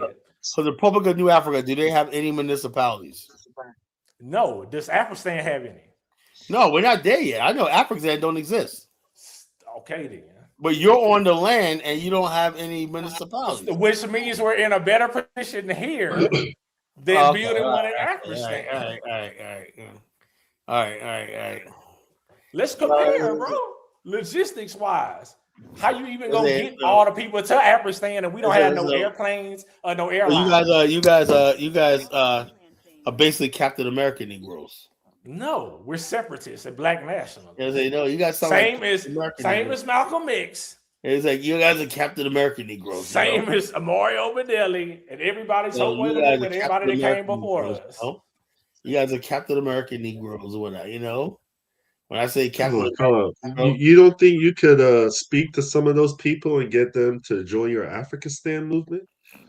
When Captain America throws his Black separatists, you don't think you could speak to I'm them? like this. Those who are so in love with America, let them stay here, man. I wish them the best of luck, man. You know, they want to stay in America. Hey, look. Sometimes, man, that's probably the best place for a lot of Negroes, right? Because Africa is not going to be for the weak, man. It's not going to be for the weak. I'm ready. Being just strong. It's a I'm matter prepared. of I'm prepared. People see what's going on in Nigeria and South Africa, and they say, "Man, we might well just deal with the white man. We're gonna fight." Those are only one country, two countries, right? The continent. No, it's numerous. You got slavery in Morocco and Mauritania. You got anti-black racism in Algeria. So what about terrorism in Nigeria and all through the Sahel? Earlier in the show, you got 70 black in the South, right? Yeah. Let me ask you, what are you going to do about those 70 suspicious hangings in the South? We're going to have to start militias, and then when we separate, we're going to have to turn the militias into a military. What are you I'm waiting for? On anything. I got guns. It's been 60 years, in man. Texas. They did that right under y'all. Kyla, I'm younger than you. You should have been doing more work than me. What was you doing? Yo. How many white people have you killed? What have you done? How many white people have you killed? Hold up, King. None. King. My whole thing is this, right? You've been out here all these years, right? And right been out here longer. Right under y'all noses, right? 70 suspicious hangings of black people, That happened when you was alive. No, happened you, man. No, I was born in 1991. No. Every alive and breathing. No, that 70 since 2000. Bro, okay, what have you done? You've been here that whole time. No. So if you got 70 hanging, you got 2 young black boys that they found shot to death in Georgia, in the deep South. That's what you call New Africa. What are you gonna do about it? The South too. You're in the state where slavery started, sir. But I'm saying like this: you're calling this your homeland, bro. How you gonna let this happen on your own territory? That was brought here. Look, how you gonna let this happen on your own thing? You got 2 boys that were found shot to death. Kyla, how many white people have you killed? I ain't killed nobody. Okay, Colin, and all that shit happened, and you don't even own an AR-15. You haven't shot your gun in 10 years. That was gonna make a difference, right? Yeah. Let me ask you something, King. It'll make a difference. Do you guys have AR-15s? I do. Everything in Texas, bro. Yeah, hold up. King, do you have it? Do you and your group have AR-15s? I got a 9. Oh, my own people I know definitely, but I got 9. Okay, so nobody got AR-15s. People got ARs, bro. People got ARs. How you gonna be a government and you ain't got no machine guns? Well, Charlie, you're the head of Africanistan. How you not have an AR-15? Trust me, I have more than an AR-15 when I get over there. Trust me. We're gonna have real weapons and whatnot, and I can get them too. Those are. You ever shot AK, Kala? You haven't shot your pistol in 10 years, man? Come on. Yeah, well, whatever, whatever, DK. It doesn't matter. The main thing is the fact that we're gonna go over to Africa with flowers, with bouquet and roses, DK. Give the general butt naked. I fuck with you, Kyla, but you be throwing rocks in a glass house, bro. Get caught with a fucking gun in Liberia. See what they do to you. That's what we telling you. So we might as well stay here. What I'm saying is this though: in our territory, we're gonna have guns. No, you don't have an Afghanistan immediately. We're going to control the land with guns, So what's that? So you think Angola is just going to let you have guns? Oh, yeah, they are, So bottom line is this. You scary Negroes, stay right here in America. Loves a white man. That's why it's not scary, Colin. We say you got having a plan. Having a plan ain't you're scared. Say you're scared, man, I mean, you got people dying in fucking 70 freaking confirmed unhinged hangings and whatnot, And you was here that whole time. That would be happened. You were alive when that happened, Colin. You were alive. Hold up. I wasn't alive when that was going on. 2000 and 2026, right? That's your error, bro. You know how old I was in 2000, Kyler? Yeah, so it doesn't matter. Nine. You know how old you were? Like 30, bro. Don't make any excuses, man. Come on, man. How many people have you hold me to the same standard you hold yourself to? How many white people? No, what I'm saying, but hold on, but I'm not going around saying that the South was my territory and I got control over it. You know, we never said we have control over it. We never said that. You say, look, you said that since 1966. You guys could declare yourself the Republic of New Africa. 1968, a group of black nationalists. No, 1968. So you guys declared yourself a republic. They declared themselves a republic. That is a plan. But in that time period, right? In that time period, you had the Atlanta child murders. No, in that time, you know what happened directly after that? Robert Williams was exiled. First president of the Republic of New Africa. Mario Badeli was sentenced to 11 years for shooting cops, bro. You don't know what you're talking about. The people that would talk about building this nation went to war. How you get exiled in your own land, man? How's that happen? No, Robert Williams, he was exiled way in China, brother. Yeah, but how did if America is his land, right? He's indigenous, right? Because if he came back, he was immediately put up on charges, fam. You supposed to how can another people charge you in your own land? How can another people enslave us, genius? What are you talking about, Colin? You start complaining history. So in other words, basically, you tell me we got this Republic of New Africa, and also like that, but you saying the white man could just come and grab my ass up anyway? The white man grabs you before Republic of New Africa was formed. Yeah, so but I know even after nothing changed, right? No, bro. A movement is for people to join. They gave us a plan. It's on us to build the nation. What you're trying to do is reinvent the wheel. Hold on. So did anybody join? Do you got any numbers? Betty Shabazz joined. It's more people in Republic of New Africa, and there's a conscious New Africans than they are Africastanis or whatever y'all call it. All right, whatever. Let's be real. You said Zongo said he been down since 2015. What have you guys done since 2015? We own our churches. And, like I said, people, if y'all think y'all gonna take the South over and America over, hey, I wish you a lot of luck. Go for it, man. Colin, you're gonna end up just being a Liberian nationalist. Just go for it, man. Go for it, man. You're going to give up on black nationalism and just live your life with your wife in Liberia, bro. I know you think that's being funny, man, but I'm just saying, man. No, I'm dead serious. You're gonna give up on black nationalism, and you're just gonna end up being a Liberian nationalist. Do you think which do you think is easier, getting a land here in America or getting land in Africa? You ain't getting no land. Look, let me tell you something. Have you ever heard of the Monroe Doctrine? That's a plan. Monroe Doctrine says any provocation anywhere in this hemisphere. Why do you think you had Ruby Ridge, you had Waco, and stuff like that? America will destroy anything in this hemisphere. Even friggin' what happened in Grenada. Monroe Doctrine is outdated. That sounds like you're scared, bro. I'm saying like this. Scared. Why waste your time and think? Look what they did in 1915. Because I'd rather go to war with a white man that enslaved me versus my brothers in Africa, which I know I'm going to have to do if I get a nation. Grenada, Haiti, Mexico, Venezuela, and all these other countries take their shit. They went over there and grabbed the president of Venezuela. Colin, let me tell you something. Monroe Doctrine is outdated. They have aircraft carriers. But hold up. They can go anywhere in the world, including Africa. They can go to Africa. They can grab your ass in Africa.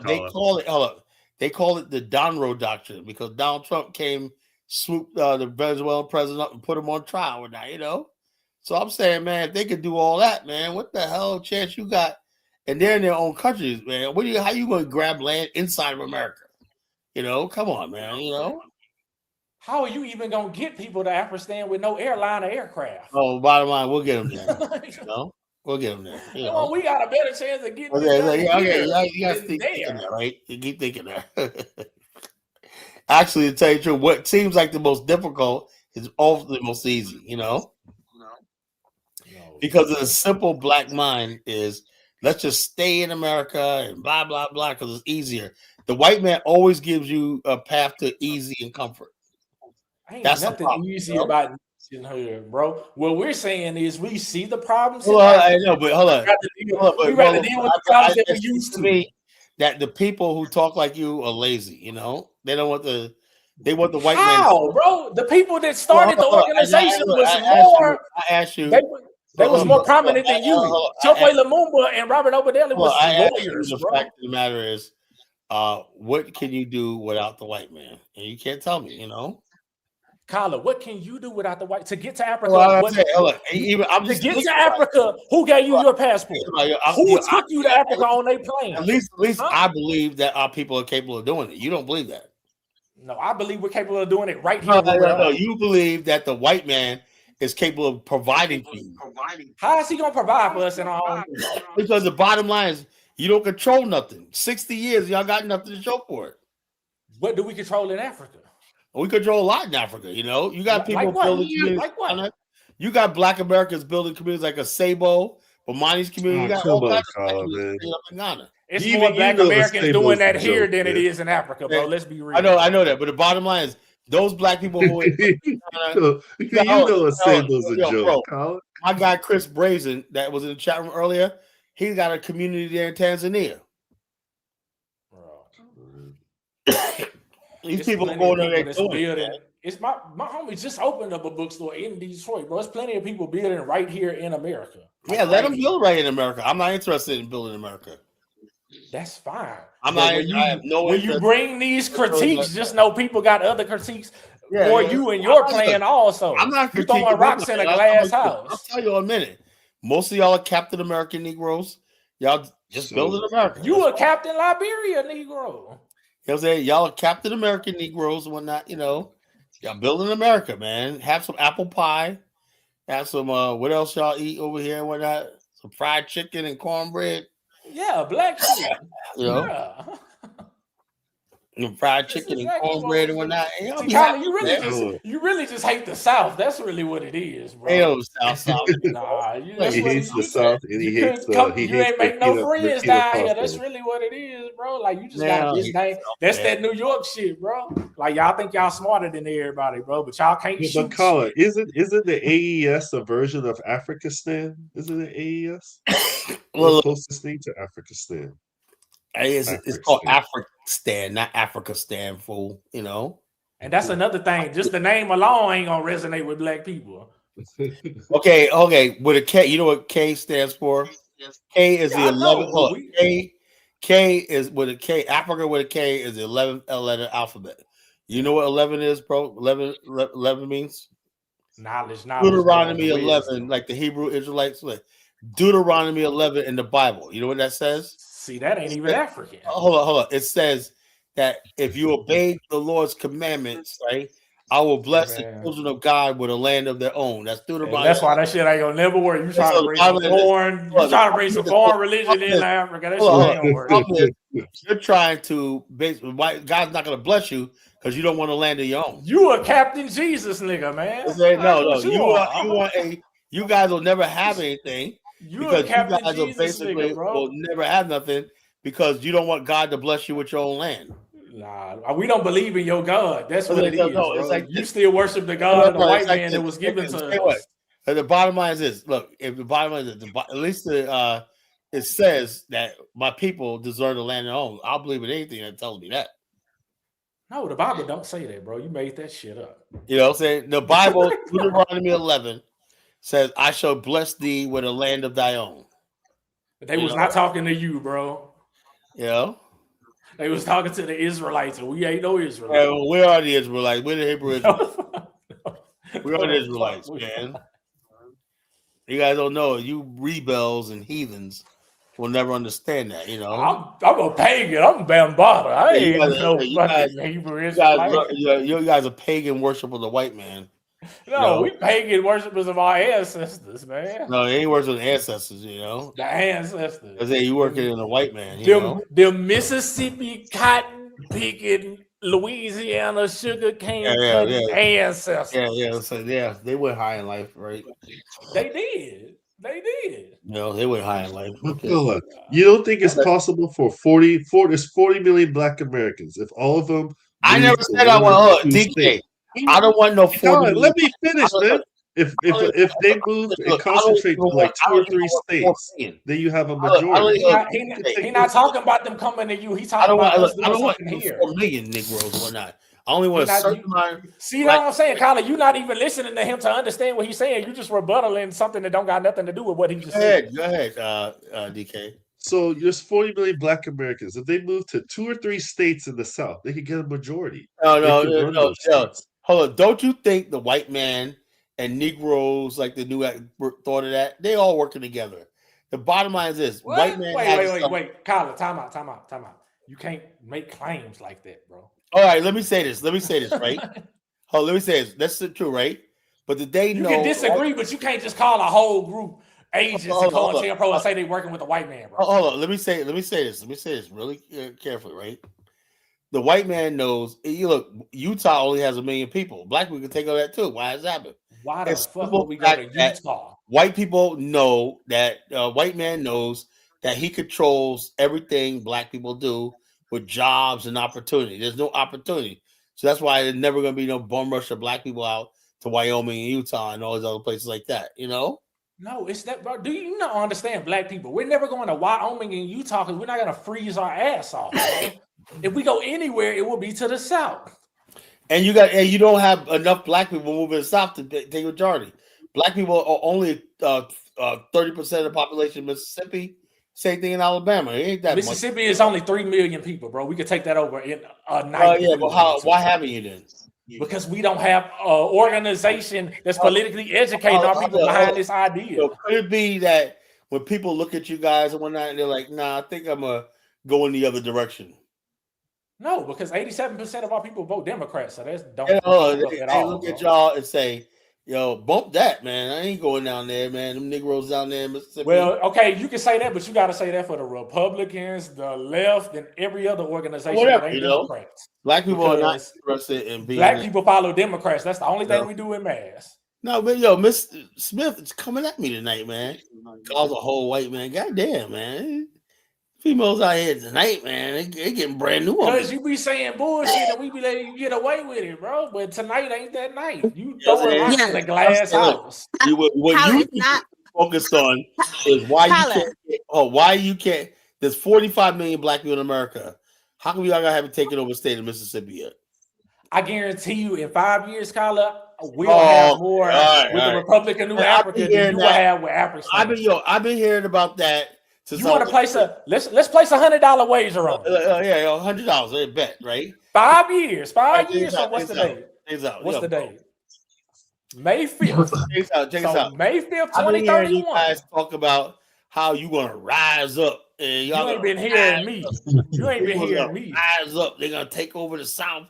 Sanko said he been down with your plan since 2015. Yo, y'all saying that during the Million Man March. You know? Been talking Afghanistan for 11 years. Yeah. Well, I'm just talking. Y'all said y'all had a plan, you know? So that means they have more done behind their ideas than you have behind yours. Yeah, nothing done. The bottom line is you're telling me Mississippi is only 3 million people and Black people can't take that shit over, man? Come on. We can and we will. Okay, man. I said, whatever. DK, you believe Black people can take over Mississippi? Why not? If they just move there, there's only 3 million people. They're already 30% of the population. Check this out. That's the key thing in Mississippi.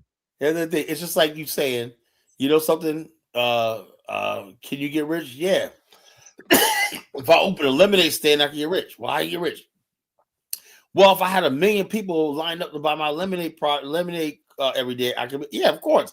If that happened, but you know, it doesn't happen. Just like there's never going to be enough Black people going to Mississippi. It ain't going to happen. And the same thing can be said for Afghanistan. It's all on the bill. Well, I'm gonna give it a try. We all can make claims. Look, I'm gonna give it a try, though, man. You know, like I said, this is something I gotta do myself. You know, you can't build a nation by yourself. I'm saying, well, I'm gonna start it off. You know, look, I'm gonna give it a try. No, the bottom line is I'm watching you guys. All these years, you gotta echo. All these years, all I wanted was you Negroes to do what you say, take over one of those states, make it Black. You know, I haven't done that. You know? We take it over, we'll still welcome you. Y'all been saying that since I was in diapers. They were saying that since I was in diapers. Negroes, the whole thing is what you gonna do. Negroes with that, what I'm gonna do. And I'm like, man, come on, man. I got a PhD in Negroology, right? There's nothing about the Negro that I have not known and don't know. And a Negro will tell you everything, you know? Logistics wise, it's just easier to say 2 million Black Americans moving to Mississippi versus, let's say, 10,000 Black Americans moving to one location in Africa. We'll see. I don't know. I think Mississippi actually is losing Black people, you know? Nah. Ain't nobody moving to that miserable state. No, we finna take it over, man. Yeah, you're not taking over nothing, man. Come on, let's stop it. We're taking it over, huh? You ain't taking over nothing, man. You know it. I don't mean to get your spirits down, King, man. You can't get my spirits down, Kyle. That's the difference between me and you. I'm not gonna give up on Pan-Africanism because I'm a real Pan-African, bro. I'm not gonna give up on Black nationalism because I'm a real Black nationalist. You're gonna be a Liberian nationalist. You're a little depressed right now, you know. We're not depressed. Y'all a little depressed right now, so I get it, you know. We good, man. You know, my friends, Freeman Riley, Foundation of Black Americans. You can't say it's not possible, man. It's definitely possible. Yeah, but they've been saying that since I was in like first grade, man. It's just like there's the political will, just like the same for an Afghanistan. There's no political will. Oh, like I said, that's why my job is a campaign to make that happen, you know? It's same as my job for the Republican of Africa. Yeah, but the bottom line, hey, look, we'll just see who works out because I'm like this. Hey, look, y'all had 6 years. But don't you support? I mean, don't both those things overlap? I mean, there should be some support. Definitely. Yes, they do. I'm like this. Hold on. I'm like this. Look, I'm like this. You can't serve two masters. Right? No, if we had a nation here, it would be easier to get some land in Africa. You can't serve two masters. I mean, don't you think if you form a nation here, wouldn't it be easier to form? No, if I form a nation, and if I join America, first thing what I would do was get together with the Black communities that already. I mean, first off, you're going to have to organize here anyway. Yeah, I know that. I want to organize Black communities that are actually thriving here, you know? Okay, why are people like Ida Samir and the people that you already talked to? All along the East Coast of America. Hold on, I already did my calculations. All on the East Coast of America, there are really up and coming Black communities that are booming. Those are the communities I want to connect with the African. You know? Yeah, they're gonna end up connecting with us. No, they're not. No, they're not. They're gonna be like, we already here, we already built it. We might as well. Yeah, bottom line, the number of Black people who are actually visiting the continent is growing. Look at the number of Black Americans that live in South Africa right now. What happened to South Africa? Yeah, South Africa.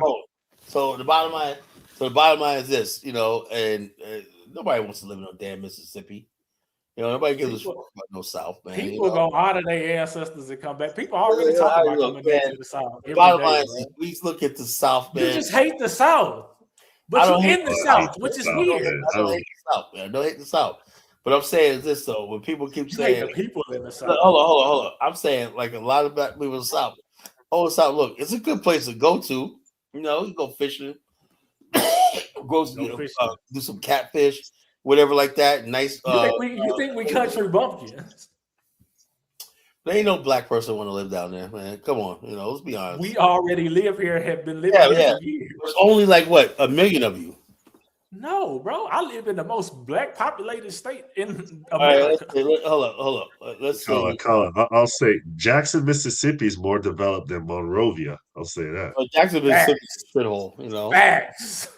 Yeah, they internet not going out, Colin. Yeah, no, our internet didn't go out on Monrovia, bro. Okay. What's the Black population of Mississippi? What's the Black?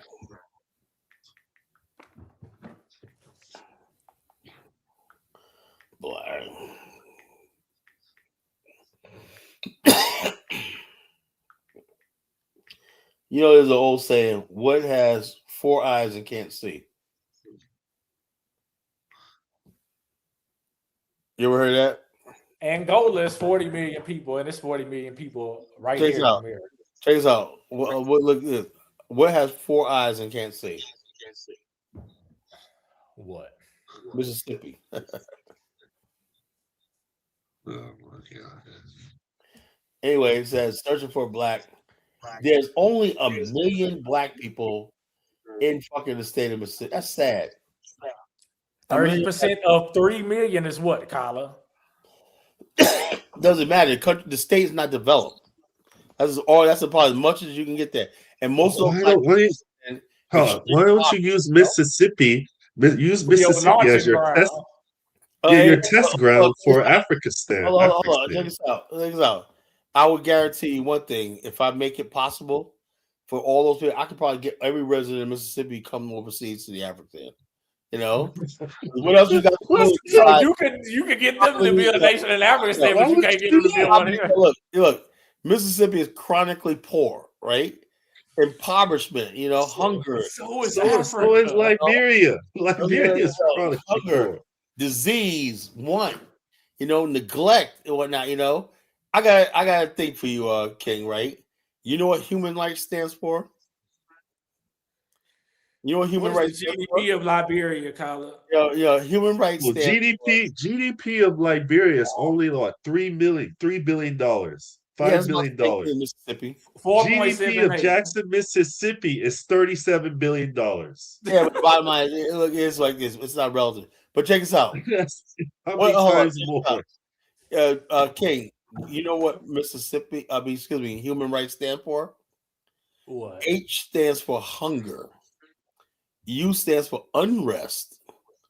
M stands for malnutrition. What does that got to do with Mississippi, Kyla? That's what's going on there. Human rights, and maybe a lack of human rights. Neglected Negroes, So Mississippi is neglected the same way Africa is neglected because black people aren't built. I'm saying to myself, man, that's Mississippi's the third. They say call it the third world of America. Kyla, GDP of Liberia is only $5 billion. Yeah, but they only got to look a small population, whatever. It is what it is. Yeah, they got 6 million people, the same amount of people that's in Louisiana and Mississippi. A state inside of America to a little tiny country. Come on. GDP of Jackson, Mississippi is what? 20 times that. One point I'm trying to make is this, right? Go to Jackson, Mississippi, right? They call it Jackieville, right? The black people there are doing really, really bad, impoverished, So ain't there more reason to go there and create jobs and infrastructure? Hold on. The black people there are on the brink of starvation. More reason to fix it. I still remember when you were hating on Charlotte, North Carolina, man. I don't even know why. Man, shithole, Come on, man. That's not shit. You're never going to be able to move and talking like this. Because I want these people to have an option, Let's build the African, Let's build the African. There's nothing going on in these fucking cities in America besides white money and black poverty, And then anybody with logic is going to say, okay, build Afghanistan and but I got acres in Mississippi. Why don't we just build that? So bottom line is this, because we're going to be able to attract foreign direct investment and capital into the. So you're just from who? From those same white people?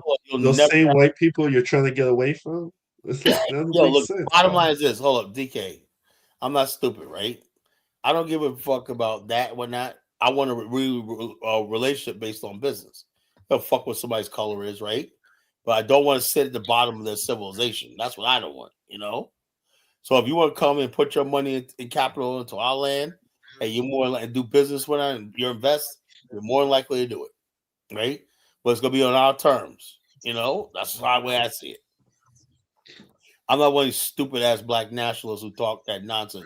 I know the fact of the matter is what I gotta do to do what I gotta do, So bottom line is foreign direct investment. I don't give a damn from Russia, China, Europe, whatever like that. So it is what it is. But sitting there being at the bottom of somebody else's country and civilization, no, that ain't gonna happen. Simple as that. We are not nationals. Who's this person? It's gonna happen, Kyla.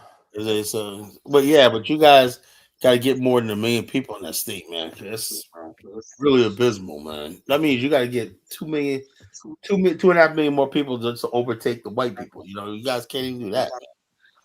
It'll happen, and then when more black people move down there, white flight always happens. Why in the world any black person move there? The white flight, white's the ones that create the jobs. We could create. Where the black people going to work at? The white people leave. That's when building infrastructure comes into place. Okay, all right. But Colin, you tell me black people can't create an economy in Jackson, Mississippi? Not in this country. But how are they going to do that in Africa? Because the bottom line is this. You look at what's going on. Just look at what Africans are doing wrong and just correct it. Simple as that. Africans got economies. Well, just take what they're doing wrong and build around it. Build on top of it. You ain't got nothing in America. Black people don't control shit in America. Even the most rinky-dink county in America is controlled by somebody white, man. That's the sad part, 100 black nationalists, Pan-African ideology, simplified online. I knew I was about to say this about it. That's what it is, I've never seen anything like this in my life. Now you gotta have Pan-Africanism for black nationalism, because who are you gonna get recognized as a nation by if it's not gonna be another black nation?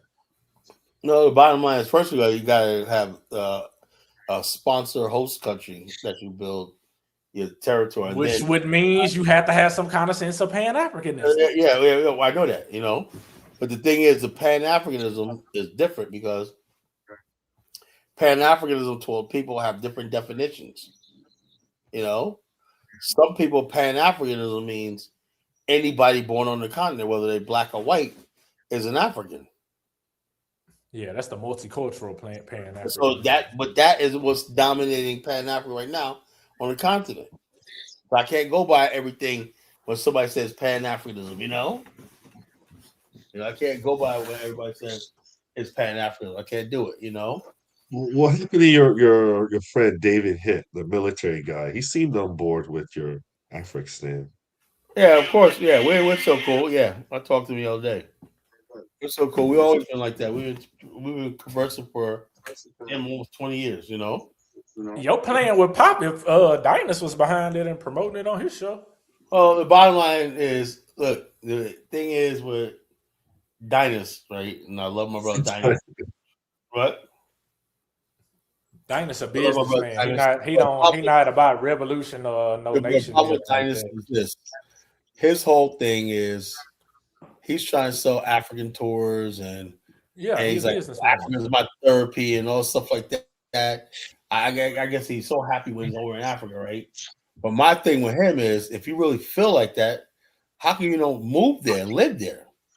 Because he's a businessman and he knows he has to be in America for his business to operate properly. His business is taking people from America to Africa, not staying in Africa. You got to move to Africa and whatnot, you could do better on Lagos. Why would anybody living in New York City, right? New York City's economy is $2 trillion, right? That's like twice as much as the whole entire African continent. Why would you get up there and say Lagos has a bigger economy than New York City?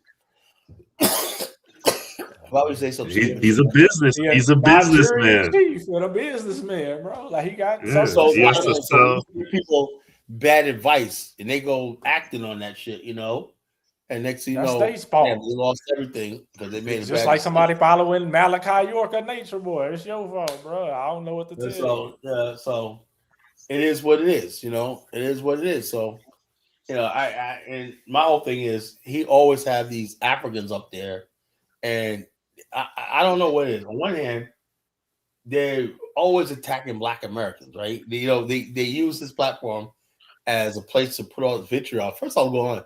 Okay, well, we always have criticism of Black America and stuff like that. With Democrats, why we're here in America, blah blah blah. We're America. We should. I agree with that at first, right? After a while, man, I'm like, these motherfuckers are really hostile and hatred towards Black Americans. At the same time, they're trying to tell Black Americans to go to Africa. That y'all belonging to Africa and whatnot. It's like, damn. Because that group of Africans, they think that we have to be on a subservient mental level to them. But that ain't all Africans. It's like to be fair to Dynas, he'll let the FBA people come up there and talk their shit about them too. So it's just a show at this point. He just sits back and let people argue. And I'm saying to myself, the Africans are acting like they're the big homie and we're the little homie. They're basically like, y'all we got to son y'all because y'all are wayward. You're Black Americans. We're not. You're not African American. You're Black Americans. I used to hate that. And y'all don't know nothing about Africa. Stop calling yourself Africans. All shit like that they were saying. And I'm saying myself, man, that sort of arrogance is what produced FBA. Facts. You know, that's what produced the FBA movement. You know, hearing black people hearing that stuff, that's what basically caused the FBA movement to grow and went out like it did. And I tell the mature of us that were already Pan-African or really just had any kind of black pride was supposed to ignore that and acknowledge that these are just some Africans. All Africans don't feel like that. Well, we know that. Like all of us don't feel like FBA. The problem is, like me, I ignored it because it didn't bother me once a bit. But the bottom line is this. You did do a couple of shows where you was directly sounding like an FBA, though. That's why I'm saying your messages don't be consistent all the time. Well, Pan-African one day, Liberian nationalist the next day, FBA the next day, back African the next day. You know? They'll say, no, African guys, New York City's GDP is $2 trillion. California is $4 trillion. In New York City, I don't know what you get that from. Is what you'll call it. And $259 billion is fucking poverty. You know, poverty. No, as is. So it is what it is. It's not a comparison. Not a comparison. New York City is a financial capital of the world. You know, the world banks, everything like that.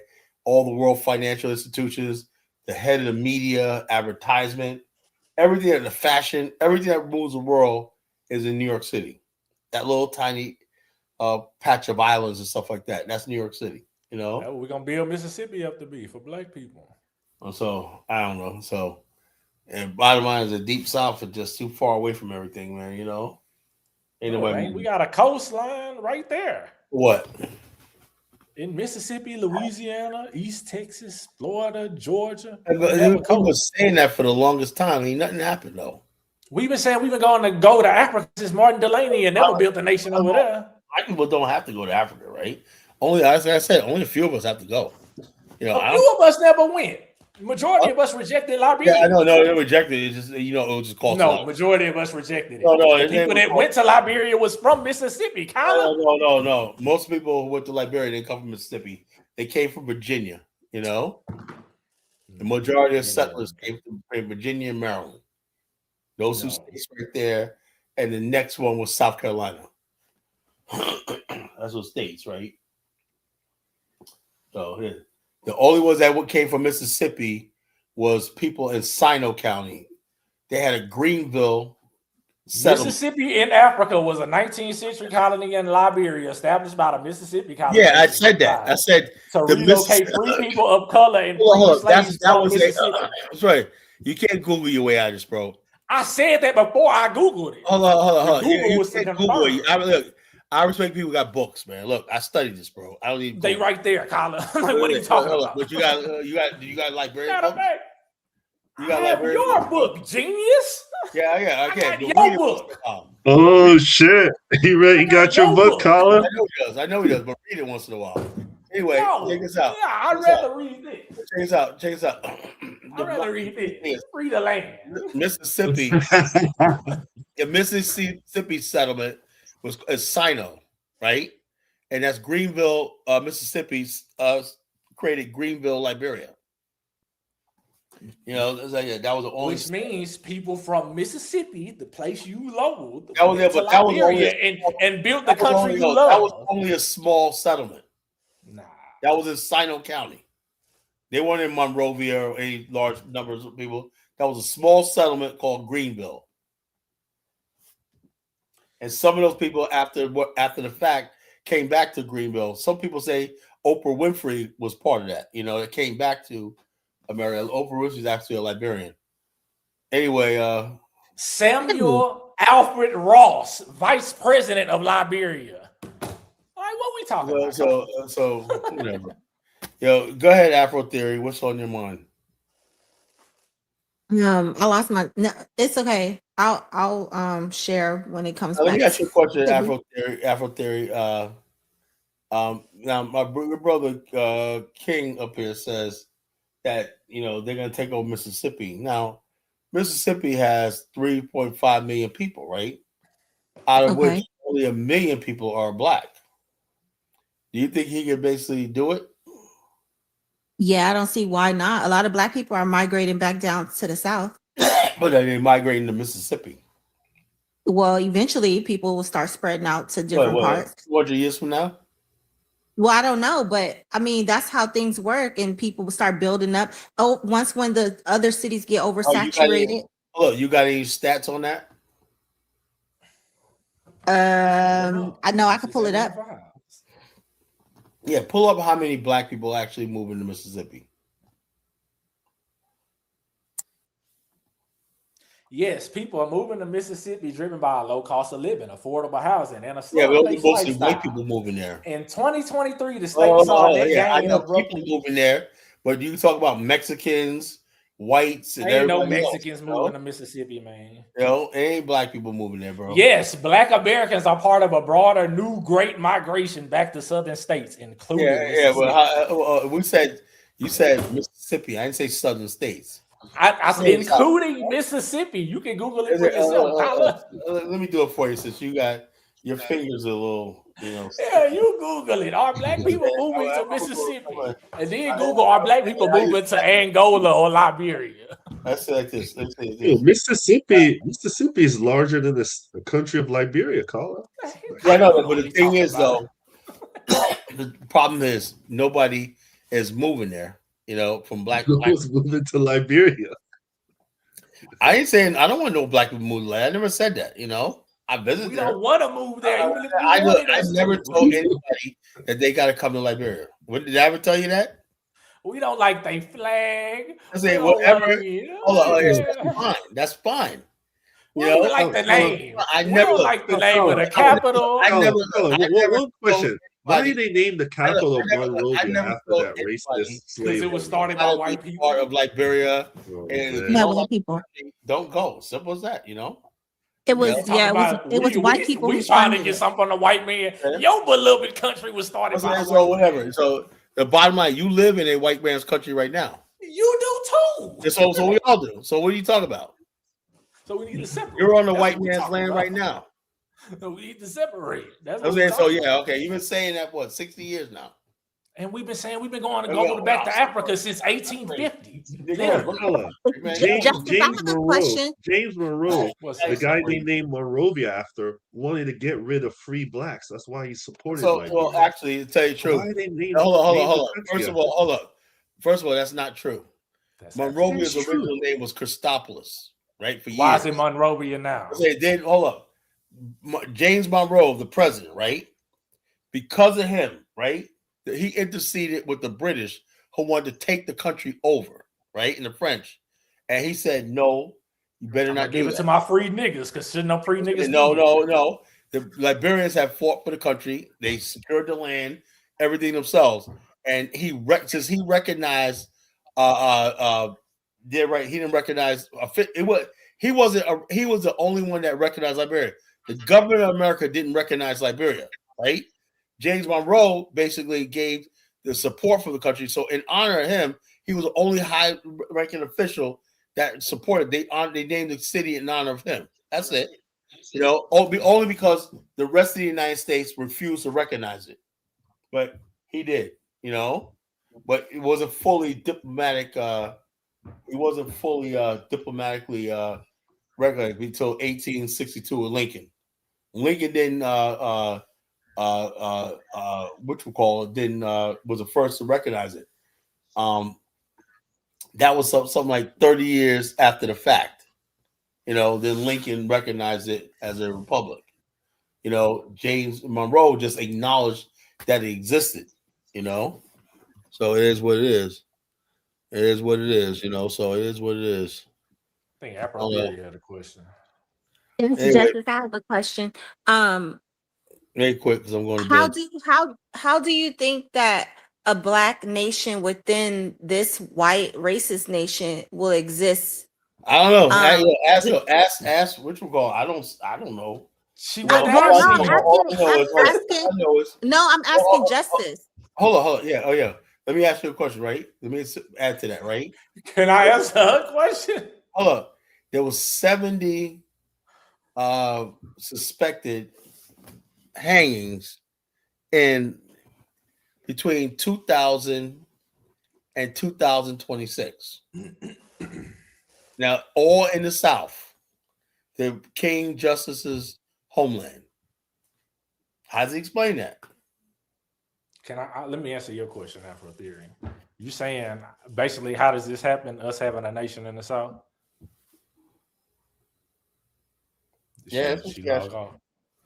First, we have to occupy the land. Then you have to build infrastructure. Once infrastructure is built, people actually have something to fight over. That's what the whole Revolutionary War was over. Well, let me ask you a gentlemen, hold on. Let me answer this. The people them men, the 56 that signed the Declaration of Independence, all those founding fathers, they actually had businesses and infrastructure built here. That's why they had a reason to separate from the British Crown. We have to build infrastructure. I know, we don't have infrastructure. What businesses you have? And what money can you contribute? I literally just answered that question, bro. We don't have infrastructure in business. We have to build them in the South. And then people have a reason to separate. But Justice, that's okay. So that's where I was getting at. While you're in the process of building that, do you think that white people would destroy that like they did the other black towns? Nah, you gotta like what realize. Would make it different? Please, what would make it different? I'm about to answer that. First of all, you're gonna have to have security services that you can really have as militias that'll eventually be your military. It's not illegal to have military and militia. And in Mississippi, the gun laws are just like Texas. They basically fucking non-existent. So you can have guns all in the South. So if they know that that militia with a black nationalist mindset, no different than the Black Panther Party exists, what would stop them from trying to take them down like they did the Black Panther Party? Let me ask a question. Actually owning the land that you operate in. If you study the Panthers, what they were trying to do was agitate on other people's land. They went to the Capitol buildings and stood on the steps with guns. If we're on our own land, just like my family got land. Can't nobody come on our land and tell us y'all can't have no guns. Because then you literally have castle doctrine and a reason to tell them to get the fuck off my land. They citizens of America just like we citizens of America. And see, that's I understand that, but that's my thing with where you saying they'll bend the laws when it comes to us and stuff like that, right? I get what you're saying. Yeah, and it's like I don't want to be pessimistic because I've hoped for the best for us in America. Like we try to do what we have to do to progress here, but I just don't. I just feel like it'll be something else. Like why wouldn't they do it? They did it in the past. We gotta keep trying and trying again because this is the way I figure it. If we go to Africa, we got to deal with our own family and fight them eventually. So, and you might have to fight the white man. So you might as well just fight where the fuck you at. But